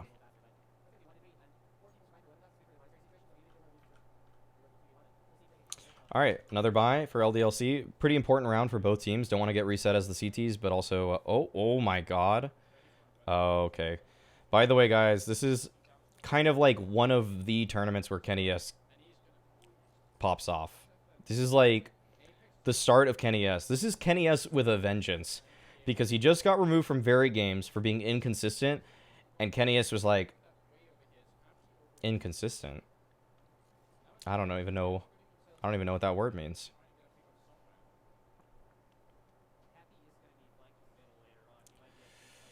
Oh, good timing from Twist there. That was... wow. Wow. There's Kenny, though. Ooh, flashed. Okay, 3v4, though. 3-on-3 as Apex. Apex has, like, actually kind of been the Palace guy for a long time, I know. He still likes to go there. Oh, Happy. That lurk did not work out. Yeah, is that the key thing? If you're a French player, you just want to get kicked from a team. Okay, Kenny. Oh, damn.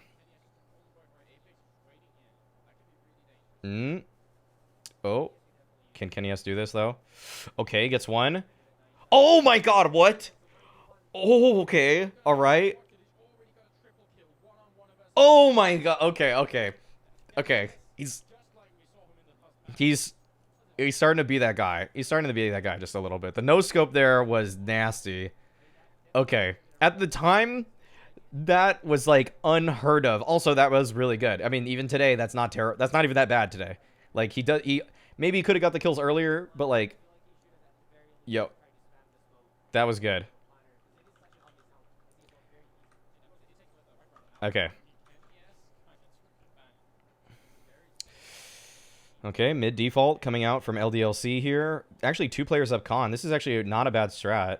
And they're doing a...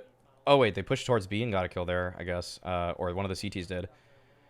Yeah, Yeah, this feels like Lemondogs are doing too much on the map at the same time. And that's what I was talking about, where it feels like some of the teams in this era didn't seem to recognize that was like a bad thing, that you shouldn't do 2 aggressive plays simultaneously on CT side. I don't know when that really changes, but that's definitely a problem pervasive amongst 2013 teams.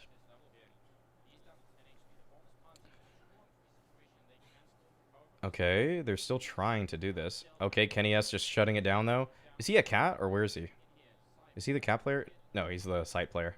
Oh, I don't know if he knows if Sipe's here, though. Oh, well, Sipe just makes it abundantly clear that he is there now. He still thinks there's a guy there. Okay, he didn't know where SF was that entire time. He didn't... His teammate didn't tell him the bench player died. That's not great. I like how bench looks today, though, much more than that bench looks. That looks like a weird side room that...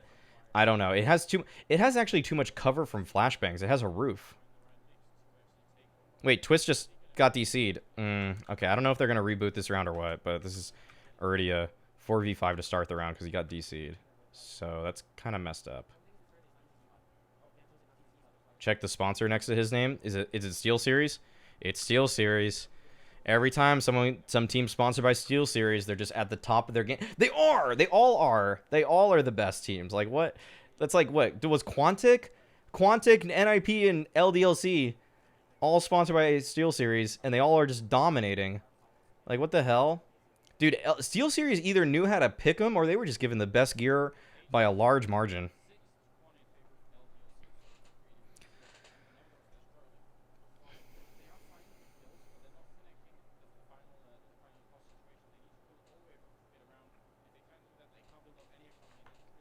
Yeah.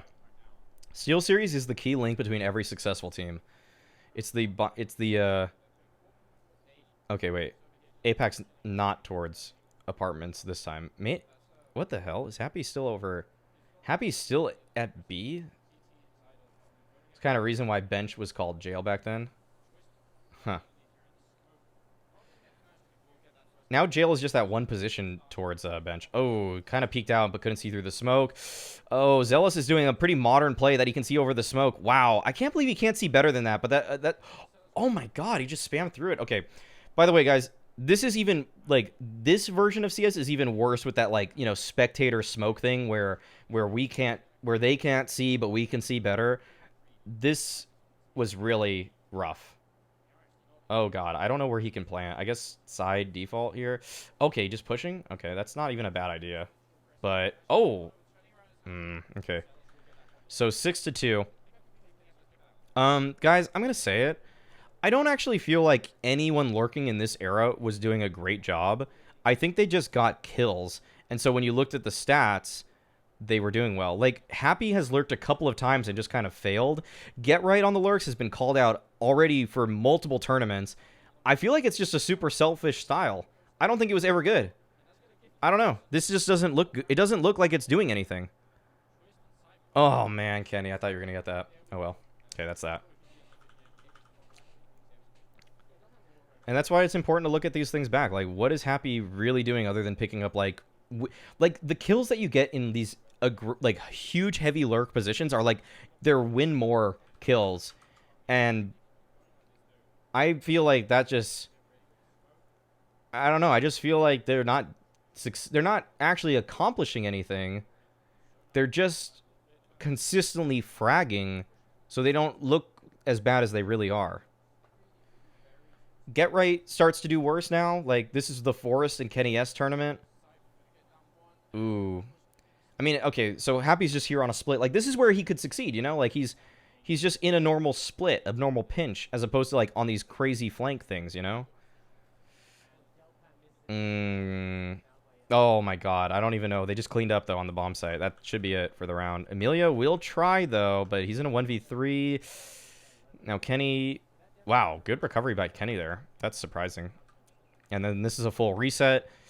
This is why it feels bad, like you're not rewarding losers by having the new money. You're just making it so you don't have to have these weird full save rounds that are just, yeah. Hot take Snake. I mean, that's what I've realized that's one thing I need to improve as a streamer is that every streamer has hot takes, whether they're good or bad. They will just speak their mind. Just want to see someone debate how good Get Right was back in the day. So mechanically, Get Right made lurk positions that probably weren't even that good look better than they were. Nice to know Happy was stealing the op from Kenny S at the very beginning. Yikes. Oh, whoa. Wow, that was a good save. Good setup, though. Good setup by these players at mid. SF with the trade. Okay, Kenny S and Maniac towards B. Kenny S has the op. If Kenny S gets this pick. Oh, I thought he was going to get that. Damn. So, I mean, he's good, but not like just hard carrying every round. I mean, he had that one super clutch, which was one of the sickest clutches we've seen at this tournament so far. That might be the best clutch we've seen today, actually. I think it probably is. So, Kenny is already winning best clutch of the day. God, yeah. What's the player score right now? All right, I'll pause. I'll pause because I'm curious, a little curious too. I think Happy's doing decently with like 8 kills. Kenny S might have like 9. I bet Delpan has like 9. Oh, good. Wow. SF's mechanics are actually pretty clean. Very swift to headshot, and those jiggles to get over there were impressive. Oh no, but just not the awareness we need right now. Happy? Okay, Happy. He doesn't even shoot. Oh, you're right. You are right. That is the best clutch. That is easily the best clutch, yeah.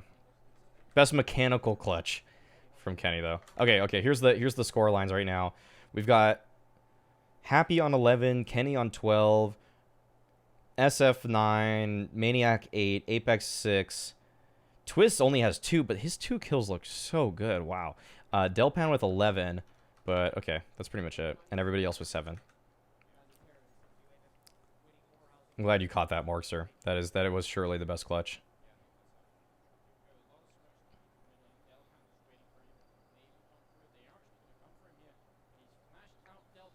Okay, Delpan. Okay, 1 for 1. But that's so Apex is dying as like a hard entry fragger. He's doing his role. He's running in first when sometimes there's nothing really to help him. Like there were a couple smokes maybe somewhere, but that was like a free shot for Delpan kind of. All right, they should save. I feel like I can never really tell when players back in 2013 save. Yeah, like that was sure. Oh yeah, you are right. His stats did get reset. Boost into window. Yeah, I think we have. I think we've seen some. I feel like more so we're seeing people go from ladder room into window though. I think that actually does seem like the more common play over the actual just standard boost. All right, LDLC should get a freebie here. And LDLC have seemed pretty dominant on gun rounds. There's been a couple where Lemondogs have shown up, but I don't think there's a great case for Lemondogs in this map right now. Yeah, this is okay, let's go through this. Yep, all right, last round of the half. Lemondogs down 10-4, really need something if they want to have a chance.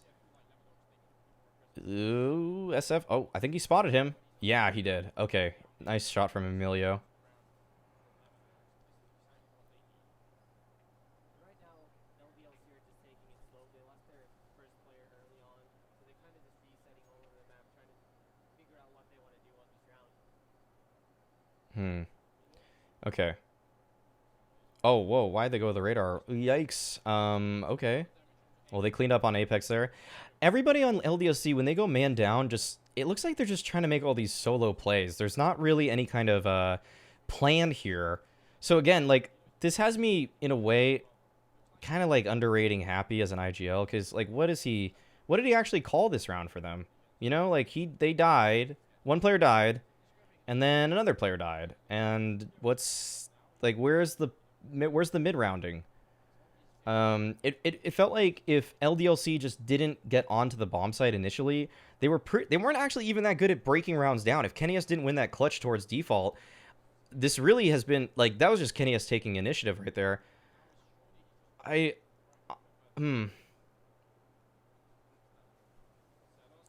Yeah, he does. Okay. Oh, wow. I can't believe he got the bomb down. Okay, well, Happy cleaned up at the very end there, but that... Wow. Kenny has opened that up for everybody else, though. So, like, dude, I bet you if someone wants to go back and count how many eco frags Happy got, I bet it's like 10, at least. So.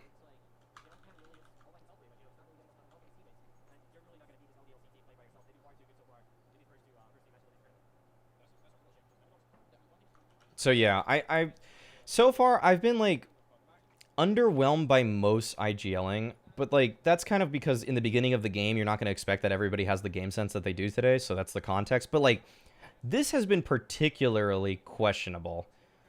I think actually EMS's mid rounding has been probably one of the best. Can coaches talk? I don't think so. I think they're just standing behind them with no headset or anything. I don't even think they have their own dedicated computer. So no, I doubt it's any of that, you know. Oh my god, wait a second, Apex. Okay, well, nice try.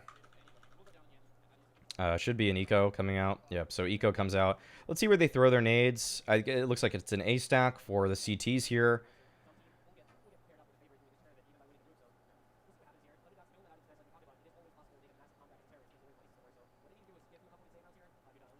Oh, good nade on a twist there.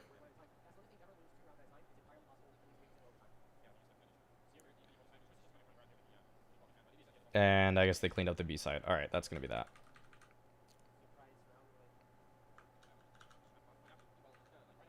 They saved a Deagle and a Mac 10. So we'll see what they can do with that. Was there ever a specific moment when Happy's IGLing impressed you? This is the first tournament in chronological history that I'm seeing Happy. So no. I watched Envy win their major. Like I went back and watched that on my own years ago. But that was like a lot of 4-1 plays more than like they would literally just jump through smokes. And thanks for the follow up, mine. Welcome to the Maui Club. Boop.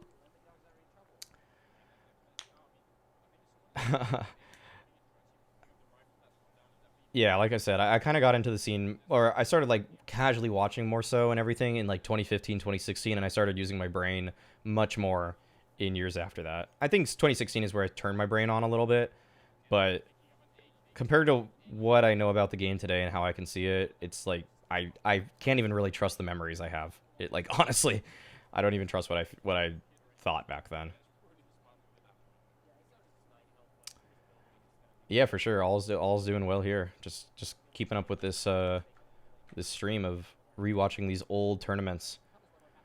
So we got 1.5 BO1s left. We got 1.5 maps left of this day, and then tomorrow we're gonna get into the playoffs of this tournament. So anybody that really wants to see the matches that matter, I mean these do matter because they're all BO1s, and they literally people are getting eliminated off BO1s. But ooh. But yeah, more I'd say better games tomorrow. I think you can say that for certain, that the games tomorrow are going to be like, there's a baseline level of skill amongst all the teams because they qualify for the playoffs. So the time to kill should be faster. Some of the strategies may be a little bit more fleshed out. Okay, Emilio, wow, that's just such a gamble play. I mean, it's not that crazy, I guess. He's just walking a connector, which people still do today, but that feels a little lucky that he caught Apex out. Oh, that's a good flash. Emilio, oh, but he can't recover. Wait, how did this work out so well for LDLC? Wow. Okay, I mean, we didn't see half the kills, but it looks like LDLC just came up really quick on the rotation, and the player in sight there who was in the site? Who was in the site? That's Happy. Actually, Happy did a great job on CT side there. So props to Happy for what he's doing as an anchor.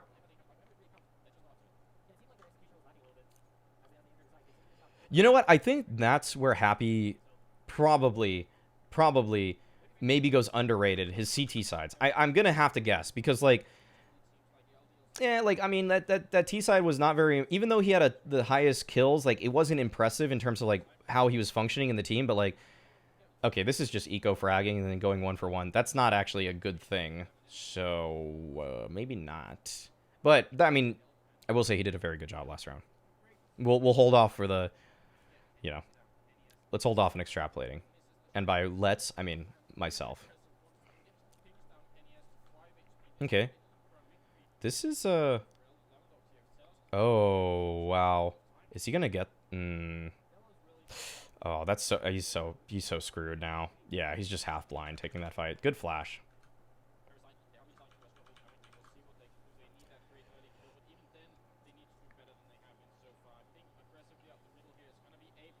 Oh, Apex. Oh, my God. Wow. Oh, and he's got the flash. Oh, he's going to get out? Dude, look how smart he plays that. So many players in this era just like, oh, I throw the flash, I'm going to peek more, you know? But, like, Apex is like, I'd rather value my life. Good instincts. Good fundamental play there from Apex. And look at this. He's not even peeking out triple. Oh, well, he did. I was going to say. He's, like, being so safe. Oh, he moved away from the nade. Okay, Apex is just outplaying Lemondogs this round, actually. This is some really good movement. He went all the way. He was top mid. He was going all the way top mid, and now he's under balcony, and they have no clue where he is right now. Is he going to get another? Oh, wait. Is he? Dude, Apex right there, playing the long game. Like, that was really good CS by him. That was actually excellently played. Takes that first fight top mid, gets a 5v4 for his team, gets all the way to triple, finds the timing on the triple peak a little bit there, and then he actually dodges the nade, goes under balcony. Oh, my God. That was actually just very well done by him. With 16 HP, yes. So great round from him. Oh my God, whoa. They're just charging him down? Nice. Okay.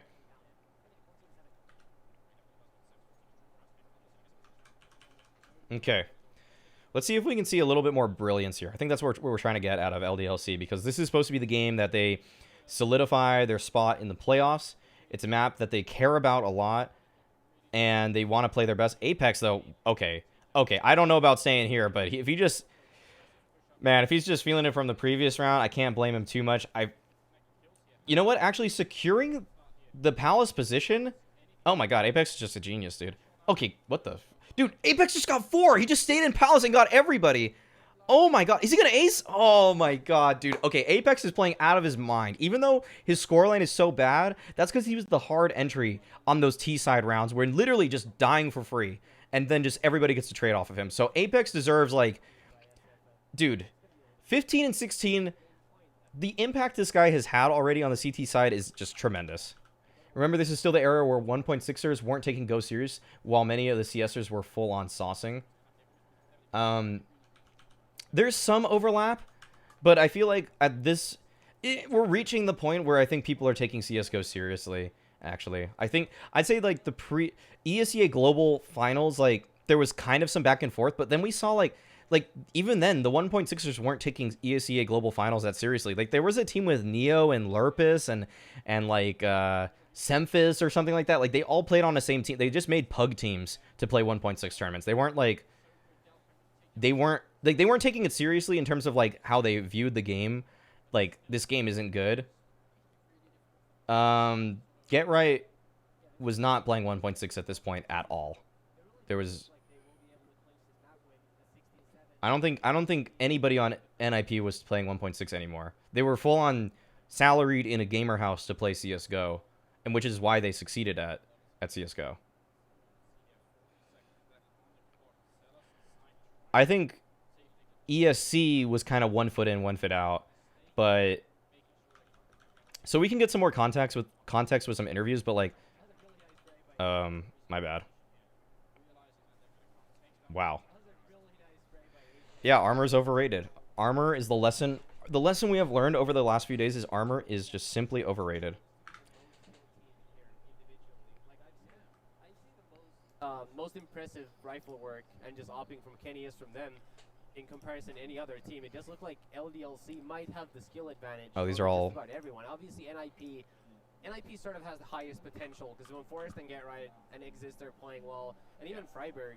How do you see, like, the news from a... It doesn't even matter if Fifth Lard is not pulling his weight because those 4 guys can be unstoppable on themselves, by themselves. So, like, I think one thing we can look at to see Counter-Strike 1.6 and where the tournament started tapering off was we go to this CS, and then is there... Take a look at what just happened here on this server. Basically, there were no... Alright, we can... Yeah, that's fine. So, like, the last A-tier tournament for CS 1.6... was sometime before this. 2012, like already things are popping off for CS:GO versus 1.6. There was like this event, and like who even played Final Battle of the Year, and then like and so like the late 2012 was when like the last tournament. It's kind of like these tournaments, I would say. People are kind of like half in, half out. But I'd say like by the middle of 2013, I think it was kind of obvious where people were going with this stuff. Like even if we look at the teams that are playing at the last big event of this year, like these aren't, there's some overlap. Like Lurpus is here, Angel, Kucher, Adren, Fox, Dozia. So this team was kind of later to transfer over, but a lot of these players didn't end up making the jump to CS:GO, and these were probably some of the players sticking around a little bit more. I remember Logic on CT side long saving on helmets since you're guaranteed to have a fight an AK, which would one-shot you anyway, so why bothering helmets? The whole of Navi from 1.6 were at Copenhagen games playing for CS:GO. Okay. So they were playing so they were playing both, yeah. Okay, so there were still some people, double dipping a little bit, I'd say. But like Counter-Strike Online, what are these? This is like what the Asia version of Counter-Strike is at the time. I forgot. Okay, yeah. But yeah, there's not like I think people are really looking at this and they're seeing that this is the game now. Yeah, that's all I was trying to say. Okay, last BO1 of the day, Lemondogs versus Fnatic. The team we missed from this group was alternate. Felix, Crystal, Solek, Crisby, Tizian. The only players still in any relevancy are Tizian, obviously. So that's pretty cool. Top 5 team in the world, Tizian right now. Crystal, kicked from Godsent recently. Crisby, Unicorns of Love. Felix and Solek have been out of the scene for a while. They are eliminated in last place. They only got 9 rounds across the 2 maps that they played. And then Fnatic, beating out alternate attacks, 16-8, are now taking it. And this is a rematch, by the way. In the first game that they met up against each other, Lemondogs beat Fnatic 16-2. So Fnatic are coming back with some vengeance here. And they're going to try to bring it home and make it to the group stage. Okay.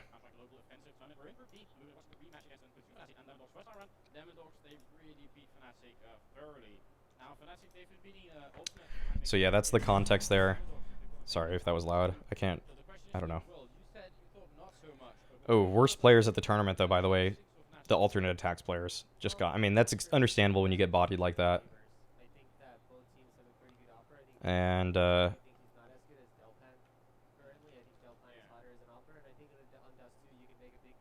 yeah. Alright, let's look at the stats, though, for both of these teams going into this game, where they ended up. So we got Fnatic here.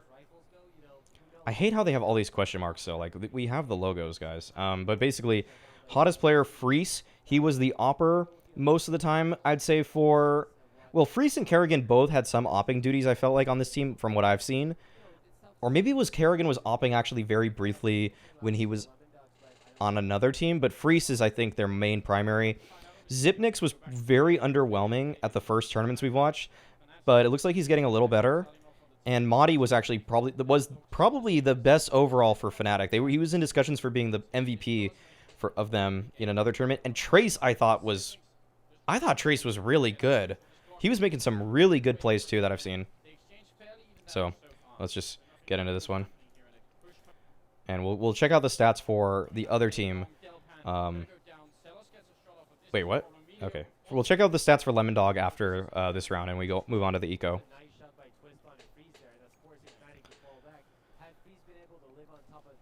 Thanks for everyone for dropping by.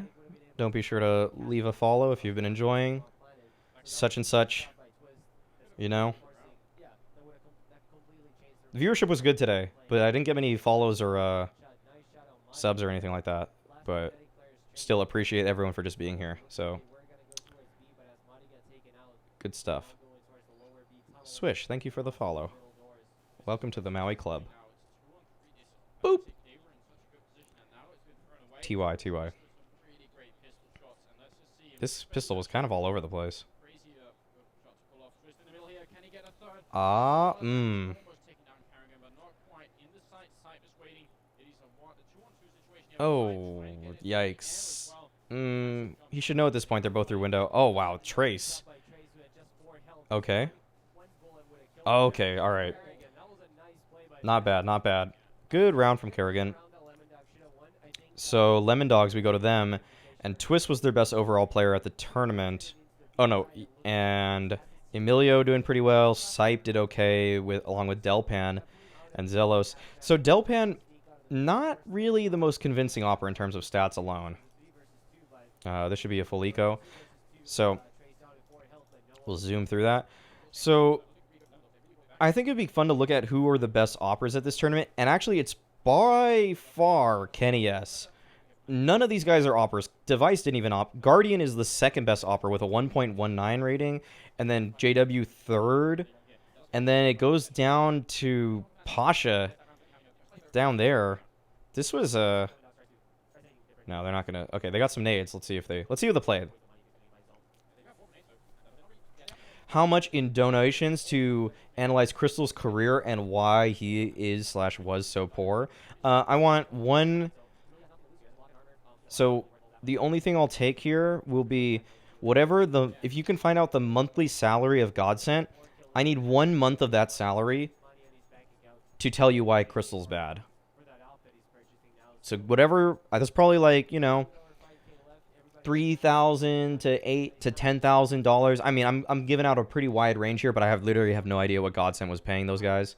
So, like, literally between $3,000 and $12,000, I think, is where his salary was monthly. So, if you go right in the middle, like 6.5K, I'll tell you why. Donate 6.5K. You'll get a text-to-speech coming out. Oh, wow. Good hold.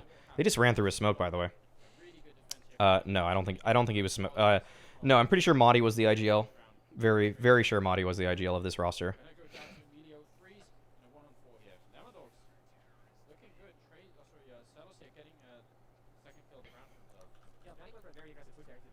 I can't believe they just kind of ran through a smoke, but yeah.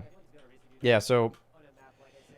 Yeah, Fried Bun, first find out the salary. Second, hit the donation button and send it my way, or the tip jar button, send it my way. And then you can, yeah, you'll see it. I will spend, if you donate the monthly salary, I will do a 24-hour stream as to why Crystal had the career that he did. If you give 6.5K, dude, you can expect 25 hours out of me. I'll go 25 hours for you. Everybody's all about like mental health and stuff like that. It's like, pfft, okay, 6.5K in 25 hours, sign me up, you know? Like, what? Mental health's overrated when you're getting paid that much. I will buy mental health. I'll buy some mental health myself.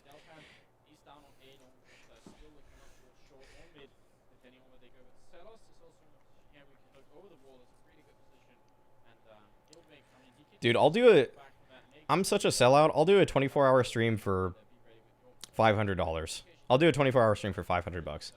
You know what? I'll do that as a donation goal, but it's only a donation goal that'll last for my next stream. I have to get that much in like a short amount of time. I don't want to... It's not like some like, dude, like donation goal over a month. Like, dude, that doesn't... I'm not going to... That just means I got paid $500 in a month. That doesn't mean anything. Okay, Zello. Wow, he stayed alive forever, by the way. Fnatic are really trying to make this B hit work. I don't think it's working for them, though.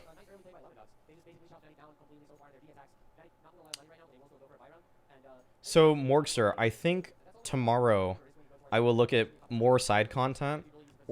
I'm trying to make these streams 6 hours, and I just continue to fail at that because we're already above 6 hours today.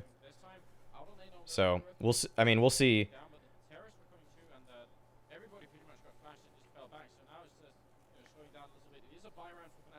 Yeah, sure, dude. If Fried Bun, if you are like some investment banker, whatever that you know that holiday bonus. You know, send it this way, and you got the Crystal, everything you wanted in terms of content, in terms of why Crystal had the career he did.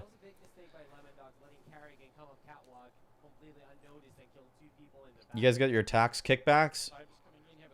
You guys got your Twitch primes, whatever, all of that. That's what it takes for the Crystal stream. I'm not particularly interested in covering Crystal in any respect. Oh, Sipe. Wow, this is almost. Ooh, DH Summer 2013 had the best rap battle. Okay, okay. How about we kick off the next stream?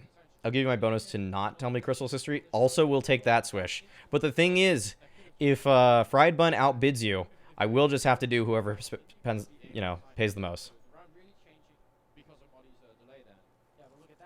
No, I'm not gonna watch. I'm not gonna watch Launders break down Crystal. No offense to Launders, but there is offense to Crystal there.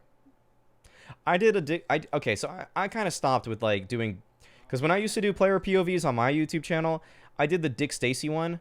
I did this Dick Stacy, and I said never again am I just gonna do a player who is not that great. It's just. Oh, that's what you want. That's what you want. Okay, yeah. Oh, wait, Delpan didn't even see that guy. Oh, yuck. That was not good. Oh, the rap battle's in Swedish? If you guys find any side content here, I will, I can permit you link privileges, and we could just check that out at the end of this. I'd say. I think, yeah, I mean, like, I kind of, like, wouldn't mind busting it out for the playoffs also.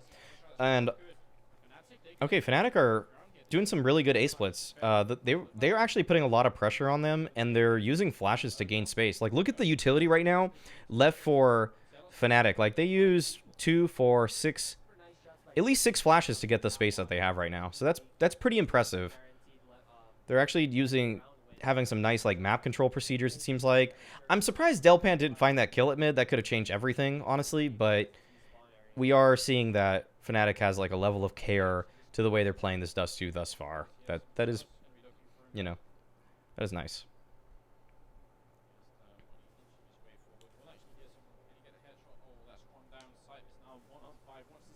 Oh, okay, Sipe. Nice spray, nice spray. Oh. Oh my god, wow. Okay, really good, that was good damage by Sipe. That actually might play a factor into the rest of this game, because now if Fnatic lose this round somehow, they are on a pretty bad reset. Yeah, Delpan's just not having a tournament here.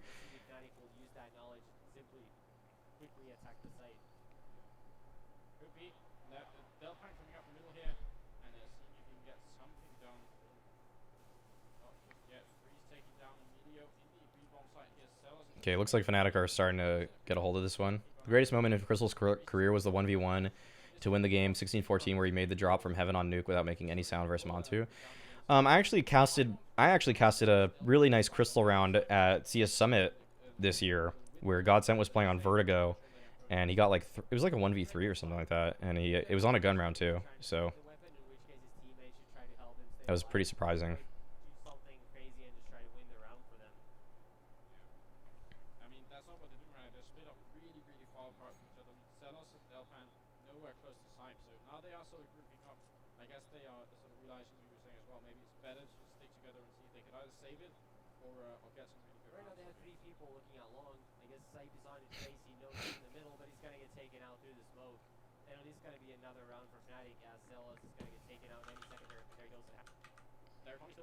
I don't know why I didn't skip that. Well, I guess he had the one hero weapon, so that's why I didn't skip it. But usually I would skip those.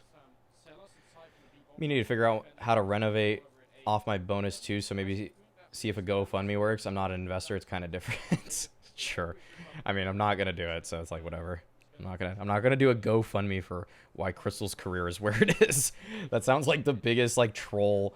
Oh my god, that'd be so troll. If I were like bigger in the scene, maybe I would do that, and maybe I just keep saying that for the rest of my career until people actually just straight up pay me thousands to actually do a Crystal review. I'm gonna just keep milking that, By the way, guys, $1,000 donation, Crystal 24-hour review. Go through all his whole career, start to finish. I will go through so many VODs in that time, in 24 hours. I'm gonna put that actually. I'm gonna edit my Twitch and put, for $1,000, I will do a 24-hour all Crystal stream. But it has to be all in one fell swoop. Like, it has to be a $1,000 donate. Oh, they don't have the kit. Oh god. Wow, that was a huge That was a retake by yeah, that was a good retake. They actually got in like his team. He had no kit and no time to defuse the bomb. Big error in communication from Hmm. Fnatic over there. All these guys in tunnels here, they're watching window as Freeze was holding the door. So that was a miscommunication on their part, but they get to beat the side of the lead from Twist not having a kit, and that's gonna make it 7-2 for Fnatic while forcing Lemondogs to the save round. hmm. Definitely. Oh, is this the game where they are hearting their girlfriends, by the way? Kerrigan, Nasty, A Heart, Maudie, Heart, Tina. No, it's getting there, guys. The Danish people will eventually show that they are all in love with their girlfriends. Considering how well he was playing earlier, this is not the time to be playing worse, I guess. Yeah, at the same time, he hasn't really had a chance to do a lot with his up. He had that early push in that one round, but he was shut down to very low health. And Okay, let's zoom past this. Twist might do something, but he's kind of far from this fight right now. Well, he's on Cat, actually. Let's see if they show it. This is pretty much everything. If Twist dies, it's... Oh, he died. Okay, that's that.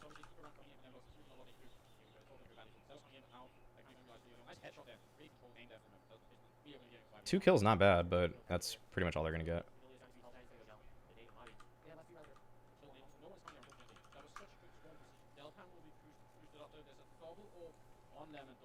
Ooh, good flash. So, like, see, the space that they're taking on Fnatic is good. Like, they are using the right nades. I think that was above Tunnel's flash, probably. I'm not sure, but, you know, they're doing stuff to make this more difficult on Lemondogs. All right, this is a must-win gun round, I'd say, for Lemondogs. You cannot go down the half this badly. And they busted out the double off to try to do it. Oh, he didn't get that? All right, they're going to double peek with the ops. Okay, Twist, nice peek. And then Delpan's going to go for more here. Doesn't quite find it.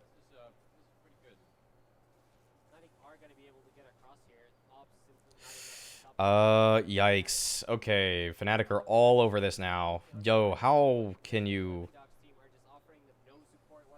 Are they going to try to go for this? 4 versus 4, and Maudie has cat control. They're going up cat. Is this gonna work? Oh man, that's... Yeah. Is he's going for more? What? Oh my god, Maudie. Wow. They're gonna lose everything. Oh my god, he sees him too. Oh, doesn't quite get him. He's just gonna save the AK. Is he even gonna save? Oh no, he ran out of bullets. Oh my god, 2-9. How? And they're forcing. Okay, so now Lemondogs just knows they need rounds, so they're just going for it. They have head armor on every player, by the way. Or 4 of their players.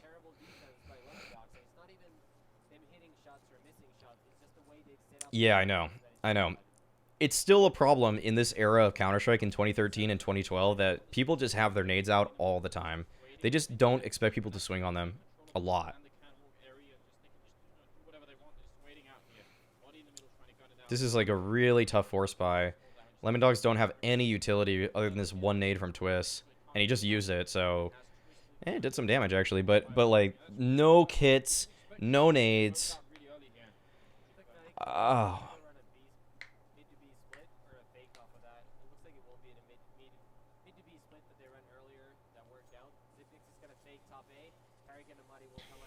Zello though. Oh, he just held his ground. Oh, Maudie's not going to expect it? Oh, Maudie, you got to swing, buddy. Dude, you need to swing so much earlier. Oh, my God. And the bomb's now... Oh, wait a second. 2v2, though. Still winnable for either team. Oh, my God. Freeze. But he's not... Oh, there's no way he expects this guy tunnels. Oh, he doesn't get it. Delpan. Oh, the late... Dude, 20 HP combined between the T's. Oh, gets one. Oh, now he knows where the bomb is. Zipnix. Clutch Minister. Did he have it in him at the time? He did. Oh, my God. Wow. Oh, my God. Flashes. Glimpses. Fnatic doesn't have a Twist. He's on NIP, if that's what you mean. Yeah. It's the same Twist that's on NIP right now.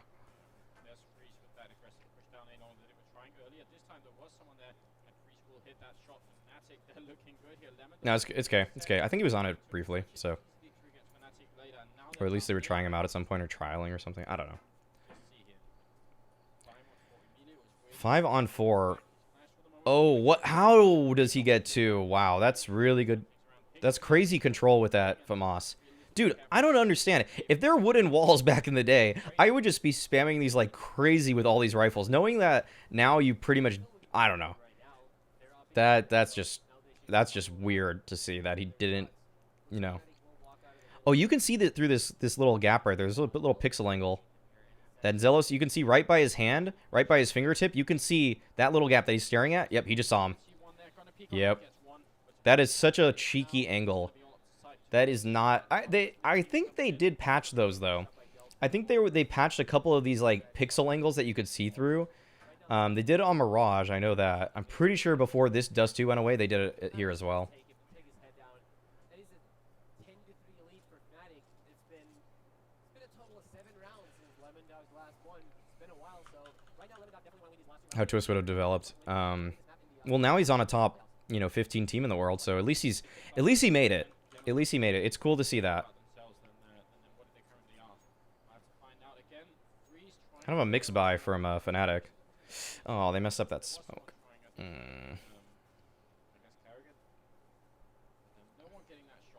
Yeah. Yeah, so he had a little stint on Fnatic. Oh, look at all these. Dude, everybody is just using all these pixel angles. Ooh, good.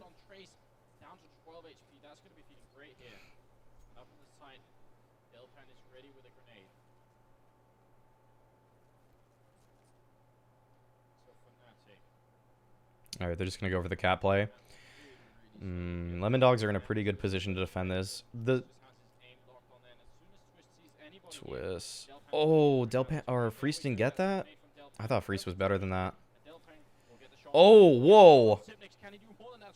Ooh, well, just tuck. Okay, good nade. Oh, wow. Just tuck, Twist, just tuck. Yeah, wait for the rotations.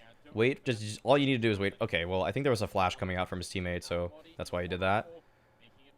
Okay, wow.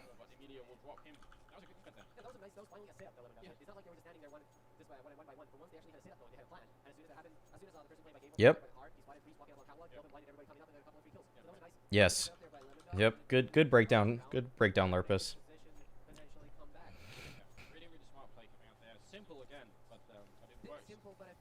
That hurts to hear, that you'd rather just play with friends when you can get salaried like that.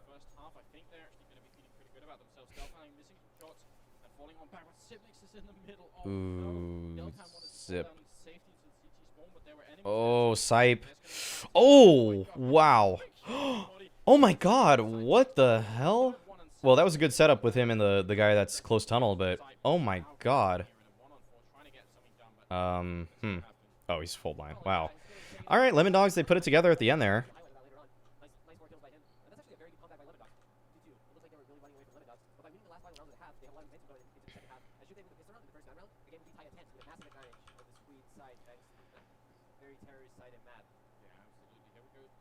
Yep, by the way, this is the only T-sided map at the beginning of Counter-Strike. Oh, Madi.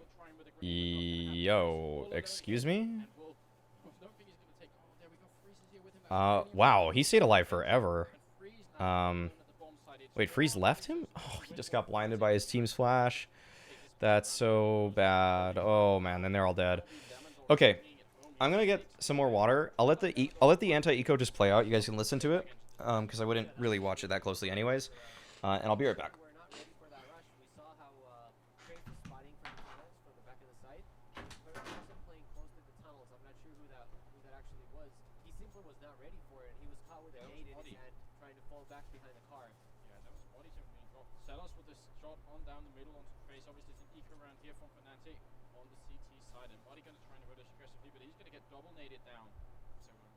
Lemondogs, they're ready here for the second half. Yeah, we definitely have a game here. Yeah, I think that's absolutely true. Freeze outside here, gonna get caught by Sight, and now it's Carrigan all alone. I think actually after this round we have a quick replay from the last half of the last half of the show. So gonna be dropping into that after this round finishes here. Carrigan in 1-on-5. And he will get taken out by Sight. It's gonna make it 7-10. Yes, right, let's see the Sellers kill from last half. Sellers done. One of the really important rounds for Lemondogs here because they have to overview one of the ones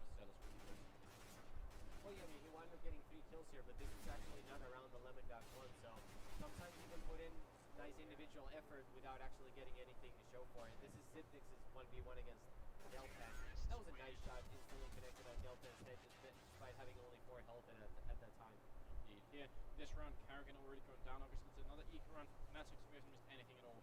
Let's just get straight into it. Here's Freeze going to get drop as well. And now they're pretty much out of position. You know, 5-on-3, and they can't. I mean, again, this is the sort of situation where you see some teams they try and go for the kills. Some teams they just try and wait it out. You see Muddy not really waiting it out. He's just trying to gun it out. This team will actually get the shot, so that's pretty impressive. And Trey's up here, so this is working out for Fnatic.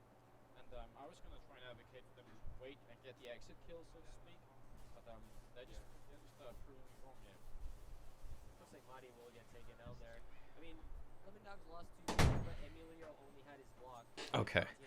All right, we're back just in time to watch the gun round. Yeah. Okay. All right. Big round for both of these teams. Can they stop the bleeding on the side of Fnatic? Okay, there we go. There we go. There's the freeze that we know. Not gonna say no in love, just no.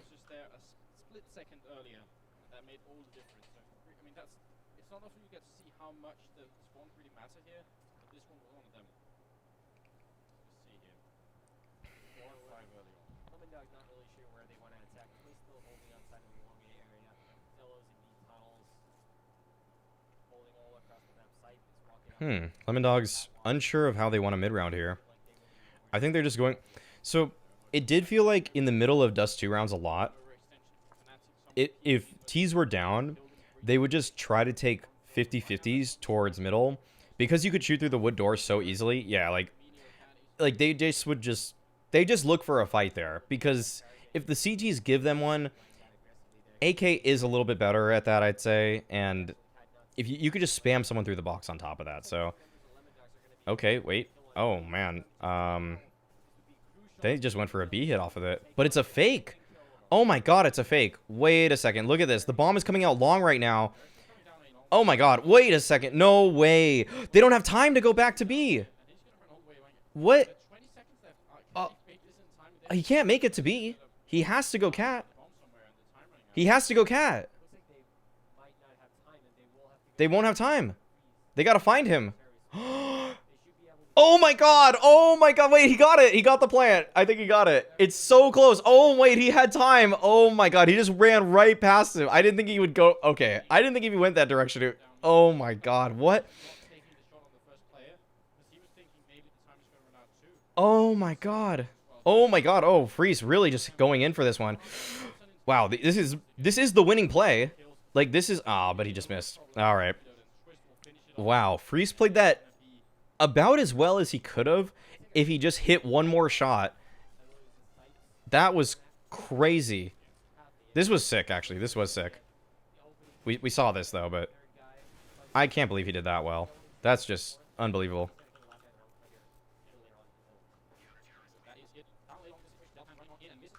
Oh, okay.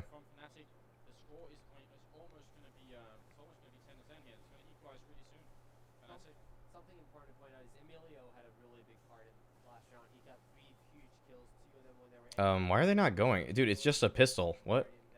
Bruh. By the way, I'd say Twist is a veteran, but he didn't really get a chance until 2016 when some of the Fnatic players went to Godsent that gave him some experience when he joined Fnatic with Olaf and Crims at the Atlanta Major. Yeah, that's true. Wasn't Twist in major LGB team with Crims and Olaf too? True. Sype was in that team too? Yeah.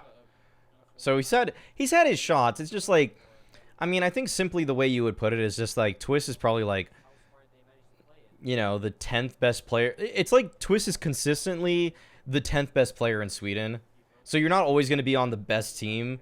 You're rarely going to be on the best team because of that. And you're like, kind of like, are you on the second best team or the third best team, right? Like, that's, yeah. I don't think that has really changed because I'd still say Fnatic are better than NIP.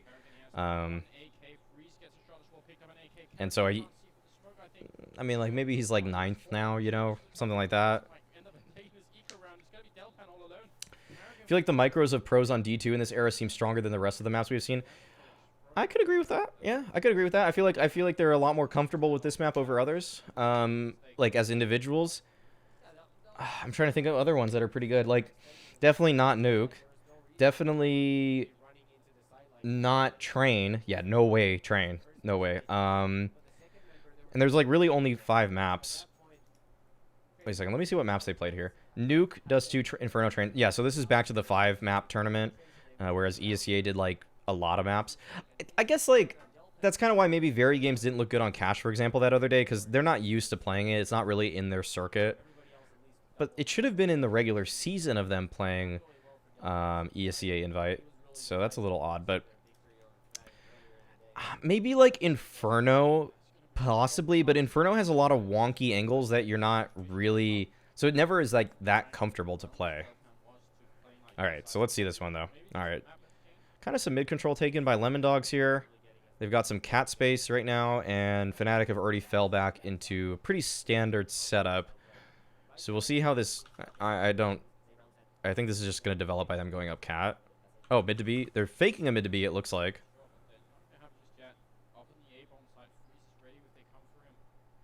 Emilio is just lurking here. They don't even have the bomb just yet. Oh, that smoke is pretty well timed. Oh, Emilio got that kill mid. He got dinked or something, though. Oh, this is all Madi. That's it.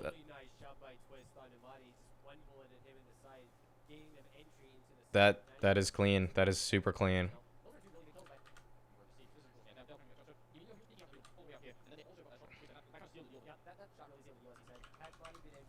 Okay.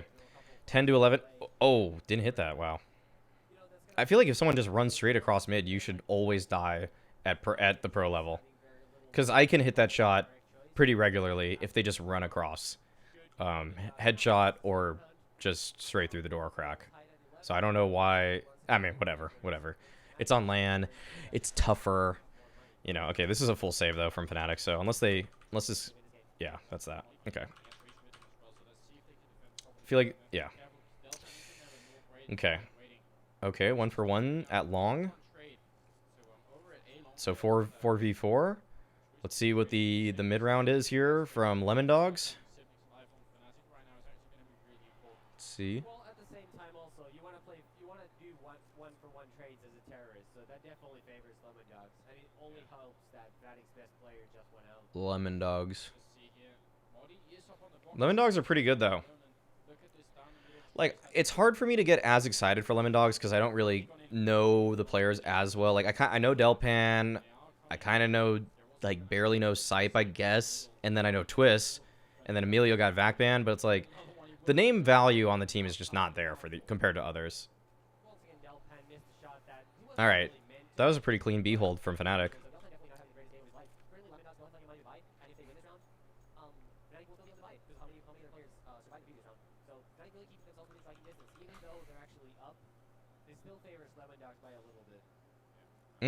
Lerp is saying it favors Lemondogs. Good call by him. Not like... It's not like Lerpus's evaluations are usually ever bad, or anything like that. I'm just pointing it out like that. Wow. 4v3, though. Alright, Lemondogs are in a pretty bad position now. Like, compared to Madi, Kerrigan, Freeze, Zipnix, like... And Trace is probably the least known player on this Fnatic team, but he still has his moments for me.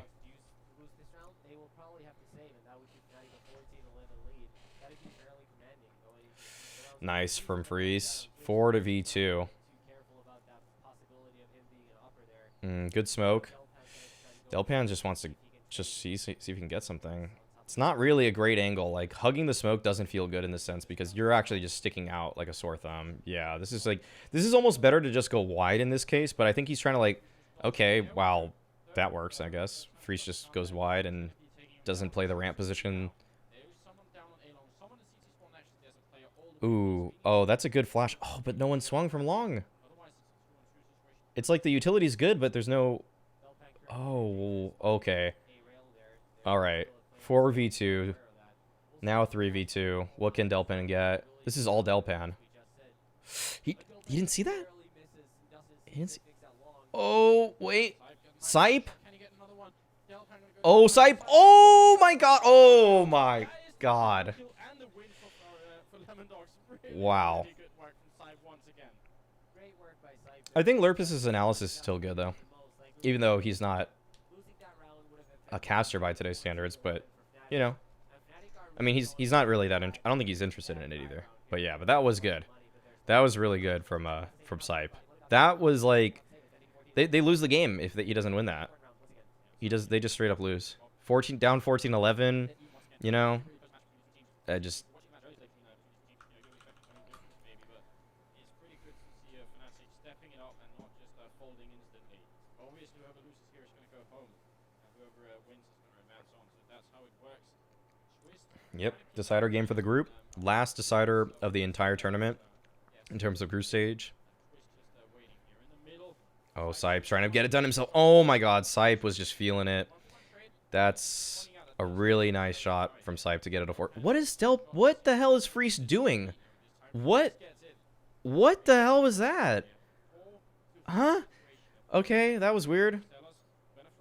He just kept jumping at him. Okay, whatever.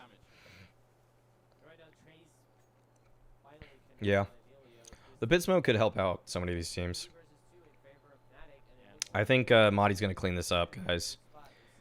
Prediction in chat, is Madi going to clean it up? As in, I wish I still had the prediction thing. Oh, he only got one. Wow, that's...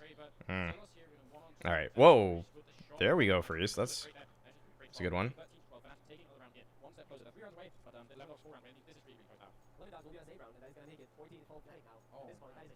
Yeah, that's pretty bad for Lemondogs. 14-12. We'll see what they do. Oh, just a B rush? Oh. Well, let's see. Ooh.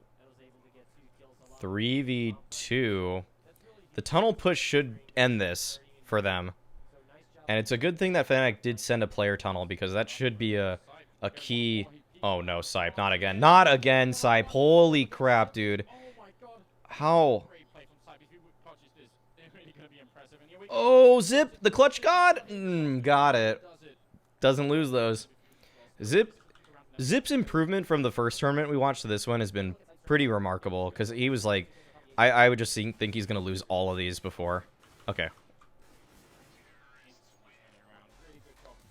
Yes, we are before the Tech 9 Eco era.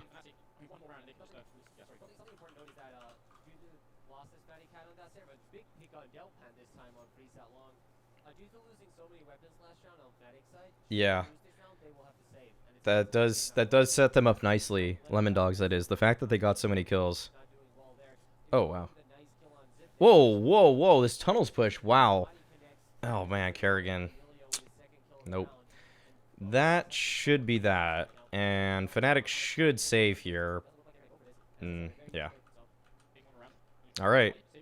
Just some fights all over the map, and really Lemondogs came out on top. Mostly the long hit was the important one there.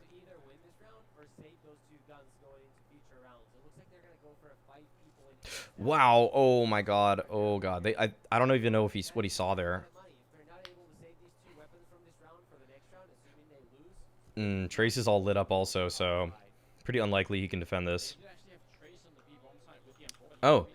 Well, they're doing exactly what Lurpus said pretty much, which was like either win the round with that push or just save the guns into the next one too.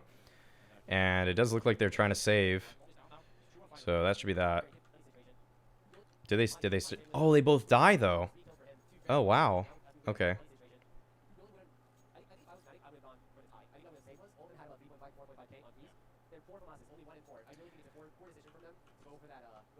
Oh, they're trying to go for the win here. Oh, wow, they bought.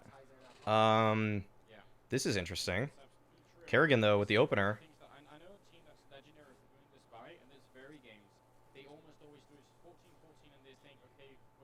Damn. I guess, you know what, maybe we're not watching every game, but to me, it felt like NIP would do this by too. NIP would do this by a lot. I felt like both of the teams did it. Anders thinks that it's Very Games also, but when we've seen I guess on Very Games they do on CT side do this, but I was kind of like more thinking on the T side they don't throw away rounds with weird forces constantly, where NIP does do that. By the way, are we we're before the... Yeah, this is before USB and M4A1S are even out. You want to see the Fire Serpents come out? Dude, I mean, I can't wait for Gunskins, too. Just some more visual flair. And I can't wait for 1080p. Give me 1080p. Give me Gunskins. And then, like... It's so great, because the game is getting better over this time. Oh, wait a second. Oh, freeze. No way. No way he gets all of them. Oh my god. Okay, Sipe finally cleans it up.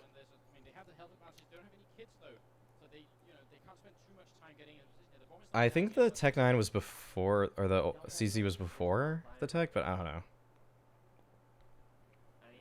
Yeah, I know. We have yet to see Shocks at all, because he's just on bad teams. Oh my god. Wow, wow. Double peek. Wow, okay. That was everything. And now their money's not even that good. Like, they're gonna... One person on Fnatic is gonna be either without nades or... Huh. Really? Did I miss something there? I don't know. Maybe I didn't read that money right, I guess. I thought someone would be a little bit poorer here. Oh my god, Fnatic. Oh no, Fnatic. Oh no. Oh no. 5v4 though. Now Freeze falls off the angle. This is some good, actually good play from him. Oh, but Kerrigan kept going. What? What? Wait, Zip 4v3? Wait, why are they running away from this? Don't they know B is compromised? Why are they running up to A?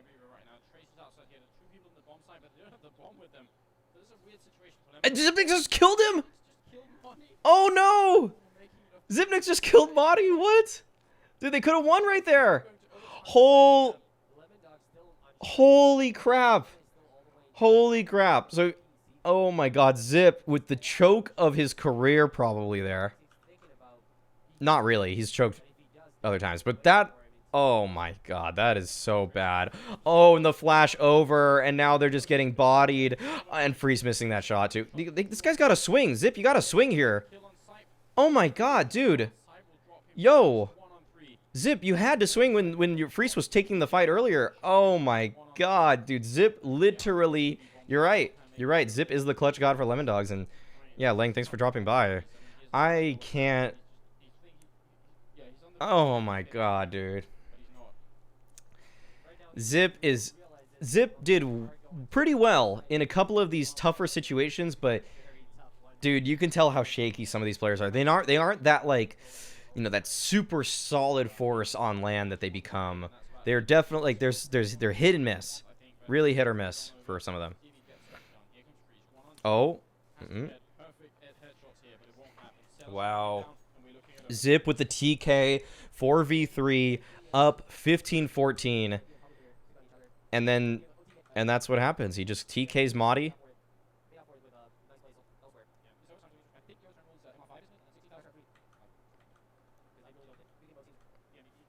Okay, wait. I don't think this is live. Yeah, this is replays.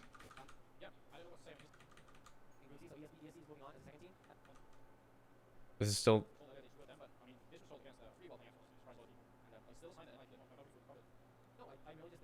Yeah, it's still not live. Okay. I think this is live now.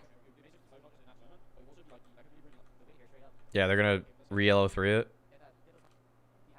Oh, they're just restarting it because something glitched. So the scoreboard is gonna be gone, by the way, guys, for this. We can just look at the scoreboard at the end of it, though.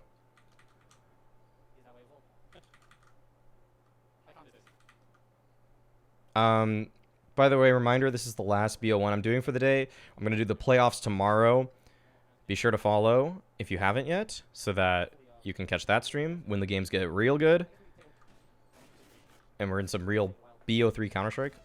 Okay, another replay, I guess. Yo, are we gonna miss something? Okay, no. Alright, we're back. I know, yeah. Device and Dupree look insanely good. I'm surprised that Zip kind of becomes the player that he... Well, not really, actually. I'm not really surprised, to be honest. Like, it's not like... I mean, like, nothing Zip has ever done has ever looked that mechanically talented. Like, occasionally, you know, he'll headshot at someone in a clutch here or there. But, like, if you really watch Zip during, like, the majority of a round, it's really, really unimpressive for a pro level. Like, So the fact that he's good at clutching, like, that's something about his game works better in clutches than others. Okay, that's cool, and it makes some sense, but, like, yeah. Oh, dude, fried bun. The progress Anders made, dude. Anders still feels like in these first few tournaments we've seen, like, you know, like, I would probably think he's like a tier 2, tier 3 caster today, you know, like MDL level kind of caster. But he now is just, oh god, it's brilliant. It's really just the best. It's just, the hype he delivered, I don't know, like, you know.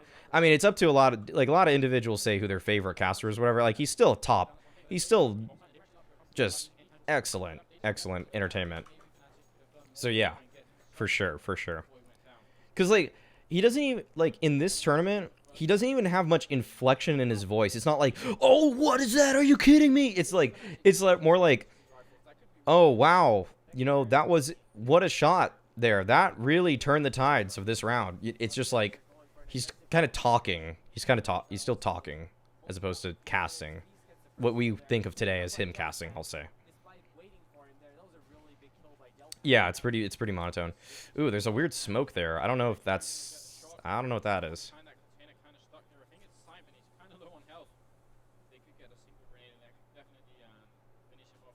Oh, whoa. Dude, Sipe is staying alive forever. Zip is having a... Okay, finally dead. What's up with the AK spray? The old Go TV stuff just looked worse. And also, I think the AK spray... I don't know. I feel like they modified the recoil over time, but I just don't think people were very good with it. And also, it is the Go TV, just makes everything look like super jittery. It's like... Just like really crazy. Oh, good nades. Wow, that was just... They assaulted him with grenades there.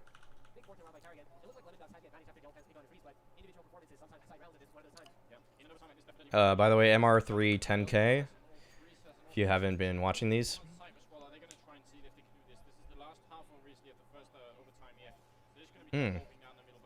So Sipe misses the shot, goes back to the AK.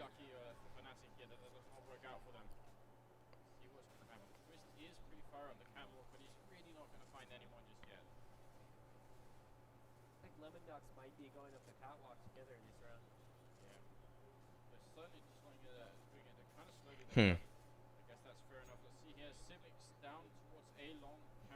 So they got Cat. They're not going to have anyone long. Oh, are they going to drop? Oh, good flash. Oh, it's actually going to be a mid to B. But the bomb is still Cat, so this player on Cat in Delpan has to come back eventually. Oh, wow, they're out wide. Dude, Trace didn't even react. Oh my god, now they just pick him apart everywhere. Oh man, this is just too much pressure now. Freeze. I mean, even if Freeze hits that, he's probably not getting anything else done, so.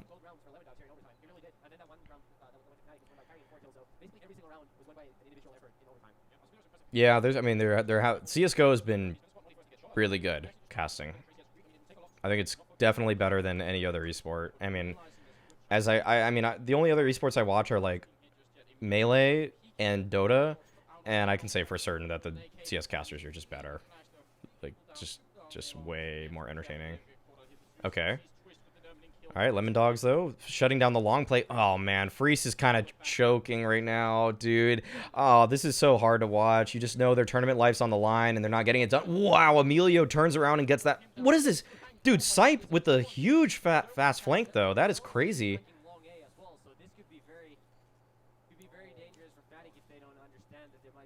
Oh, they're not going to expect this. This is so fast. Zello was so fast here. Oh, they're pushing. Oh, my God, they're pushing Sipe down. Oh, Monty doesn't even know, though. Wow.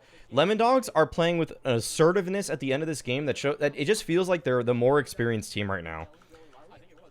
Like, either they're just super jacked up in hype for some reason, or they are just, like, playing knowing that, I don't know, whatever it is, this level of experience.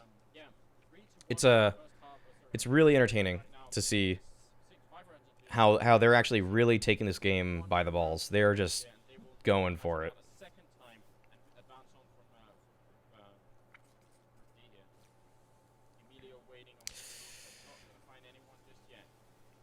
Okay. Wow. Yo, that was pretty rough for him there. That's one of those moments where he's glad he had head armor. If he really did get headshotted, like Andrew said, it's hard for me to tell. Then that made the difference in keeping him alive. Because without head armor, without a helmet, he dies. Okay, let's see this. 55 seconds. Delpan already here on the rotation. Got the angle. Oh, just misses that one. Going for another, though. Oh my god, the fact that he stayed alive. What the hell? This spray from Trace. No. Oh, Delpan. No, he gets taken down. 4v3. Wow, Sipe recovers. And Emilio. What? What? How did Emilio even get anybody? Where is he? Oh, he's on A. What the hell? He ran. Oh, okay. That's weird. 20 seconds. They have to go. He's got to know now. Okay, 20 seconds. If they're not there, they're going to go A. Emilio, this is like the perfect spot to play with. Well, it was the perfect spot to play. Oh, man. Just freeze now. Wow. They did it. All right. Amazing play from the Swedish team to make it all the way up the BYO and C qualifier, and that's going to be feeling great for them. Like taking a victory, it was a All right, tough guys. match, ended in overtime, and I guess we just have to say congratulations to them. It means that they're going to be joining LDLC to make it out of Group D and advance on to the playoffs tomorrow. Yeah, for sure. And now we're just looking forward to the actual playoff drawing, of course, because that's gonna decide a whole lot. Lurpus, look at this, the announcement for the First of all, casters. I really hope LDLC plays NIP. Lurpus, Natu, Odds Anders, for that, Risk. obviously, about 33%. Yeah. Not on my side, but that would be a really cool matchup. There's no question about that. That would be incredible. At Nip the same TV, time, though, Anders, NIP could Risk, also Fnatic play, TV. they could also So they were all face off partnered with against the teams. Pro, Yeah. or who's the other person? Who's the other team that won the group yesterday? Copenhagen was? Yeah, Copenhagen. So Yeah. yeah, actually, regardless of who NIP plays, it that's gonna doesn't be matter. a great series, and we will definitely be casting that tomorrow morning at 10 a.m. Currently, of course, for those of you curious about how the Swedish Championship is going, NIP are trailing 8-14 against Epsilon, and the opening map of the best of three is currently taking place at Dream Arena Extreme. I mean, Counter-Strike for this weekend Wait, has always what? been amazing. Dream and now Arena starting with Extreme? Monday, it's going to be even better. I guess we could start just end off here by thanking all the people for tuning in. It's been really, really cool. Been glad having you. You guys are amazing. what? So just tune in tomorrow. DreamHack Summer 2013 is going to be 2-1-2 playoffs tournament? in this tournament. So it's going to be really, really cool. And watch out for the drawings as well. What is this? Really important for who's going to be advancing on. We'll be back here tomorrow. I'm Anders. This is Lurpus. When We're Anders signing worked off for for tonight Slick. here. So just tune in tomorrow, and that's it. All right, that's gonna be. No, please, no. DMCA. Okay. Oh, they worked for them. Anders was working at the time for NIP, and Lurpus or Risk was working for Fnatic. I don't know if Natu was working for anybody, but basically, I think that was standard practice back in the day that your team hired a caster to basically cast all of their matches. So I think that was definitely a thing. And that's still kind of a thing, actually, if you go to beneath the MDL tier. Like, advanced teams, main teams, when they get these kind of, like, iffy orgs that don't really do a lot, but they pay their league fees, and then they look for other things to do, one of the things that they will do is that they will set up their own Twitch channel, like, I don't know, let's just say Western Wolves is the main team. And it'll be like Western Wolves TV, and they'll have their own Twitch thing, and NIP doesn't equal NIP TV? Wait, what? How's that? Wasn't that like... Is that just like... How's that not relate? Well... Natu is a Pokemon? I think you're right. Yeah, okay, that's gonna be it though for the stream, guys. Unless there's like... Is there like more to it than NIP TV not being NIP? I thought it literally was it. I don't know what that's about. Sure. But that's going to be it, guys. I'll catch you guys tomorrow. Same time, same place. Around